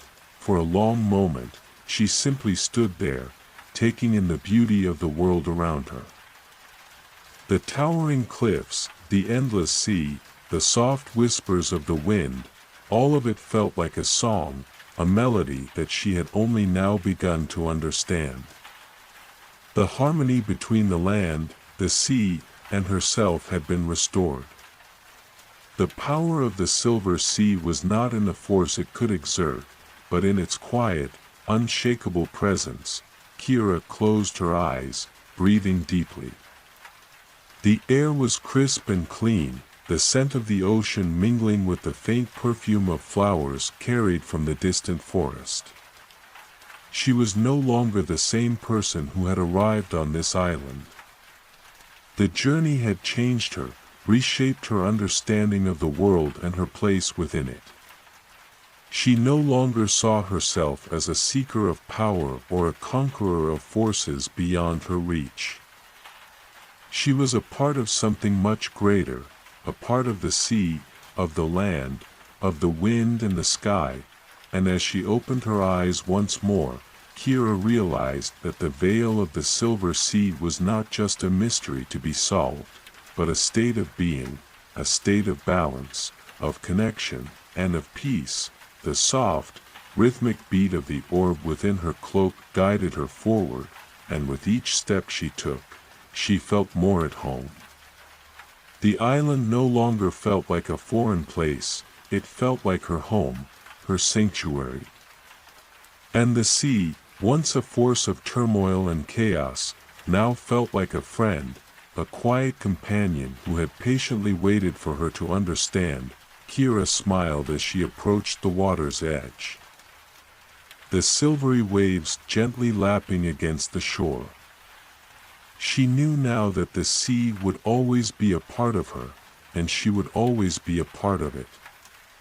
There was no more fear, no more doubt, only the quiet certainty that this was where she was meant to be.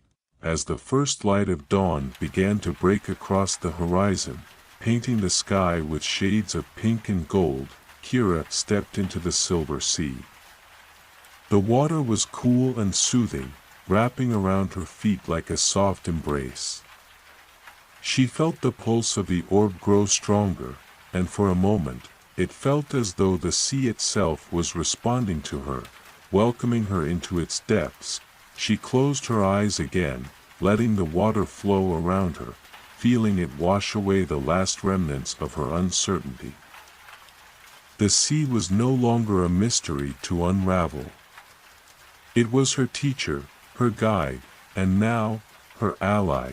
The wind whispered in her ear, as if acknowledging her understanding, and Kira knew that the journey had not ended, it had only just begun. The power of the silver sea was not something to control, but something to live with. It was not something to fear, but something to embrace, and as the first rays of the sun touched the horizon, Kira felt her heart soar with a quiet joy. The sea had been waiting for her, and now, together, they would face whatever came next. For Kira, the storm was over. The veil of the silver sea had been lifted, and in its place was a new beginning, one of peace, harmony, and endless possibilities. End of Part 10. The end of The Veil of the Silver Sea. In Part 10, Kira embraces the dawn of a new understanding, realizing that the silver sea is not a force to be controlled, but a harmonious part of her world. She finds peace, not only within herself but with the sea, knowing that the journey has led her to a new beginning, one filled with endless possibilities. The Wind Whisperers, Part 1, The Call of the Wind. In a small village nestled at the base of rolling hills, the wind was more than just a breeze. It carried stories. It rustled through the trees, whistled past rooftops, and whispered secrets to those willing to listen. The villagers often spoke of the wind whisperers, mystical beings who could hear the wind's language and understand its ancient tales. For as long as she could remember, Alina had felt a special connection to the wind. Unlike others, she didn't hear random gusts or the occasional howl during storms. Instead, the wind sang to her, a melody of soft murmurs and fleeting harmonies. She would sit by her window at night, feeling the cool air brush her cheeks, and listen to its wordless songs. Alina, stop daydreaming, her mother often chided, pulling her back to her chores. But Alina couldn't help it. She knew the wind was calling her, though she didn't yet understand why. One evening, as the sun dipped below the horizon and the sky turned shades of lavender and gold, Alina ventured into the hills. The wind had been particularly restless all day, tugging at her scarf and swirling leaves around her feet. She followed its pull, climbing higher until she reached the summit of a grassy knoll. There, amidst the quiet hum of nature, the wind became clearer, almost purposeful. It danced around her, weaving strands of her hair into its invisible fingers. Alina closed her eyes, letting it guide her senses. Listen, it seemed to say. She strained her ears, her heartbeat quickening. And then she heard it, a faint, melodic whisper, like words carried across a great distance. Find the circle. The stones. The forgotten path. Alina's eyes flew open.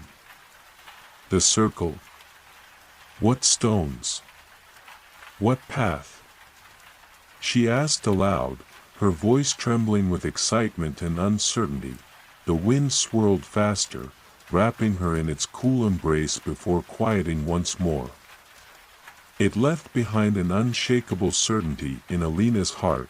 The wind was guiding her towards something important, something forgotten. The next day, she couldn't shake the memory of the whispers.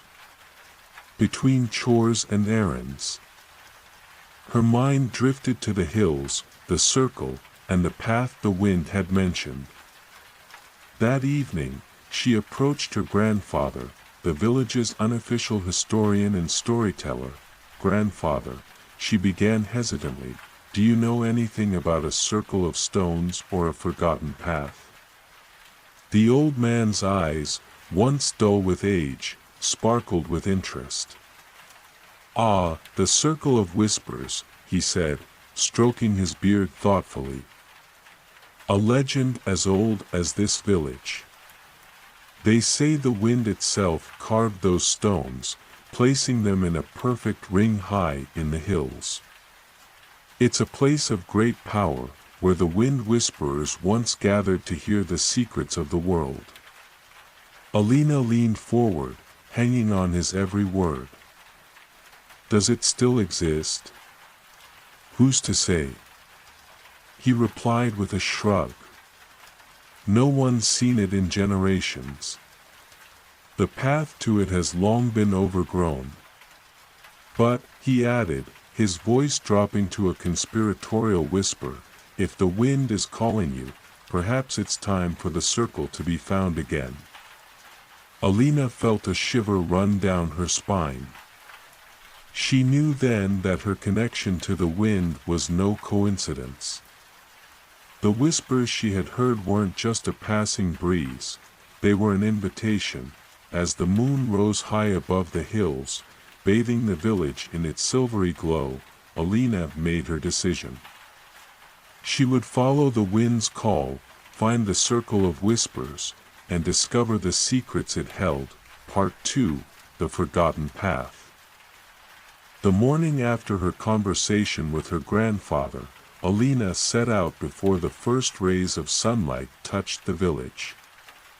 A quiet determination filled her as she climbed the familiar hills, her heart beating in rhythm with the gentle gusts of wind that seemed to guide her. The higher she climbed, the more the air shifted. The playful breezes of her village transformed into purposeful currents, tugging at her scarf and nudging her feet in a specific direction. Show me the way, she whispered, and the wind seemed to answer. As Alina reached the summit of the grassy knoll from the previous evening, the wind slowed and swirled around her. She felt it tug at her hands, gently urging her to follow. She obeyed, stepping cautiously toward a narrow trail overgrown with brambles and wildflowers. This must be the path, she murmured. The whispers had called it forgotten, and it certainly seemed that way. With careful steps, she pushed aside the greenery, moving deeper into the hidden trail. The farther she went, the quieter the world became. The chirping of birds and rustling of leaves faded, leaving only the soft hum of the wind in her ears. It felt like the path itself was alive, breathing in sync with the breeze. After what felt like hours, she stumbled upon a clearing. The sight before her stole her breath. A ring of ancient stones stood tall and proud in the center of the clearing. their surfaces weathered yet intricately etched with symbols that seemed to shimmer faintly in the twilight. The stones radiated a strange energy, as though they were waiting for her arrival. The circle of whispers, Alina whispered, her voice barely audible. She stepped closer, her fingers brushing against one of the stones. The moment she made contact, a surge of warmth coursed through her, and the wind picked up, spiraling within the circle. Listen. The word echoed in her mind, not as a command but as an invitation. She knelt in the center of the circle, closing her eyes and letting the wind envelop her. At first, it was a gentle hum, but soon the wind's whispers grew more distinct, forming words and phrases she could understand. You are the listener, the chosen one. Hear our stories, carry our voice. What stories?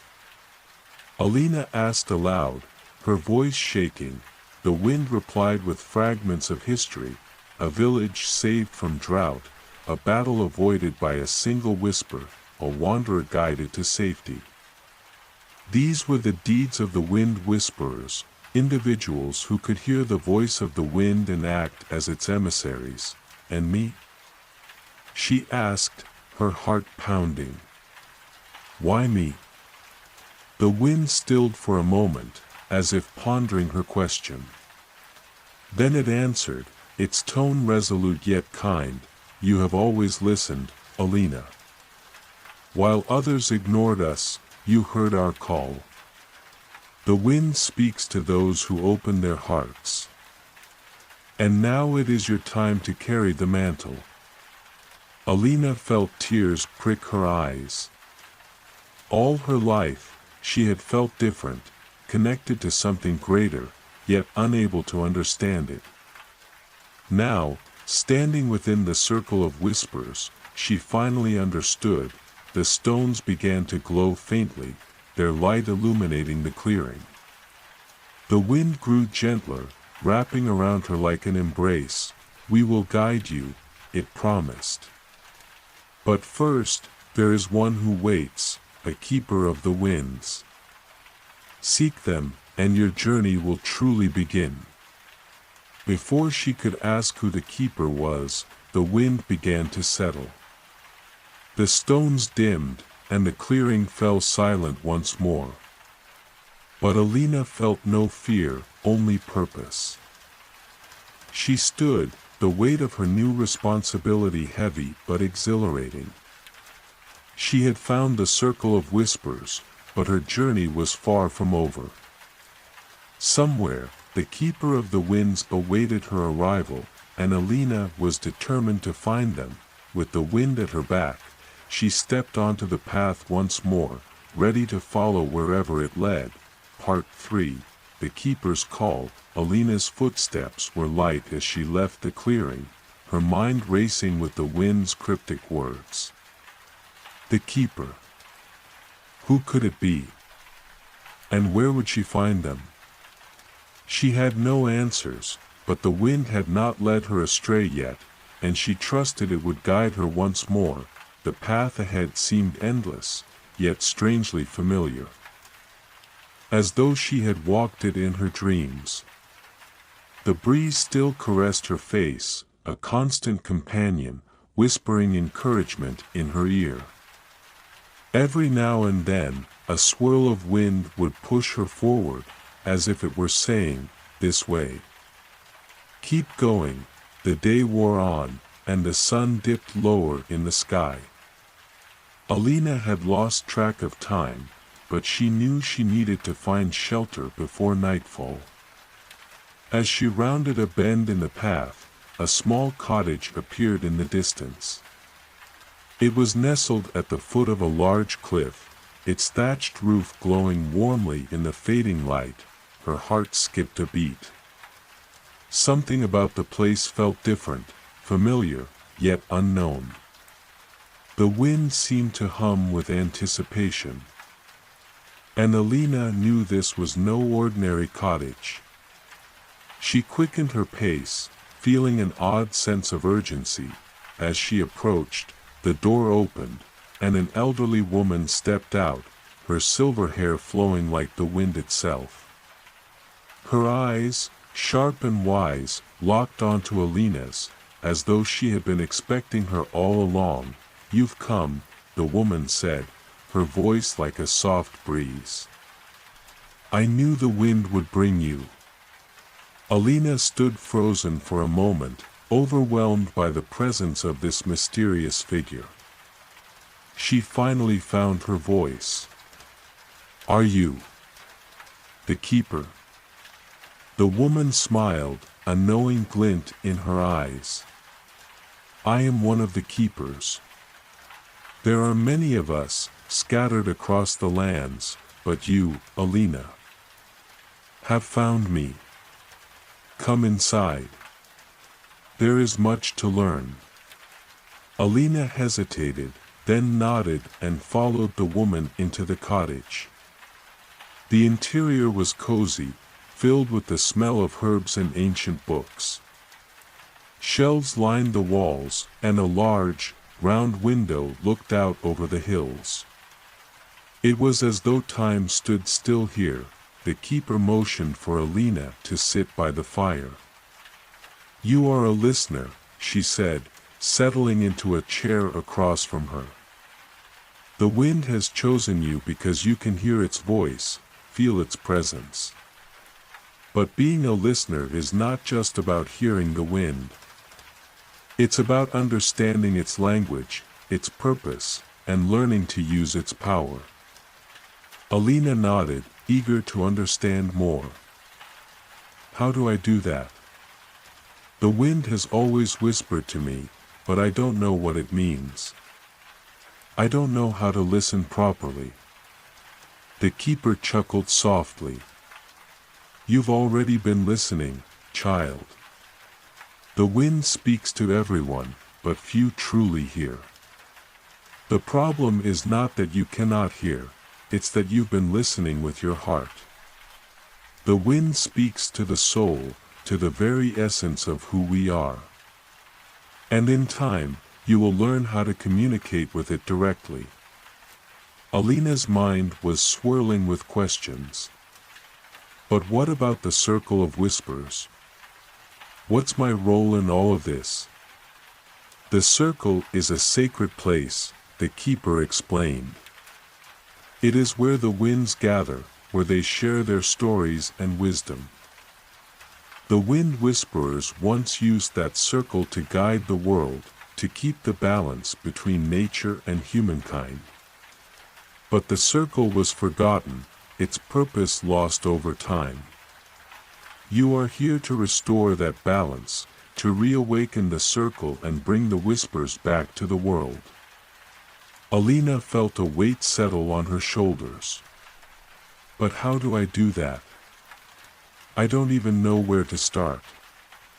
The keeper stood, walking over to a wooden chest in the corner of the room.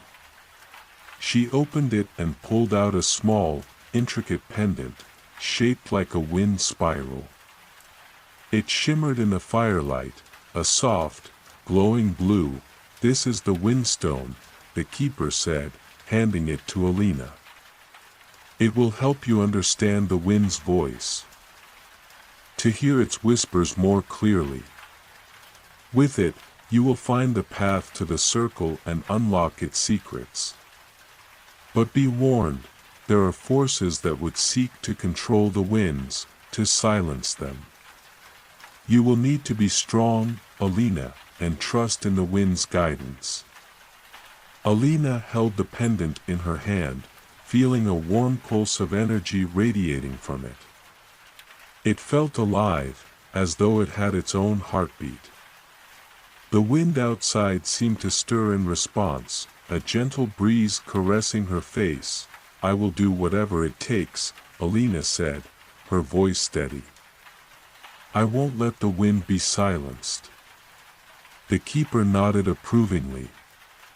"Good. The journey ahead will be difficult, but you are not alone. The wind will always be with you. "And so will I." With that, the keeper led Alina to the door. As she stepped outside, the wind greeted her like an old friend. The air was alive with possibilities, and Alina knew that her journey was only just beginning. As she looked toward the horizon, the first stars began to twinkle in the sky, and the wind whispered one final message: "Follow the call of the wind, and it will lead you home." Part 4. The Windstone Secret. The next morning, Alina set out from the keeper's cottage, the windstone safely nestled around her neck. Its weight felt comforting against her chest, a reminder of her new path and the mysteries that lay ahead. The wind had calmed overnight, but Alina could feel the pulse of its energy in the air, guiding her forward. As she walked, the landscape seemed different. The hills that had once felt so familiar now appeared vast and unknown. She wasn't sure where she was heading, but the wind had been clear in its guidance. She had to seek out the circle once more. The whispers had spoken of balance, of restoration, but she still didn't understand fully what was required of her. The windstone pulsed lightly with each step she took, as though responding to her thoughts. She paused, looking at the pendant. It shimmered softly, its edges glowing faintly in the morning light. She touched it with her fingers, her mind focused on the wind's call. What do I need to do? She wondered silently. The question directed toward the wind. For a moment, the wind was quiet. Then, slowly, a breeze began to stir around her, swirling in a soft, rhythmic dance. The windstone grew warmer against her skin, and a gentle voice filled her mind: "Follow the river, where the forest begins to thicken. The stones will guide you." Alina blinked, startled by the clarity of the message. "The river," she repeated to herself. It made sense. She had heard tales from her grandfather of a river that wound its way through the forest, its waters known for their clarity and purity. "Of course," Alina muttered, setting off once again. The river. As she walked, the wind shifted and picked up, gently nudging her in the direction she needed to go. Soon, she found the river, its sparkling waters flowing calmly through the valley. The sound of the water was soothing, a peaceful counterpoint to the storm of thoughts racing through her mind. She stepped carefully along the riverbank, her eyes scanning the trees for any sign of the stones the wind had mentioned. After a while, the forest began to thicken, the trees growing taller and denser. Alina pushed forward, feeling as though the wind itself was pushing her onward. Finally, after what felt like hours of walking, she reached a bend in the river. There, half hidden beneath a canopy of vines, lay a series of stones arranged in a perfect circle.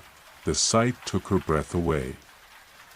The stones were ancient, covered in moss and ivy, their surfaces worn smooth by centuries of weathering. As Alina approached, the wind began to stir once more, as if recognizing her arrival. The windstone around her neck pulsed with energy, its light flickering in time with the rhythm of the breeze. This was the circle of whispers. The place she had been searching for, but something felt different. The air was thick with anticipation, and the wind seemed restless. The circle wasn't empty, after all. There was a presence here, something ancient and powerful. Alina stepped into the center of the circle, her heart pounding in her chest. The wind howled briefly, sending a chill through her. The stones vibrated, humming softly, and the wind began to speak again, though the voice was no longer a whisper. It was deeper now, filled with authority and urgency. "The time has come, listener. The circle is waiting for you, Alina's pulse quickened. Waiting for me? She asked aloud, her voice trembling. The wind answered, but its tone was heavy with sorrow. Long ago, the wind whisperers stood in this circle, guiding the winds and protecting the balance. But the winds have been lost, scattered, torn apart by those who sought to control them. Now, the winds are fractured. The balance is in peril. And you, Alina, must restore what was broken. Alina's mind raced. How do I restore the balance? What happened to the winds? The winds were stolen, the voice continued, its tone tinged with grief. They were taken by those who sought power, who would use the wind to shape the world to their will. Now, the winds are hidden, lost in places where only the most attuned can find them. You must find the scattered winds, the lost whispers, and bring them back. Only then can the circle be restored, and the balance be saved. A chill ran down Alina's spine. How do I find them? The wind hummed in the air, as though considering the question. Then, it spoke again, this time with a sense of finality. The windstone will guide you. The path is hidden, but you will know it when you find it. The winds are waiting, Alina. The winds are calling. With that, the circle fell silent. The stones stopped vibrating, and the breeze stilled. Alina stood alone in the center of the circle, the weight of the wind's words settling heavily on her shoulders. She had thought that finding the circle would be the end of her journey, but now she realized that it was only the beginning. The winds were broken, scattered, and it was up to her to gather them. The road ahead was uncertain, but Alina knew one thing for sure: she was no longer just a listener. She was a keeper of the wind, and the wind had chosen her to restore its power. Part 5. The Winds of the Forgotten Realms. The wind was restless, its whispers swirling around Alina as she stood at the center of the circle. The weight of the task ahead hung heavily on her heart, but there was also a spark of determination in her chest. The winds were calling, and she could hear their urgent cry. It was time to begin her journey to restore balance. The windstone pulsed once more, its glow soft but steady. The winds were already beginning to guide her, their voices lingering in the air like a song. Alina closed her eyes and took a deep breath, allowing the breeze to wash over her. The wind's message was clear: follow the whispers. As she stepped out of the circle, the trees around her seemed to sway in rhythm with her movements. The path ahead was still uncertain, but the wind had already begun to point the way. She didn't know where to start, but the windstone's glow seemed to brighten with every step, urging her forward. Alina followed the river downstream, the waters flowing gently beside her. The further she traveled, the more she felt the wind's presence, its pull. The air itself seemed to vibrate with energy, and she knew that the winds were preparing her for something greater. She didn't know what it would be, but she trusted the wind, as she had always done. As the sun began to dip below the horizon, Alina found herself standing at the edge of a dense forest. The trees were ancient, their bark dark and twisted, and the air felt thick with mystery. She had heard stories of this place, the Forgotten Realms, where the winds were said to be especially powerful but also dangerous. It was a place where the veil between the natural and the supernatural was thin, where the forces of the world intertwined. The wind grew still as she stood at the forest's edge, almost as if waiting for her decision. Alina hesitated, feeling the weight of the unknown pressing on her. She wasn't sure if she was ready to enter the Forgotten Realms, but the wind's call was insistent, urging her forward. With a deep breath, Alina stepped into the forest. The air shifted as soon as she crossed the threshold, the wind swirling around her in a gentle embrace. She felt the presence of the winds, but it was different here, fiercer, untamed. The trees seemed to whisper in the language of the wind, their leaves rustling with secrets only the wind could understand.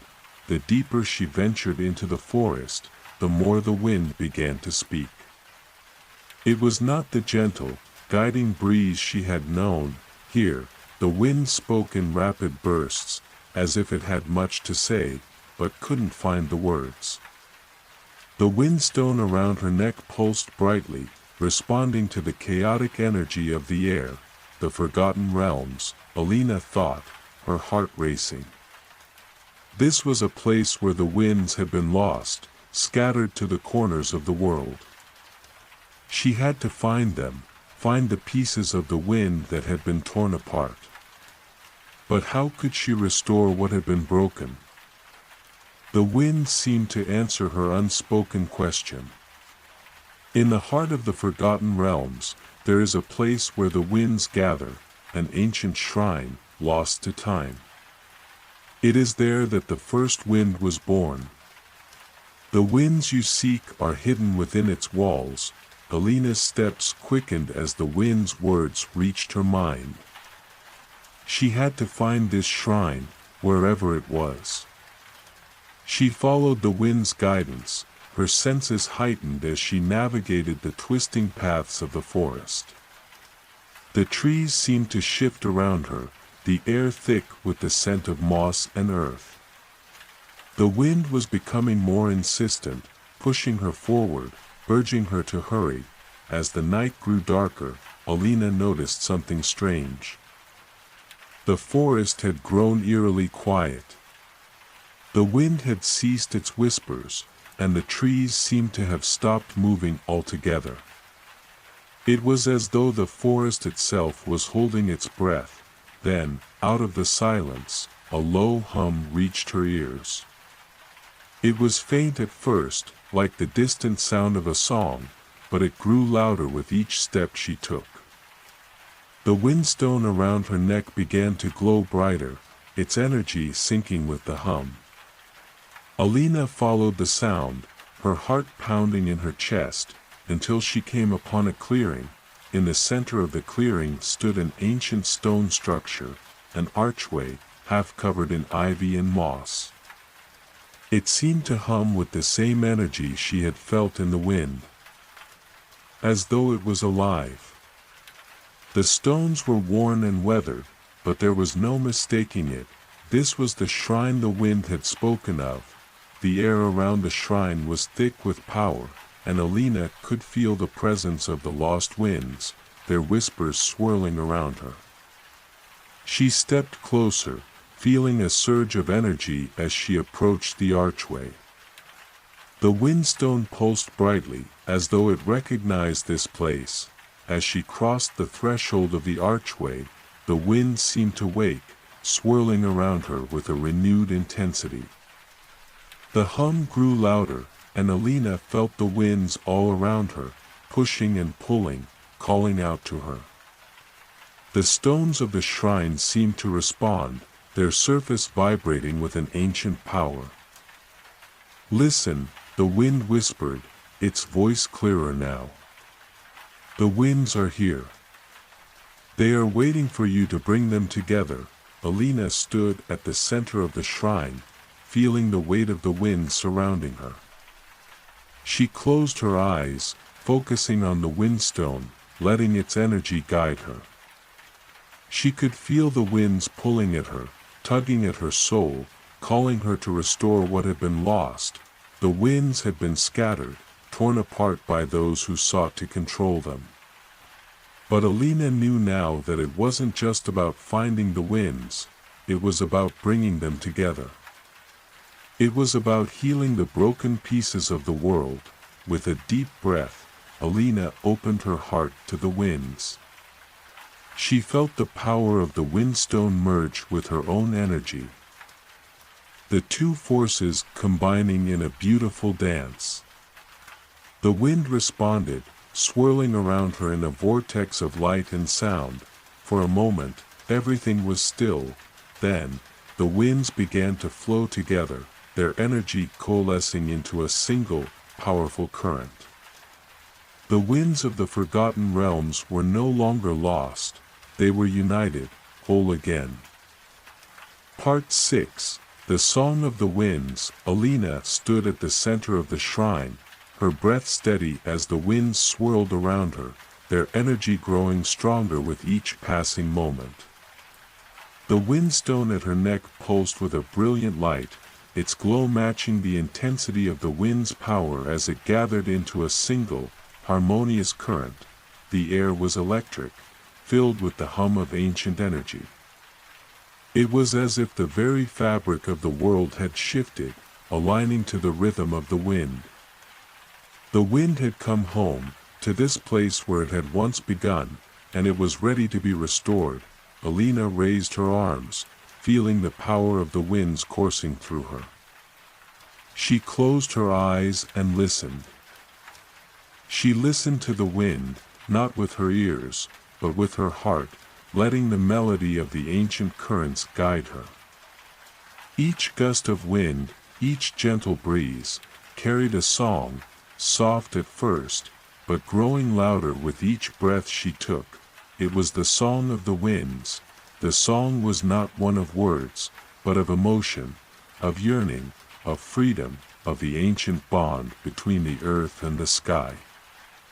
It was the wind's true voice, one that had been silenced for far too long. As the song grew louder, Alina felt her heart beating in sync with the rhythm of the winds, her soul entwining with the air around her. The wind spoke to her now, its voice clear and strong. "We are one, Alina. You have brought us together. The winds have been waiting, scattered, lost, but now they are whole again." Alina's chest swelled with emotion as she opened her eyes. She could see the winds, visible now, like a swirling tapestry of light and shadow, dancing around her in a graceful waltz. The winds had found their form again, but something still felt incomplete. The song was not finished. "You have done much, listener," the wind continued. "But there is more. The winds are not just a force of nature. They are the breath of the world itself. They are the balance between all things. They carry the voices of the lost, the forgotten, and the unseen. You must give them a home again. You must return them to the sky." Alina nodded, her resolve strengthening. She had always known that the winds were more than just air, they were a vital part of the world's harmony. She had heard their whispers, and now she understood their purpose. The winds were the breath of life, connecting all things in an eternal cycle, but to restore the balance fully, she needed to return the winds to the sky, to the place where they had once been free. And to do that, Alina knew she had to find the one place where the wind had always been most powerful, the Windspire. The Windspire was a legendary peak, said to touch the sky itself. It was a place where the winds gathered, a sanctuary for the air that circled the world. No one knew exactly where it was, for it existed outside the realm of ordinary maps and sight. It was said that only those truly attuned to the wind could find it. The wind's voice grew softer now, as if preparing to send her on her next step. "The Windspire calls to you, Alina. It is where the winds must return. You must climb to its peak, to the place where the winds are born, and there, you will release them back to the sky. Only then will the balance be complete." Alina felt the weight of the wind's words. The wind spire. It was the final piece of the puzzle. She had been searching for the winds all this time, but now she realized that she had not just been searching for the winds, she had been searching for herself. The wind had always been within her, whispering through her thoughts, guiding her steps. She turned from the shrine, the wind following her every movement, the energy around her still pulsing with life. The journey to the wind spire would not be easy. She had learned that much already. The path ahead was fraught with uncertainty, but now, she had the winds at her back, their song guiding her. Alina made her way back through the forest, the path feeling somehow clearer now, as though the very trees were pointing her in the right direction. The wind had grown calmer, as if resting in preparation for the final leg of the journey. The deeper she traveled into the forest, the more the air around her shifted. The winds began to sing again, but this time, their song was different, softer, more melodic, like a lullaby. Alina closed her eyes for a moment, letting the song fill her heart, feeling the connection between herself and the winds deepen. It wasn't long before the trees began to thin, and Alina emerged from the forest into a wide, open plain. The ground was soft beneath her feet, and the wind carried the scent of wildflowers and the sea. The wind had shifted, pushing her onward, toward the distant mountain range that loomed on the horizon. The wind spire was close now. Alina could feel it, a pull deep within her. Her pulse quickened, her breath steady as the winds wrapped around her like an embrace. The time had come to face the final test, but she wasn't alone. The winds were with her, guiding her every step. Part 7. The Ascent to the Wind Spire. The wind had become her closest companion, its whispers soft and constant, guiding her toward the distant peaks. Alina had traveled for days, her footsteps light and steady, her spirit buoyed by the presence of the winds that surrounded her. The path ahead was rugged and unforgiving, but with each step, she felt a deeper connection to the world around her, its winds, its mountains, its breath. As she ventured further into the plains, the landscape began to shift. The rolling hills gave way to jagged rocks and steep cliffs. The wind grew stronger. Tugging at her cloak and hair, its voice now urgent, a chorus of swirling currents that seemed to encourage her onward. The wind spire was close, so close she could feel it calling to her. Alina paused at the base of a towering mountain, its peak lost in the clouds. She could hear the wind howling through the crags, as if warning her of the dangers ahead. The mountain was a place of both beauty and peril, and it was here that the winds had gathered for centuries. She could feel the ancient power of the mountain in the very air around her, thick with the weight of time. The wind seemed to hum in response to her thoughts. The wind spire is near, Alina. The winds of the world await their return. But you must ascend with caution. The path is treacherous, and only those who are in tune with the winds can reach the summit. Alina nodded, taking a deep breath. She had come this far, and she would not turn back now. With the wind as her guide, she began her ascent, each step a reminder of the strength she had found within herself. The climb was difficult, the air growing thinner as she rose higher, but she pressed on, her determination unwavering. As she neared the summit, the winds intensified, swirling violently around her. It was as if the very mountain itself was alive, reacting to her presence. The rocks beneath her feet seemed to shift, and the path narrowed, forcing her to move with caution. The wind howled like a fierce storm, its power both terrifying and awe-inspiring. but Alina felt no fear. She had come to understand the winds, to feel their rhythm and listen to their call. They were not her enemies, they were her allies, guiding her to where she needed to be. She focused on the steady beat of her heart, the rhythm of her breathing, and the quiet whispers of the wind. She was in tune with it all. As the summit came into view, the wind grew more intense, a wild force that seemed to surround her. The winds had gathered at the peak of the wind spire, and Alina could feel their energy, pulsing like a heartbeat, growing stronger with every step she took. The final stretch of the climb was the most challenging. The winds now a tempest that threatened to knock her off balance. But Alina held firm, her feet planted firmly on the rocky ground, her hands gripping the stones as she made her way to the top. With each step, the wind's song grew louder, its melody calling to her, urging her to continue. At last, she reached the summit, standing on the edge of the world, the wind surrounding her in a swirling, dancing vortex.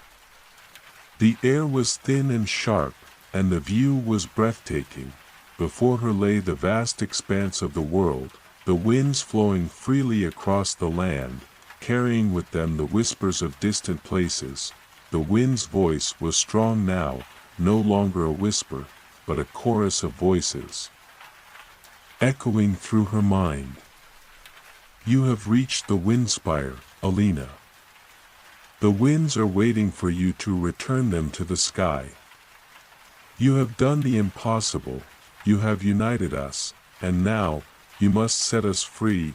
Alina closed her eyes, feeling the power of the winds coursing through her, her body vibrating with their energy. The windstone at her neck pulsed brightly, its light now matching the brilliance of the wind that surrounded her. She took a deep breath, allowing herself to become one with the wind, feeling it flow through her veins, filling her heart, and awakening something deep within her soul. She raised her arms, the windstone glowing brighter as the winds responded, swirling around her in a magnificent dance. The energy of the world seemed to converge on the summit of the wind spire, the forces of nature coming together in a single moment of perfect harmony. And then, with a final breath, Alina released the winds. The wind surged, a powerful force that tore through the air, spiraling up into the sky. It was as though the very earth itself was shaking as the winds were set free, their energy rippling outwards in all directions, restoring balance to the world. Alina felt the power of the wind flood through her, a deep sense of peace settling over her as she watched the winds rise into the sky, carrying with them the essence of the earth, the sky, and everything in between. The storm of energy slowly calmed, the wind settling into a gentle breeze. The world was still for a moment, as if holding its breath, and then, the wind spoke again, softer now, with a note of gratitude. You have restored us, Alina. You have given us a home again. The winds are free, and so is the world. Alina smiled, feeling a deep sense of fulfillment wash over her. The winds had returned to the sky, and with them, the balance had been restored. She had done it. She had completed her journey. As she turned to leave the summit, the wind carried her back down the mountain, its whispers now gentle, a lullaby of peace. The world was calm, the air fresh and clear, and Alina knew that her work was done, but the winds would never leave her. They would always be with her, whispering in the air, a constant reminder of the journey she had taken and the balance she had restored. Part 8. The calm after the storm. Alina stood at the summit of the wind spire, her heart calm as the winds swirled gently around her. The storm of energy had passed, leaving behind a stillness that felt as though the very world was breathing in unison. The winds had been freed, and the balance had been restored, but there was more to the wind's gift than simply the end of her journey. As she gazed out across the land below, she felt the vastness of the world stretch out before her, the mountains, valleys, forests, and oceans, all connected by the wind she had set free. Every breeze, every gust, carried with it a story, a memory, a whisper from a distant place. The wind was no longer just a force of nature, it was a living thing, full of life, history, and emotion. The air around her seemed to hum softly, as if in acknowledgement of her efforts. The windstone, now dimmed but still warm against her chest, pulsed once more, sending a ripple of energy through her. It was a sign that her task had been fulfilled, that the winds had been restored to their rightful place. But even as the winds sang their gentle song, Alina knew that her journey was far from over. The world had been changed by her actions, but there was always more to learn, more to discover. The winds had opened her eyes to a deeper understanding of the world, one that went beyond the physical realm. She had seen the interconnectedness of all things, the way the winds touched everything, from the tallest mountain peak to the smallest blade of grass, and yet, as she stood there, the winds began to shift again, a soft breeze rising from the east, carrying with it a familiar presence. Alina closed her eyes and listened carefully. It was a whisper, a familiar voice calling her name, Alina. She opened her eyes, a sense of recognition stirring in her heart. The winds were speaking to her once more, but this time, it was not the ancient wind she had restored. This voice was different. Softer, more personal, she turned toward the sound, her eyes scanning the horizon. At first, there was nothing but the vast emptiness of the sky. But then, as if emerging from the very air itself, a figure appeared. It was a woman, clothed in flowing robes of pale blue, her hair like the silver light of the moon, and her eyes glowing with the same soft brilliance as the winds. Alina gasped, recognizing the figure instantly. It was the spirit of the wind, the one who had first spoken to her in the forest, guiding her on her journey. The being who had given her the windstone, whose whispers had led her through every trial. The wind spirit smiled at her, a peaceful and knowing smile, and gestured for Alina to come closer. "You have done well, Alina." The spirit's voice was like the gentle rustling of leaves. "The winds are free, and the balance has been restored. You have brought harmony to the world, but there is one more task for you." Alina's heart skipped a beat. "What is it?" she asked softly, knowing that her journey was not yet fully complete. The spirit's gaze softened, and she stepped closer to Alina. "You have the gift of the winds within you now, Alina. You have become one with them, and they will always be with you. But there is more to your path. You must carry this knowledge to others, for the winds are not just for the few. They belong to all, to every living thing. They are the breath of the earth, the voice of the world. You must teach others to listen, to hear the whispers of the wind, to understand its song." Alina felt a deep sense of understanding wash over her. She had known that her journey was not just about the winds or the power they held. It was about the wisdom that came with them, the knowledge of the world's interconnectedness, of the ways in which all things were linked by the invisible threads of nature. The wind spirit reached out, placing a gentle hand on Alina's shoulder. "You have been chosen as the listener, Alina, the one who hears the wind's song. Now, you must share it. The winds are no longer confined to the high peaks and distant places. They are part of every living thing. And it is your task to remind the world of this. Alina nodded, a sense of purpose settling within her. She had understood this all along. The winds were not just a gift to be kept, they were meant to be shared, to be felt and heard by all. She had learned to listen, and now, it was her turn to teach others. The wind spirit stepped back, her form beginning to fade into the air, the winds around her rising once more. The winds will guide you, Alina.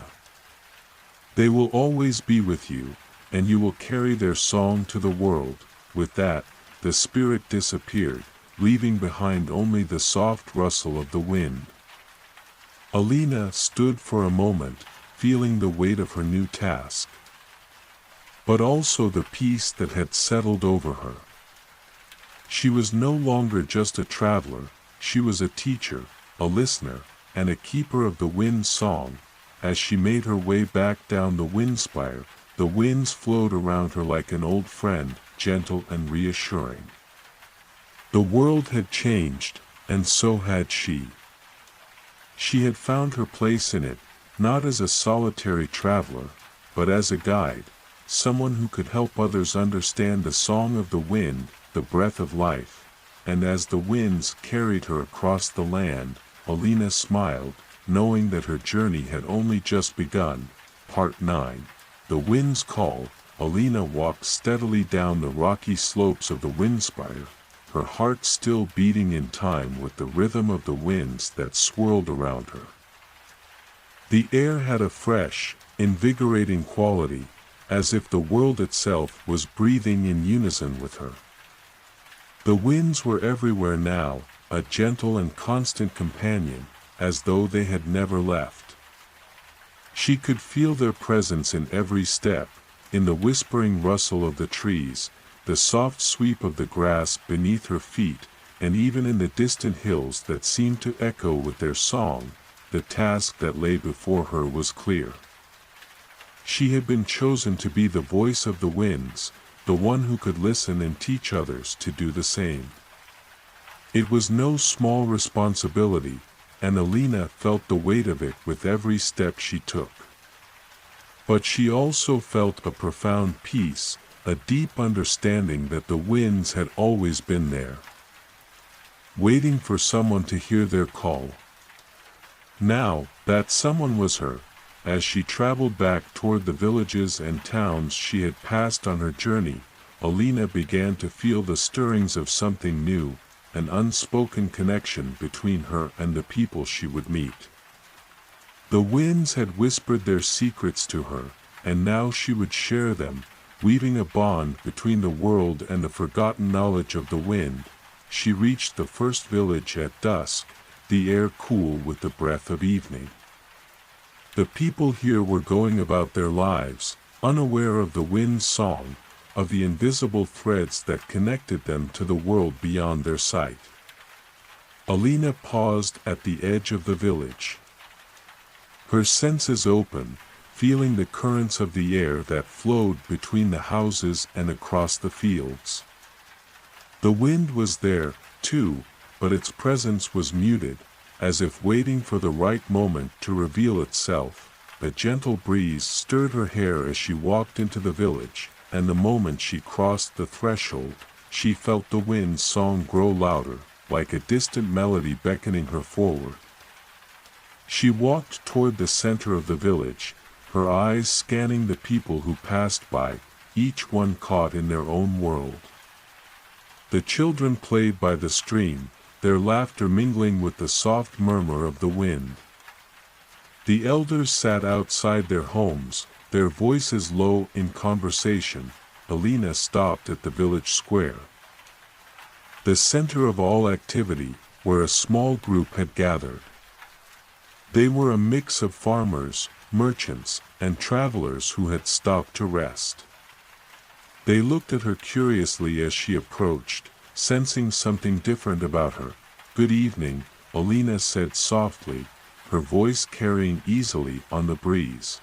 The group nodded, exchanging polite greetings. A few of the children ran up to her, intrigued by her presence. She smiled warmly and crouched down to their level. "Do you know what the wind is saying today?" she asked, her voice gentle and inviting. The children looked at each other, puzzled. One of the older boys shrugged. "The wind? It's just wind. It's always here." Alina nodded, understanding their confusion. "Yes, it's always here, but have you ever listened to it? Have you ever heard what it's trying to tell you?" The children were silent for a moment, their eyes wide with curiosity. One of them, a small girl with bright red hair, tilted her head. "What do you mean?" "The wind talks." Alina smiled, a soft, knowing smile. "Yes, the wind talks. It carries the stories of the earth, the songs of the trees, and the whispers of the stars. If you listen carefully, you can hear it." She closed her eyes, her face lifted to the sky. A light breeze passed by, and she could feel its gentle touch on her skin, the cool caress of the evening air. She took a slow, deep breath. And the children did the same, following her lead. The wind swirled around them, a soft melody of rustling leaves and distant calls. The children listened, their faces softening as they began to hear the wind's quiet hum. Alina spoke again, her voice almost a whisper. "Can you hear it now? The wind is telling us about the coming storm, about the rain that will nourish the crops tomorrow. It speaks of the seasons, of the balance between sun and rain. It reminds us of the cycles of the earth." The children's eyes widened in awe as they listened, the wind's song growing clearer. They had never thought of the wind in this way, as something that carried knowledge, that spoke to them in subtle ways. The world around them seemed to shift, as if they had seen it in a new light. As the breeze died down, Alina opened her eyes and looked at the children. "The wind is always here, always moving, always speaking. You can hear it, too, if you take a moment to listen." The children stood still for a moment, their gazes fixed on the horizon, as if they were trying to catch the wind's whispers again. Then, one by one, they smiled, their hearts filled with a sense of wonder. "Thank you," the little girl with the red hair said softly. "I never knew the wind could talk like that." Alina smiled. "It's always talking. You just have to listen." The villagers had gathered around by then, intrigued by the exchange. Some of them had begun to feel the wind's presence more keenly, as if it had suddenly become more vivid, more alive. Alina knew it was time to share more, to teach them all to hear the wind's song. As the evening wore on, she spoke to the villagers about the winds, about the delicate balance of nature, and about how the wind connected them all to the earth and the skies. She told them that the winds were not just forces of nature, but messengers, carrying stories, wisdom, and warnings. And with every word she spoke, she felt the winds respond, a soft breeze brushing through the trees, rustling the leaves. The people listened, captivated, their hearts and minds open to the wind's ancient song. Alina knew her task was just beginning. She would teach them all, and as they listened, they would begin to hear the wind's call, and the world would grow stronger, more connected, and more at peace. Part 10. The Winds of Change. The moon had risen high by the time Alina finished speaking, casting a silver glow over the village. The air was thick with the scent of earth and the coolness of the night, but it was the whispers of the wind that filled the space. As she stood in the village square, surrounded by the villagers, she could feel the wind swirling around them, now more attuned to the presence of those who had begun to listen. The people were no longer just curious, they were changed. The knowledge of the winds had awakened something deep within them, a quiet understanding that they were part of something much greater than themselves. The winds had carried with them stories of the earth, the sky, and the vast, interconnected web of life that they had always been a part of but had never fully understood until now. Alina felt a deep sense of fulfillment. The winds had called her to this moment, and now she had shared their message with others. She had opened the door to a new way of seeing the world, one in which the wind was not a distant force, but an active and living presence, a voice that carried the wisdom of the earth. But the journey was not over. Alina could sense that the winds were pushing her onward, calling her to the next part of her mission. The villagers had learned to listen, but there were others out there, farther away, who still had not heard the wind's song. And they, too, needed to understand the deep connection between themselves and the natural world. The wind whispered to her again, its voice now more insistent, as if urging her to go. There are more to reach, the wind seemed to say. More who need to hear the song. Your work is far from done, Alina nodded, understanding. She knew she could not stay in one place forever. There were other villages, other people, who were waiting to hear what she had learned. But she could also sense something else. The winds were guiding her to a place where she could teach on a larger scale, where her message would spread beyond these small communities. A place where the winds would carry her voice farther. She turned to the villagers one last time, her eyes filled with warmth. The wind is always with you, she said. When you listen to its song, you are listening to the world itself. It will always guide you, remind you of the balance we must maintain. Remember to honor it, and it will never leave you. The people nodded, their faces shining with the understanding she had helped them find. The little girl with the red hair stepped forward, holding something small in her hand. It was a smooth stone, cool to the touch, and it glimmered in the moonlight. This is for you. The girl said, her voice quiet but firm. To remember us. Alina took the stone in her hand, feeling its energy. It was not just a stone, it was a symbol, a token of their bond, of the shared understanding they now held. She smiled at the girl, grateful for the gift. Thank you, she whispered, tucking it safely into her pocket. The villagers began to gather their things, returning to their homes. The night air was calm, but there was an underlying energy in the wind, a promise of things to come. Alina felt the stirring of the air, the subtle push of the winds as they whispered to her once more. It was time to go. As she made her way to the edge of the village, the winds picked up, swirling around her with increasing intensity. They were urging her forward, carrying her thoughts and dreams toward new horizons. Alina could hear the voices of the wind, not as whispers this time, but as a powerful call, one that would carry her across the land and into the unknown. The journey ahead was uncertain, but the winds would guide her, as they always had.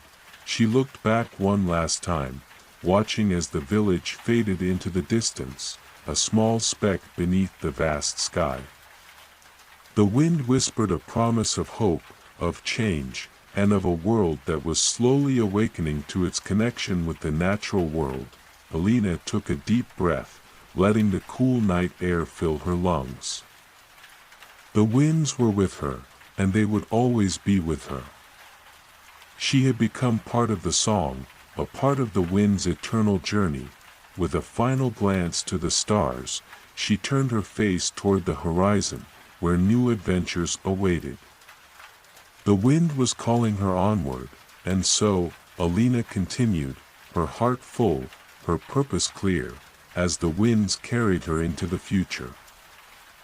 The Quiet Mountain Retreat, Part 1, A Journey to Stillness. High above the bustling towns and winding roads lay a serene mountain retreat, hidden among the clouds and evergreen trees. Known only to a few, it was a place of solitude and peace, where time seemed to slow down, and the worries of the world felt like a distant echo. This retreat, perched on the edge of a cliff overlooking a vast valley, was called Elder's Rest, a sanctuary for those seeking quietude and self-discovery.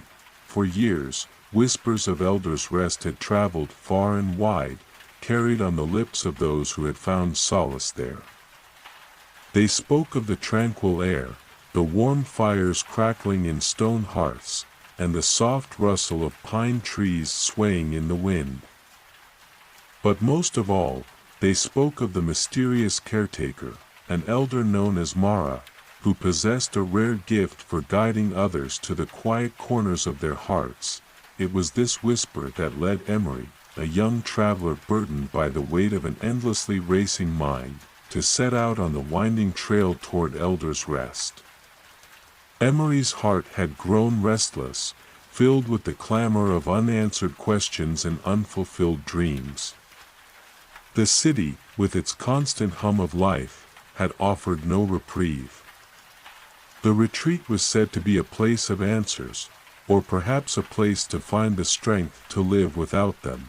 The journey was not easy. The trail leading up the mountain was steep and narrow, often disappearing into dense clusters of fog. The air grew thinner with each step, forcing Emery to pause frequently, catching their breath while gazing at the sprawling landscape below. But despite the challenges, there was a peculiar calmness in the climb, as if the mountain itself whispered encouragement, its quiet presence urging Emery onward. After hours of steady ascent, the retreat finally came into view. Nestled among the tall pines, it was a collection of humble wooden cottages, their roofs dusted with snow. Smoke curled gently from the chimneys, carrying with it the scent of cedar and herbs. In the center of the retreat stood a larger building, a gathering hall, with wide windows that reflected the sky and the mountains beyond. As Emery approached the entrance, the world seemed to fall silent. Even the crunch of their boots on the snow-muted ground seemed distant. The door to the gathering hall creaked open, and an elderly woman stepped out. She was tall and slender, her silver hair braided neatly over one shoulder. Her eyes were kind but piercing, as though she could see straight into the heart of anyone who stood before her. "You've come far," she said, her voice soft but steady. "Welcome to Elder's Rest." "I am Mara," Emery nodded, unsure how to respond. There was something about Mara's presence that demanded honesty, as if pretense would melt away in her gaze. "I've been searching for peace," Emery said finally, their voice almost a whisper. "And for answers, I suppose." Mara studied Emery for a moment, then smiled faintly. "You'll find what you need here, though it may not be what you expect. The mountain has a way of showing us what we've forgotten, of reminding us what truly matters." She gestured for Emery to follow her into the gathering hall. Inside, the space was warm and inviting, with walls lined with shelves of books and artifacts. A large hearth dominated the room, its fire crackling softly. Mara led Emery to a seat near the fire and handed them a steaming cup of tea. "Rest for now," she said, settling into a chair across from them. "The mountain will reveal its lessons in its own time. All you need to do is listen." As Emery sipped the tea, a sense of calm began to wash over them. The warmth of the fire, the soft creak of the wooden floorboards, and the quiet presence of Mara all combined to create a cocoon of stillness. For the first time in what felt like years, Emery allowed themselves to simply sit, to be present without the pressure of doing or knowing, and as the night fell over the retreat, blanketing it in starlight, Emery felt the first stirrings of something they hadn't known they had lost, a quiet hope, like the faint glow of dawn on the horizon. Part 2, The Weight of Silence. The following morning, Emery woke to the sound of soft wind brushing against the windows of their cottage. Sunlight filtered through the wooden shutters, casting delicate patterns on the walls. Outside, the world was blanketed in stillness, broken only by the occasional call of a bird or the faint rustle of pine branches swaying in the breeze. Emery dressed warmly and stepped outside, breathing in the crisp, clean mountain air. The retreat looked different in the morning light, less mysterious, more welcoming. A few others milled about, tending to chores or sitting quietly on benches, their faces serene and unhurried. Mara stood by the central hall, her hands clasped behind her back as she gazed out at the valley below. Spotting Emery, she beckoned them over with a small smile. "Did you sleep well?" she asked. Her voice gentle but probing, as if she could sense the state of Emery's heart. "Yes," Emery replied. "Better than I have in a long time." Mara nodded, pleased. "Good. The mountain has already begun its work. Today, you'll spend time in silence. No words, no distractions. Just listen, to the wind, to the trees, and to your own thoughts. You might be surprised by what you hear." Emery hesitated. The idea of silence felt both inviting and daunting. "What if my thoughts are loud?" Mara chuckled softly, her eyes twinkling. "Then let them be loud. Silence doesn't mean the absence of noise, it means making space for everything that needs to be heard. Sometimes the loudest thoughts are the ones we've been avoiding for too long." With that, she handed Emery a small woven satchel containing bread, fruit, and water. "Take this and walk. There's a trail that leads to a clearing with a view of the valley. Stay there as long as you need. The retreat will still be here when you return." Emery nodded, clutching the satchel tightly, and set off toward the trail Mara had described. The path wound through dense clusters of pine trees, their branches forming a canopy that filtered the sunlight into soft beams. The quiet was profound, broken only by the crunch of Emery's boots on the snow-dusted ground and the occasional chirp of a bird. As they walked, the stillness began to work its way into Emery's thoughts, loosening the tightly wound threads of worry and doubt that had gripped them for so long. The clearing appeared suddenly, opening up like a secret hidden within the forest. Emery stepped into the sunlight and gasped at the sight before them. The valley stretched out in every direction, its rolling hills and meandering rivers glowing under the golden light of the sun. Above, the sky was an endless expanse of blue, dotted with wisps of white clouds. Emery sat on a smooth rock at the edge of the clearing and let the satchel fall to the ground. They closed their eyes and took a deep breath, letting the cool air fill their lungs. At first, The thoughts came rushing in, a relentless tide of worries, questions, and unfinished plans. Emery's chest tightened, but they remembered Mara's words and let the thoughts flow without resistance. As the minutes passed, the tide began to ebb. The thoughts lost their urgency, like a storm quieting after its fiercest winds had passed.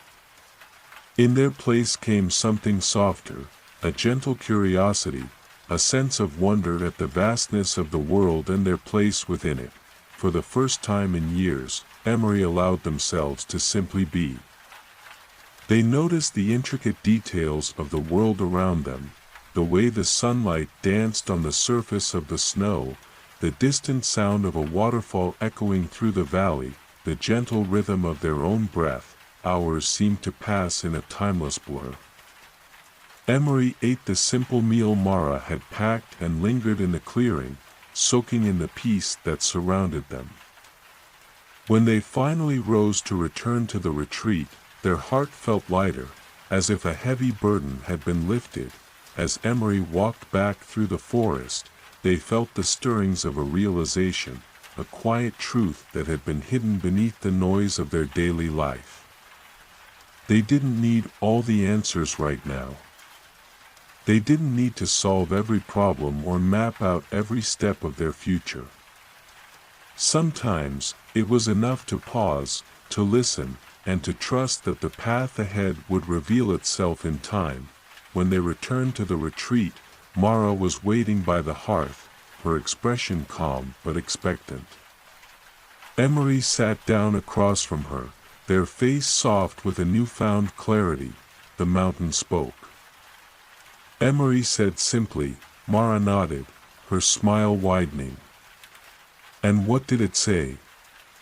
Emery hesitated, searching for the right words. That I've been running so fast, I forgot how to stand still. I've been so focused on finding answers that I didn't notice the beauty in the questions. Mara's eyes glimmered with approval. A wise lesson. The mountain has much more to teach, if you're willing to listen. And as the fire crackled warmly between them, Emery knew they were ready to continue the journey, one quiet step at a time. Part 3, The Mirror of the Soul. The next morning, Emery awoke early, the first light of dawn filtering through the small window of their cottage. They had slept deeply. Their dreams free of the usual worries that had once plagued them. For the first time in a long while, they felt rested, not just physically, but within. The retreat was beginning to work its magic, and Emery was starting to sense that the answers they sought might not come from the outside world, but from within themselves. After a simple breakfast of bread and fruit, Emery made their way to the central hall, where Mara had asked them to meet. The mountain had become more than a backdrop to their journey. It was beginning to feel like a companion, quietly guiding them along. Each morning, the air seemed clearer, and the weight in their chest felt lighter. Mara was already there when Emery arrived, her silver hair glowing in the soft morning light. She stood by the large windows, gazing out at the valley below. For a moment, she didn't speak, allowing the silence between them to settle like a shared understanding. Today, Mara said finally, turning to face Emery, we will walk deeper into the mountain. There is a place up ahead, a cave that holds a special significance. It is said to reflect the true nature of the soul, its fears, its desires, its hidden truths. It is not a place for everyone, but I believe you are ready. Emery felt a flutter of unease. What do you mean by reflect the true nature of the soul?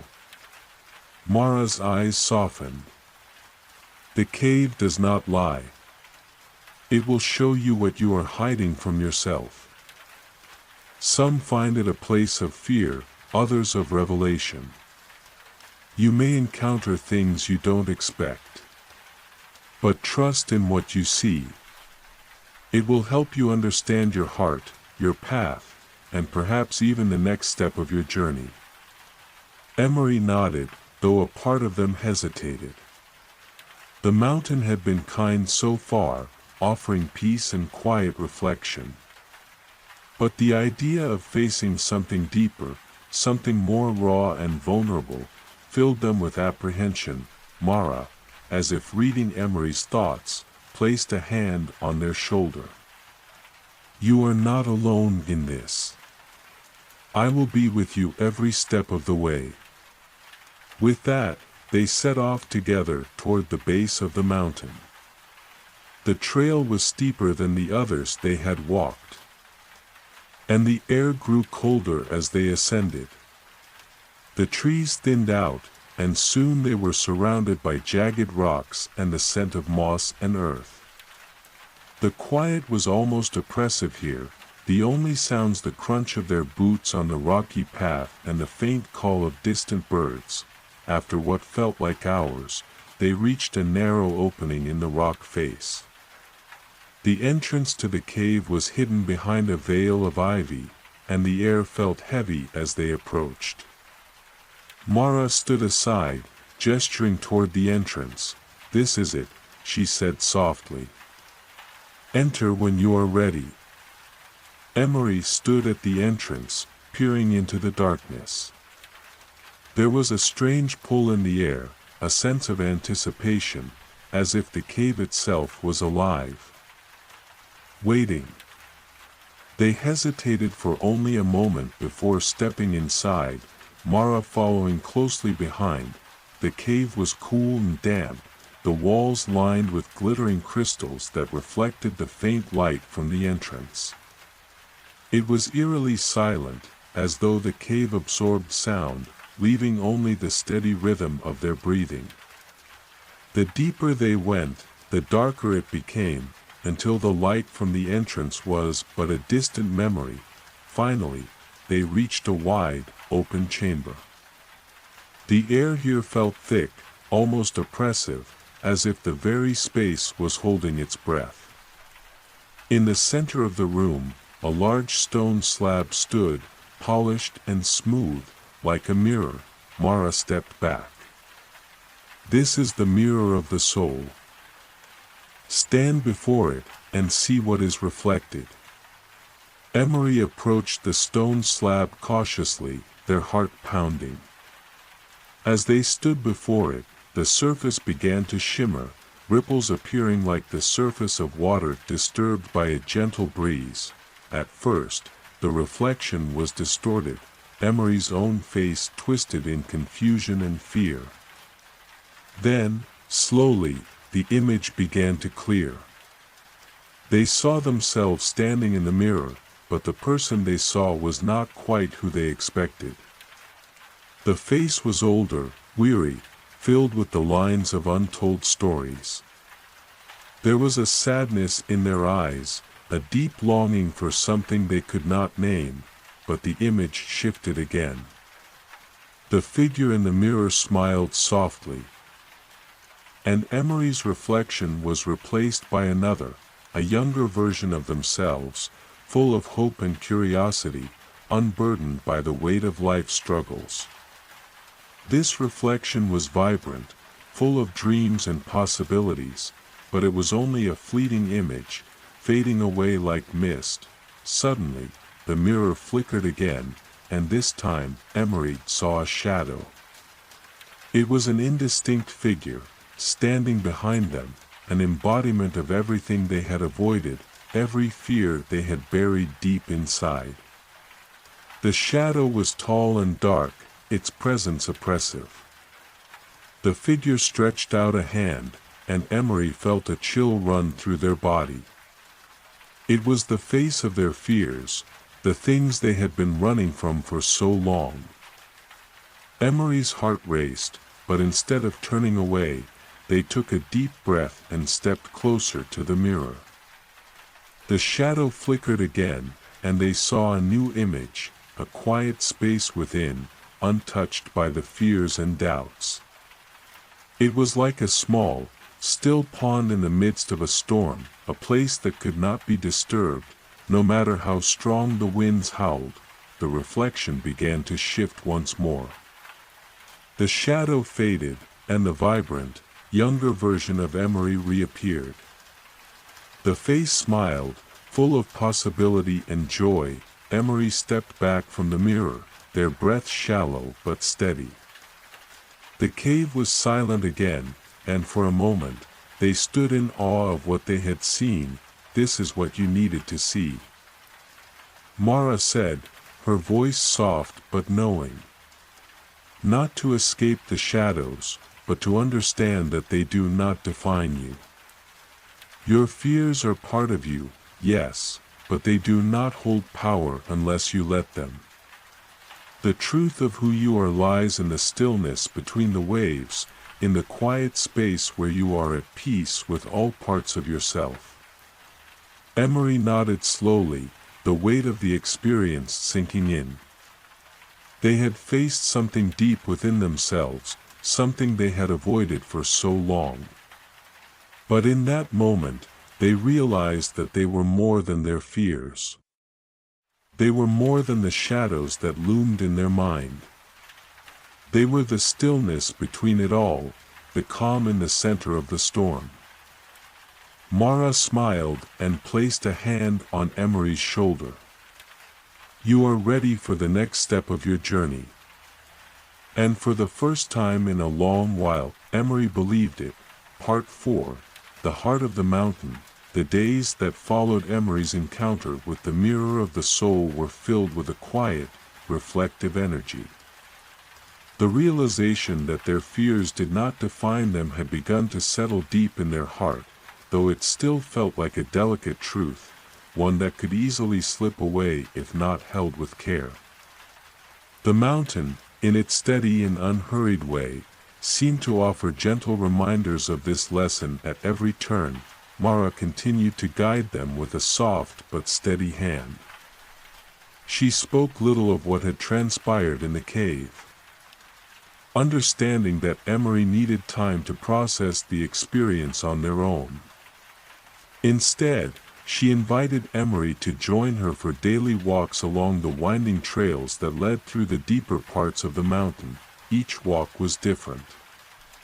Some days, they explored quiet groves filled with moss-covered stones and hidden waterfalls.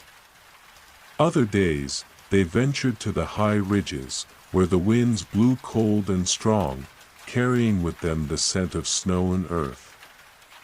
There was no agenda, no rush, only the stillness of nature and the subtle wisdom that seeped into Emery's bones with every step.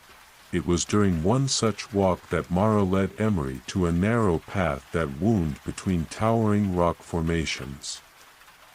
The path was less traveled, the air cooler, and the shadows of the cliffs darker. As they walked, the trees gave way to a vast expanse of bare stone, and soon they stood before an ancient, weathered door carved into the mountain itself. The door was adorned with intricate symbols, their meaning lost to time, but the stone around it was smooth and dark, as if it had been touched by centuries of hands. There was something ancient about this place, a sense of something deeply rooted in the mountain's heart. "This is the heart of the mountain," Mara said, her voice low and reverent. "It is a place of deep stillness, where the wisdom of the mountain itself can be felt. Only those who are ready can enter." "I believe you are." Emery stood before the door, a sense of awe settling over them. There was an energy here, a power that vibrated in the very air. They hesitated, but then, almost instinctively, reached out to touch the cool surface of the door. The moment their fingers made contact, the door seemed to hum, a low vibration that echoed through their body. The symbols on the stone shimmered, and the door slowly creaked open, revealing a small, hidden chamber within the mountain.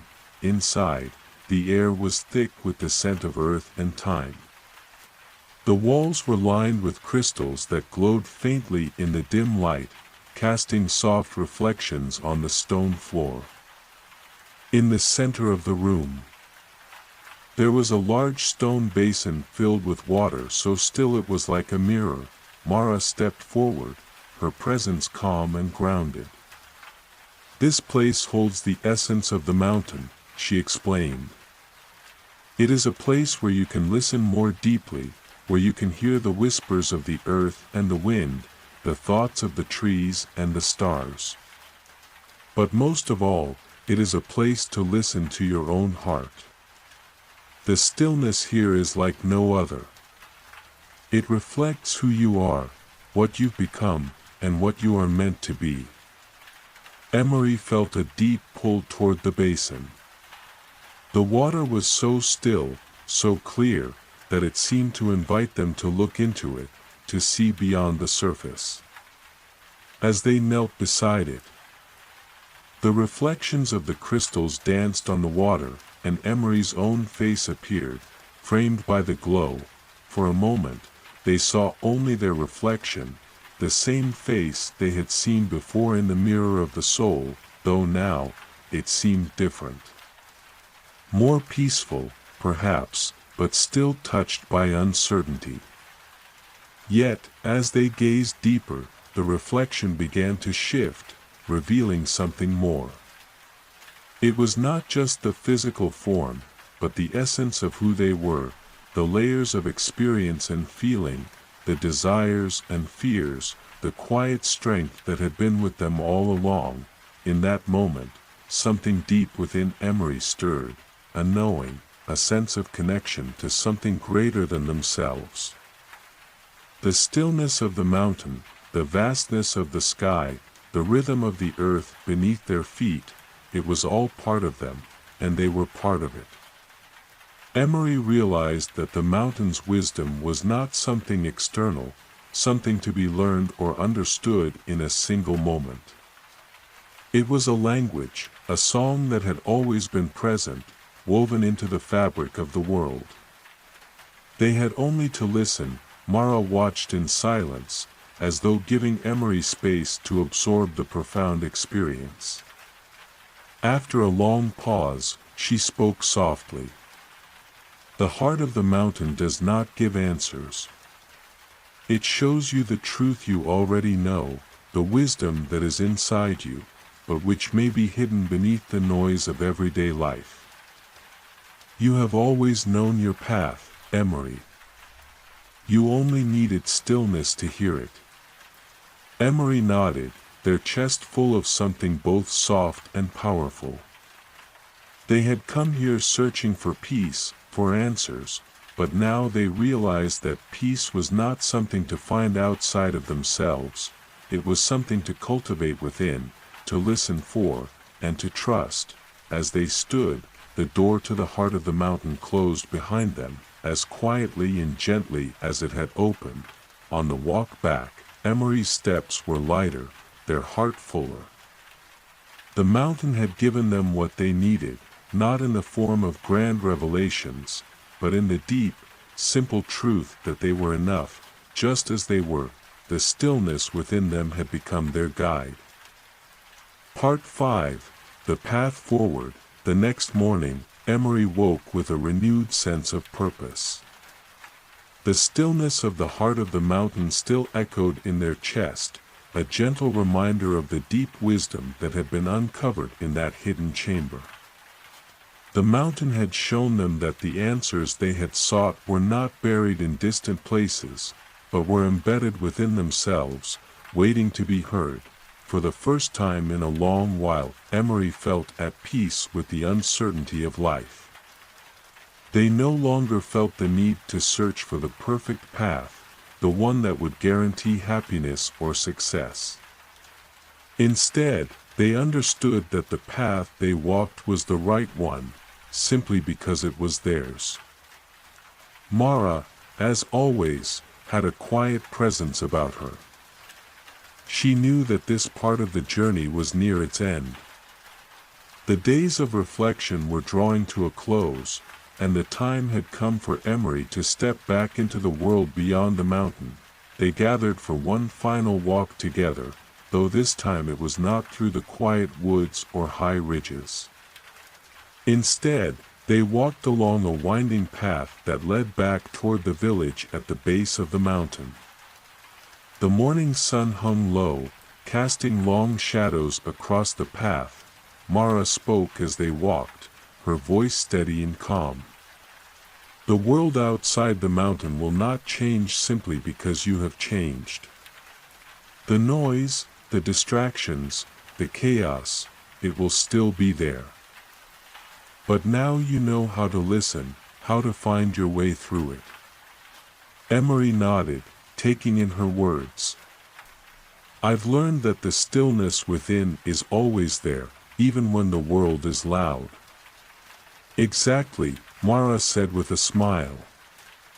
You carry it with you now. It is part of who you are. And that is the most important thing. As they walked, Emery felt a sense of bittersweetness in their chest. The retreat had been a sanctuary, a place of deep peace and reflection, and the thought of leaving it behind made their heart ache. But they knew that their journey was not meant to remain in this mountain cocoon forever. It was meant to be carried out into the world, to be shared and lived, at the edge of the village. They stopped by a small bridge that arched over a gentle stream. The water was clear and sparkling, the sound of the current soothing and familiar. Mara turned to face Emery, her eyes filled with warmth. Remember, she said, her voice tender, you are not leaving behind what you've learned here. The mountain will always be within you. It is in every moment of quiet, in every breath of stillness. And whenever you need it, you can return, to the peace, to the wisdom, to the heart of the mountain. Emery smiled, their heart full of gratitude. Thank you, Mara. For everything. For showing me that the answers were always within me, even when I couldn't see them. Mara nodded, her gaze distant as if seeing beyond the present moment. You've always known, Emery. You just had to remember. Now, go forward. The path is yours to walk, with all the knowledge and peace you carry. With that, Emery took a deep breath, feeling the cool mountain air fill their lungs. They looked back one last time at the retreat, the cottage nestled among the trees, the winding paths, and the towering peaks that seemed to touch the sky. It was time to move forward. Part 6. Into the world. Emery stood on the edge of the village, looking back one last time at the mountain retreat that had been their home for what felt like both an eternity and a fleeting moment. The towering peaks, the winding paths, the quiet hum of the retreat itself, it all seemed so far away. Yet somehow close, like a dream lingering on the edge of their thoughts. They had spent so much time seeking answers in the solitude of the mountain, listening to the whisper of the trees and the hum of the earth. And now, as they took the first step away from the sanctuary, they realized that the journey wasn't over. It was only just beginning. Mara had said that the path would still be full of noise, of distraction, of the things they had once tried to escape. But now, Emery felt different. They didn't need to escape anything. The peace they had found within themselves was not something confined to the mountain, it was something that could be carried into the world. The village was small and quiet. Its cobblestone streets winding between charming cottages with flower boxes hanging from the windows. As they walked through the village, the sounds of everyday life filled the air, the laughter of children, the hum of conversation, the distant clink of a blacksmith's hammer. Emery passed by familiar faces, nodding to a few, but the difference in their perception was undeniable. The world around them, once filled with distractions and overwhelming noise, now felt like a peaceful hum, like the steady rhythm of a heartbeat. They didn't feel overwhelmed. They didn't feel the need to control or change everything. They simply moved through it, taking in the sights and sounds with a quiet sense of awareness. As the day wore on, Emery found a small cafe at the edge of the village, its open door inviting them in. The smell of fresh bread and brewing coffee filled the air, and Emery felt a quiet pull to enter.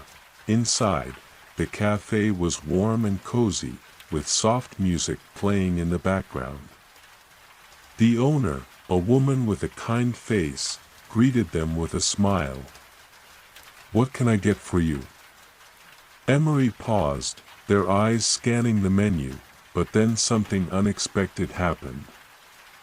They realized they didn't need anything special. The simple act of sitting down, of being present in this moment, was enough. "I'll just have tea, thank you," Emery said, their voice calm and steady, as they sat by the window. Sipping their tea, they watched the world outside, a child running after a butterfly, an old man tending to his garden, the sun casting a golden glow over the village square. The moment was peaceful, simple, and full of life. Emery closed their eyes for a moment, feeling the weight of everything they had learned during their time in the mountains. The stillness within them was no longer something they needed to search for, it was simply there, a part of them, like the rhythm of their breath. As the sun began to set, casting a warm orange light across the sky, Emery felt a deep sense of gratitude. They had come to the mountains seeking answers, but what they had found was so much more than that. They had found themselves, not the person they thought they should be, but the person they truly were. And that person was enough. The mountain had shown them the way, but now it was time for them to walk forward on their own, carrying the wisdom of the quiet spaces within them. Emery smiled softly to themselves as they stood to leave the cafe, feeling the gentle weight of the world around them, knowing that they were ready for whatever came next. They didn't need to know all the answers. They only needed to trust the path beneath their feet and the peace within their heart. As they walked through the village, the last light of day faded behind them, and Emery's heart felt light, like the breeze that danced through the trees. The world was full of stories, and now they were ready to write their own. Part 7, The Quiet Strength of Change. As the days passed in the village, Emery continued to feel the subtle shift within them. The world outside was as vibrant and full of life as ever, yet they no longer felt as swept up by it all. There was a steadiness to their pace now, a groundedness that came from the knowledge that no matter how noisy or chaotic the world around them might become, the peace they had cultivated on the mountain was something that could never be lost. The village, small as it was, offered a rhythm all its own. People went about their routines, farming, weaving, crafting, and sharing stories in the evenings. There was a peacefulness to the way they lived, a simplicity that was deeply familiar to Emery. But with each passing day, they began to see things differently. One afternoon, as Emery walked through the village square, they noticed an old man sitting at a small bench, sketching the scene in front of him. His face was lined with age, his hands trembling slightly as he held the pencil. Emery had seen him often in passing, but never this close. There was something about his focus, his calmness, that drew them in. Curious, Emery stopped. "What are you drawing?" they asked softly. The old man looked up, his eyes warm but filled with the wisdom of years.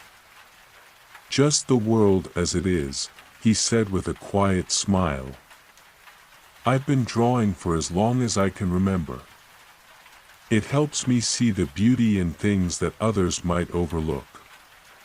Emery watched him for a moment, fascinated by the way his pencil moved across the paper, capturing the soft lines of the trees, the shadows on the cobblestones, and the gentle movement of the people passing by.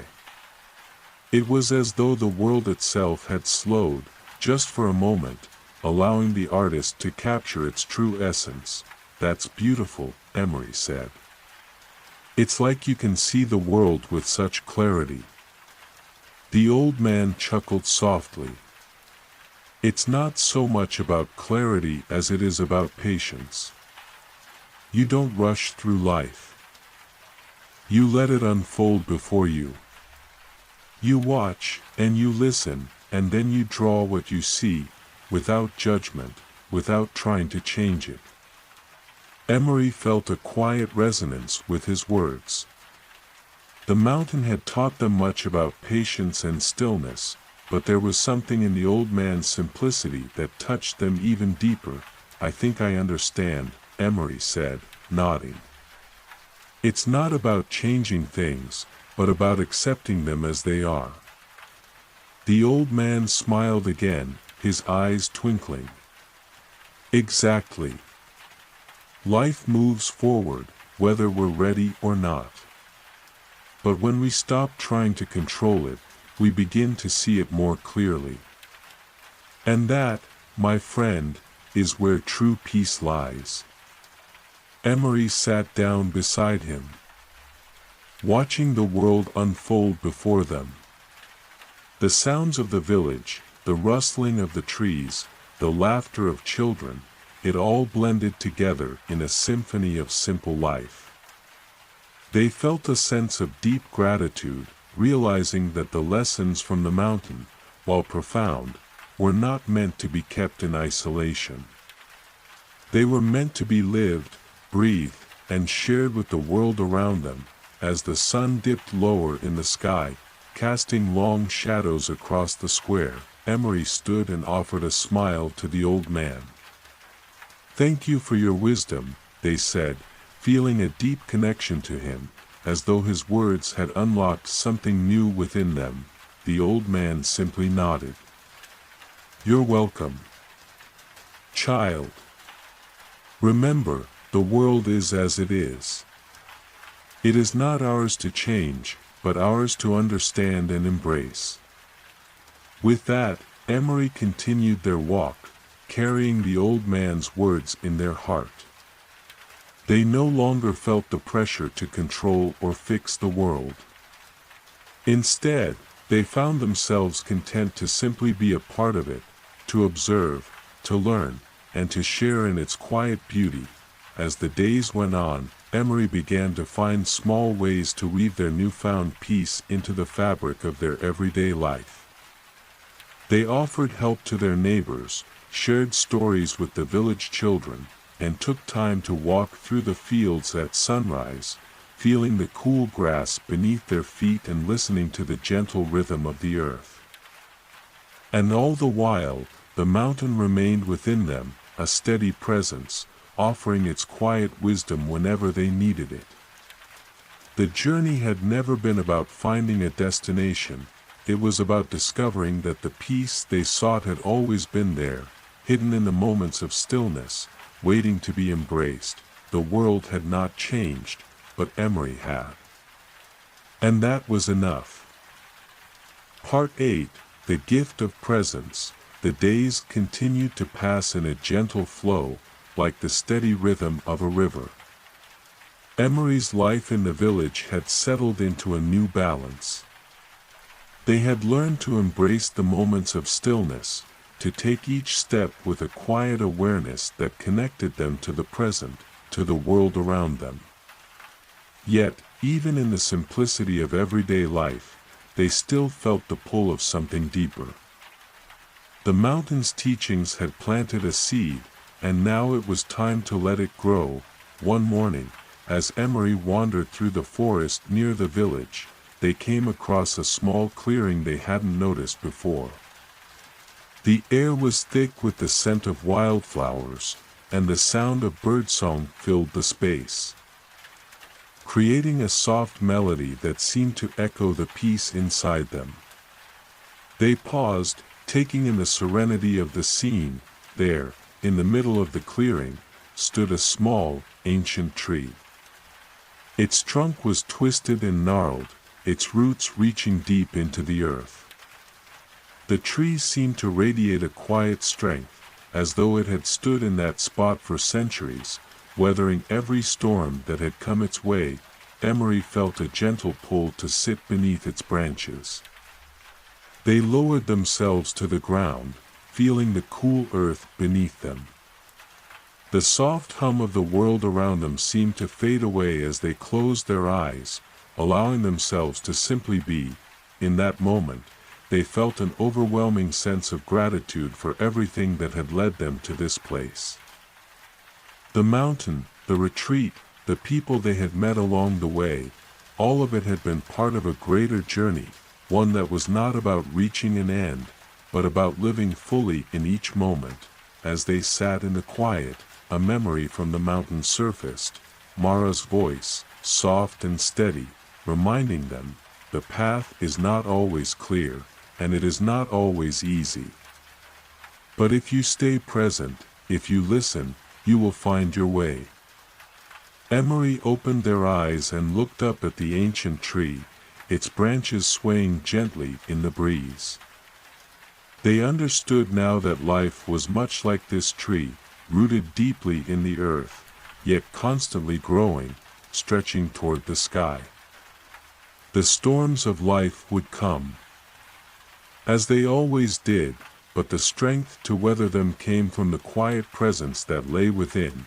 For the first time in a long while, Emery felt a deep sense of peace in the very core of their being.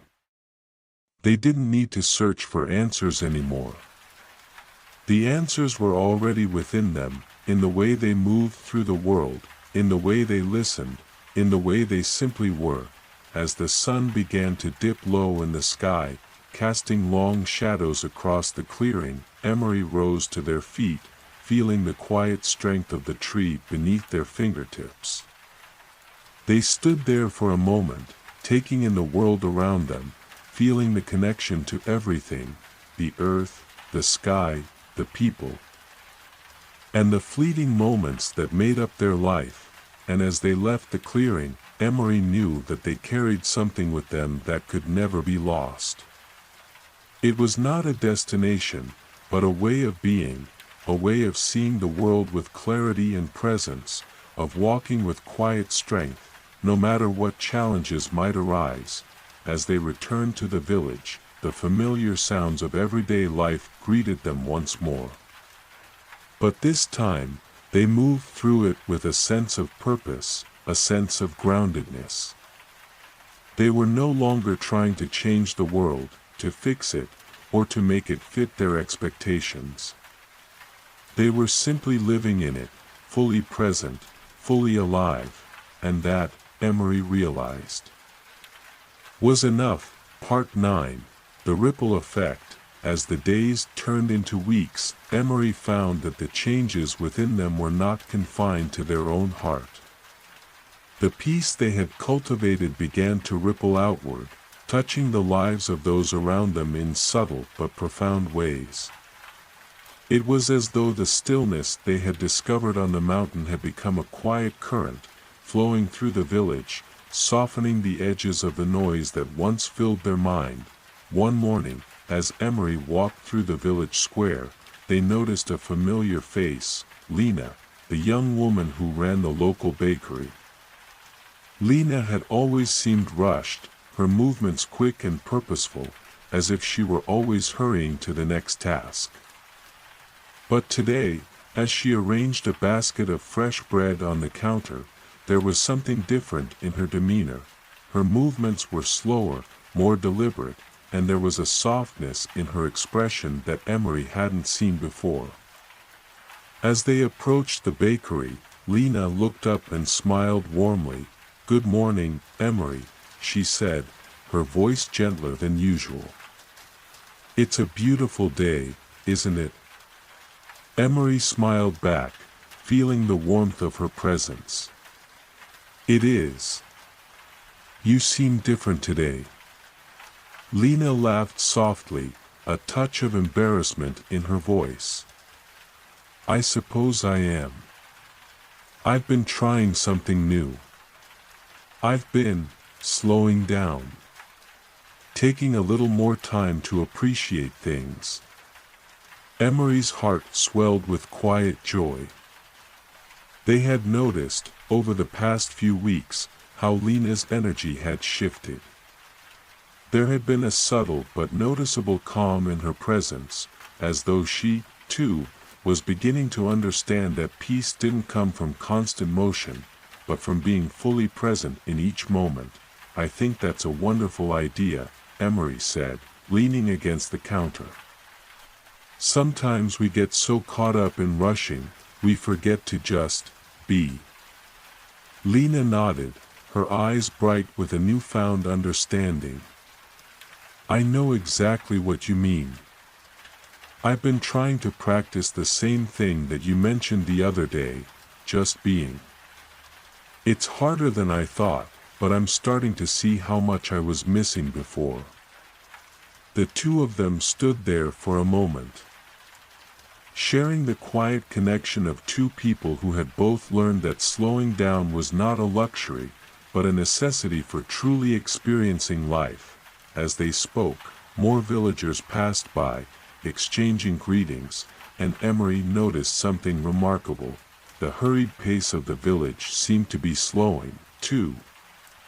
People walked with more awareness, children played with laughter that echoed in the air, and even the simple tasks of daily life, buying bread, tending to gardens, were being done with a renewed sense of purpose and presence.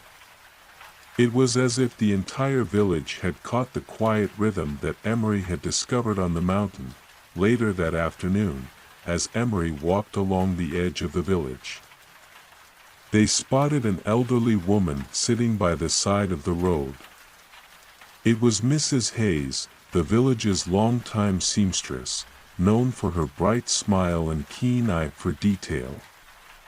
Today, however, she sat quietly with a basket of threads, her hands still, her eyes looking out over the fields as the sun dipped lower in the sky. Emery approached, drawn by the calm aura that surrounded her. "Good afternoon, Mrs. Hayes," they said softly. The woman turned and smiled, her face creased with the years of laughter and wisdom. "Ah, Emery. You're a sight for sore eyes. What brings you here this evening?" Emery sat down beside her, feeling the gentle weight of the moment. "I was just passing by and saw you sitting here. You seem peaceful today." Mrs. Hayes chuckled, the sound like a soft breeze. "Peaceful? Yes, I suppose I am. I've been thinking about things. About how much time I spent rushing around when I was younger. And now, as I get older, I realize that there is more joy in slowing down, in savoring each moment." Emery smiled, feeling a deep connection with Mrs. Hayes. "I think we all forget that sometimes. It's easy to get caught up in the need to do more, to be more. But really, the most important thing is to simply be." The elderly woman nodded thoughtfully. "Exactly. You're a wise one, Emery. I'm glad you're here. It's good to see that the younger ones are learning this lesson, too." Emery sat with Mrs. Hayes for a while longer, watching the sun set over the fields, painting the sky in hues of pink and gold. They felt a deep sense of gratitude for this quiet moment, for the connections they had made, and for the simple yet profound truth that was becoming their way of life, that true peace came not from rushing, but from being fully present, fully alive, in the here and now. As they walked back to their cottage that evening, Emery noticed how different everything seemed. The village was no longer a place of hurried footsteps and bustling energy. It was a place where people were beginning to understand the power of stillness, of slowing down, and of living fully in the moment. It wasn't just Emery who had changed, it was the village itself, and that, Emery realized, was the true gift of the mountain's wisdom. Not only had it transformed their own life, but it had begun to ripple out into the world, touching others and inviting them to pause, to breathe, and to find peace in the simplicity of the present moment. The journey was far from over, but for the first time, Emery felt that they were exactly where they were meant to be. Part 10. The Circle of Peace. The change in the village was subtle, like the soft unfolding of a flower. It was no longer just Emery who felt the quiet strength of the mountain within them. More and more, the villagers embraced a slower, more mindful way of life. It wasn't something anyone had forced upon them, but rather something that had emerged organically, like a current flowing gently through the community. One morning, as Emery wandered through the village square, they saw something that made their hearts swell with joy. A small group had gathered near the fountain in the center of the square. At first glance, it appeared to be an ordinary gathering, with the villagers exchanging greetings and going about their daily tasks. But as Emery drew closer, they noticed something different. There was an undeniable sense of calm that hung in the air. People were speaking to one another with a newfound softness, their movements deliberate and slow. There were no hurried words, no rushed conversations. Even the children, who had once played with wild abandon, seemed to have adopted a quieter, more mindful way of interacting. Emery stood at the edge of the gathering, watching the scene unfold before them. It was a beautiful sight, one that spoke to the collective power of presence. As the villagers interacted, their energy was peaceful and grounded, as if each person had discovered the simple joy of being in the moment.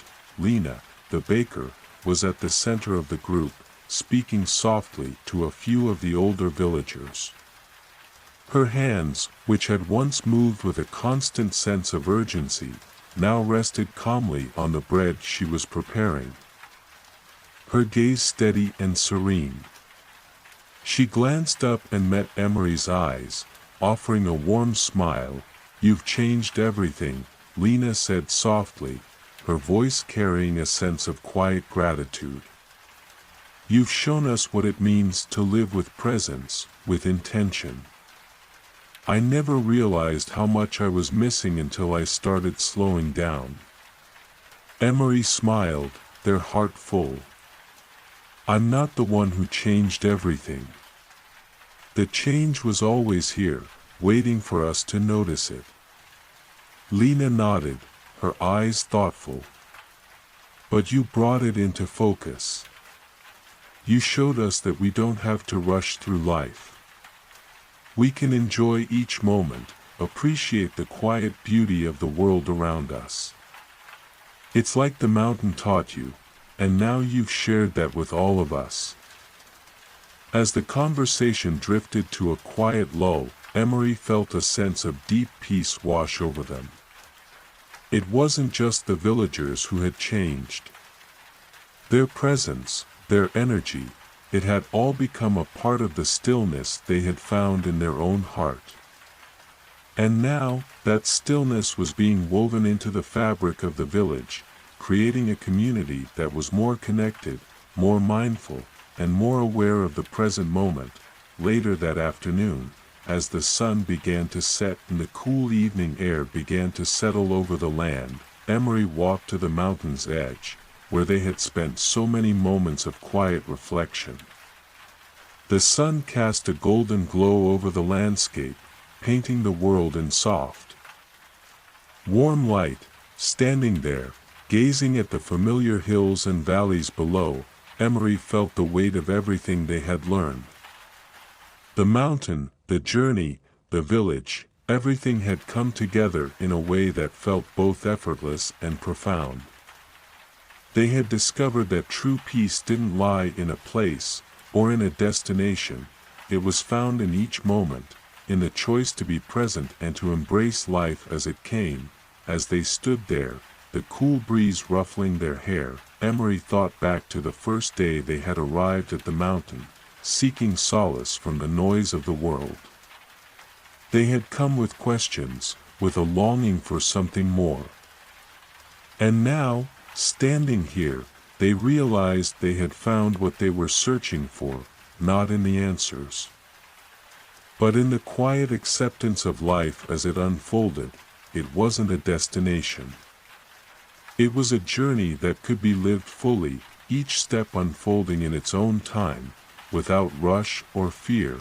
And so, Emery stood there, breathing in the crisp mountain air, feeling the peace within themselves, and knowing that this peace was not just theirs alone. It was a part of something greater, something that would continue to ripple through the village, through the world, as long as they carried it within them. As the stars began to twinkle above, Emery closed their eyes for a moment, letting the stillness of the night wash over them. In the quiet of the mountain, they felt a deep connection to everything, to the earth, to the people, to the universe itself.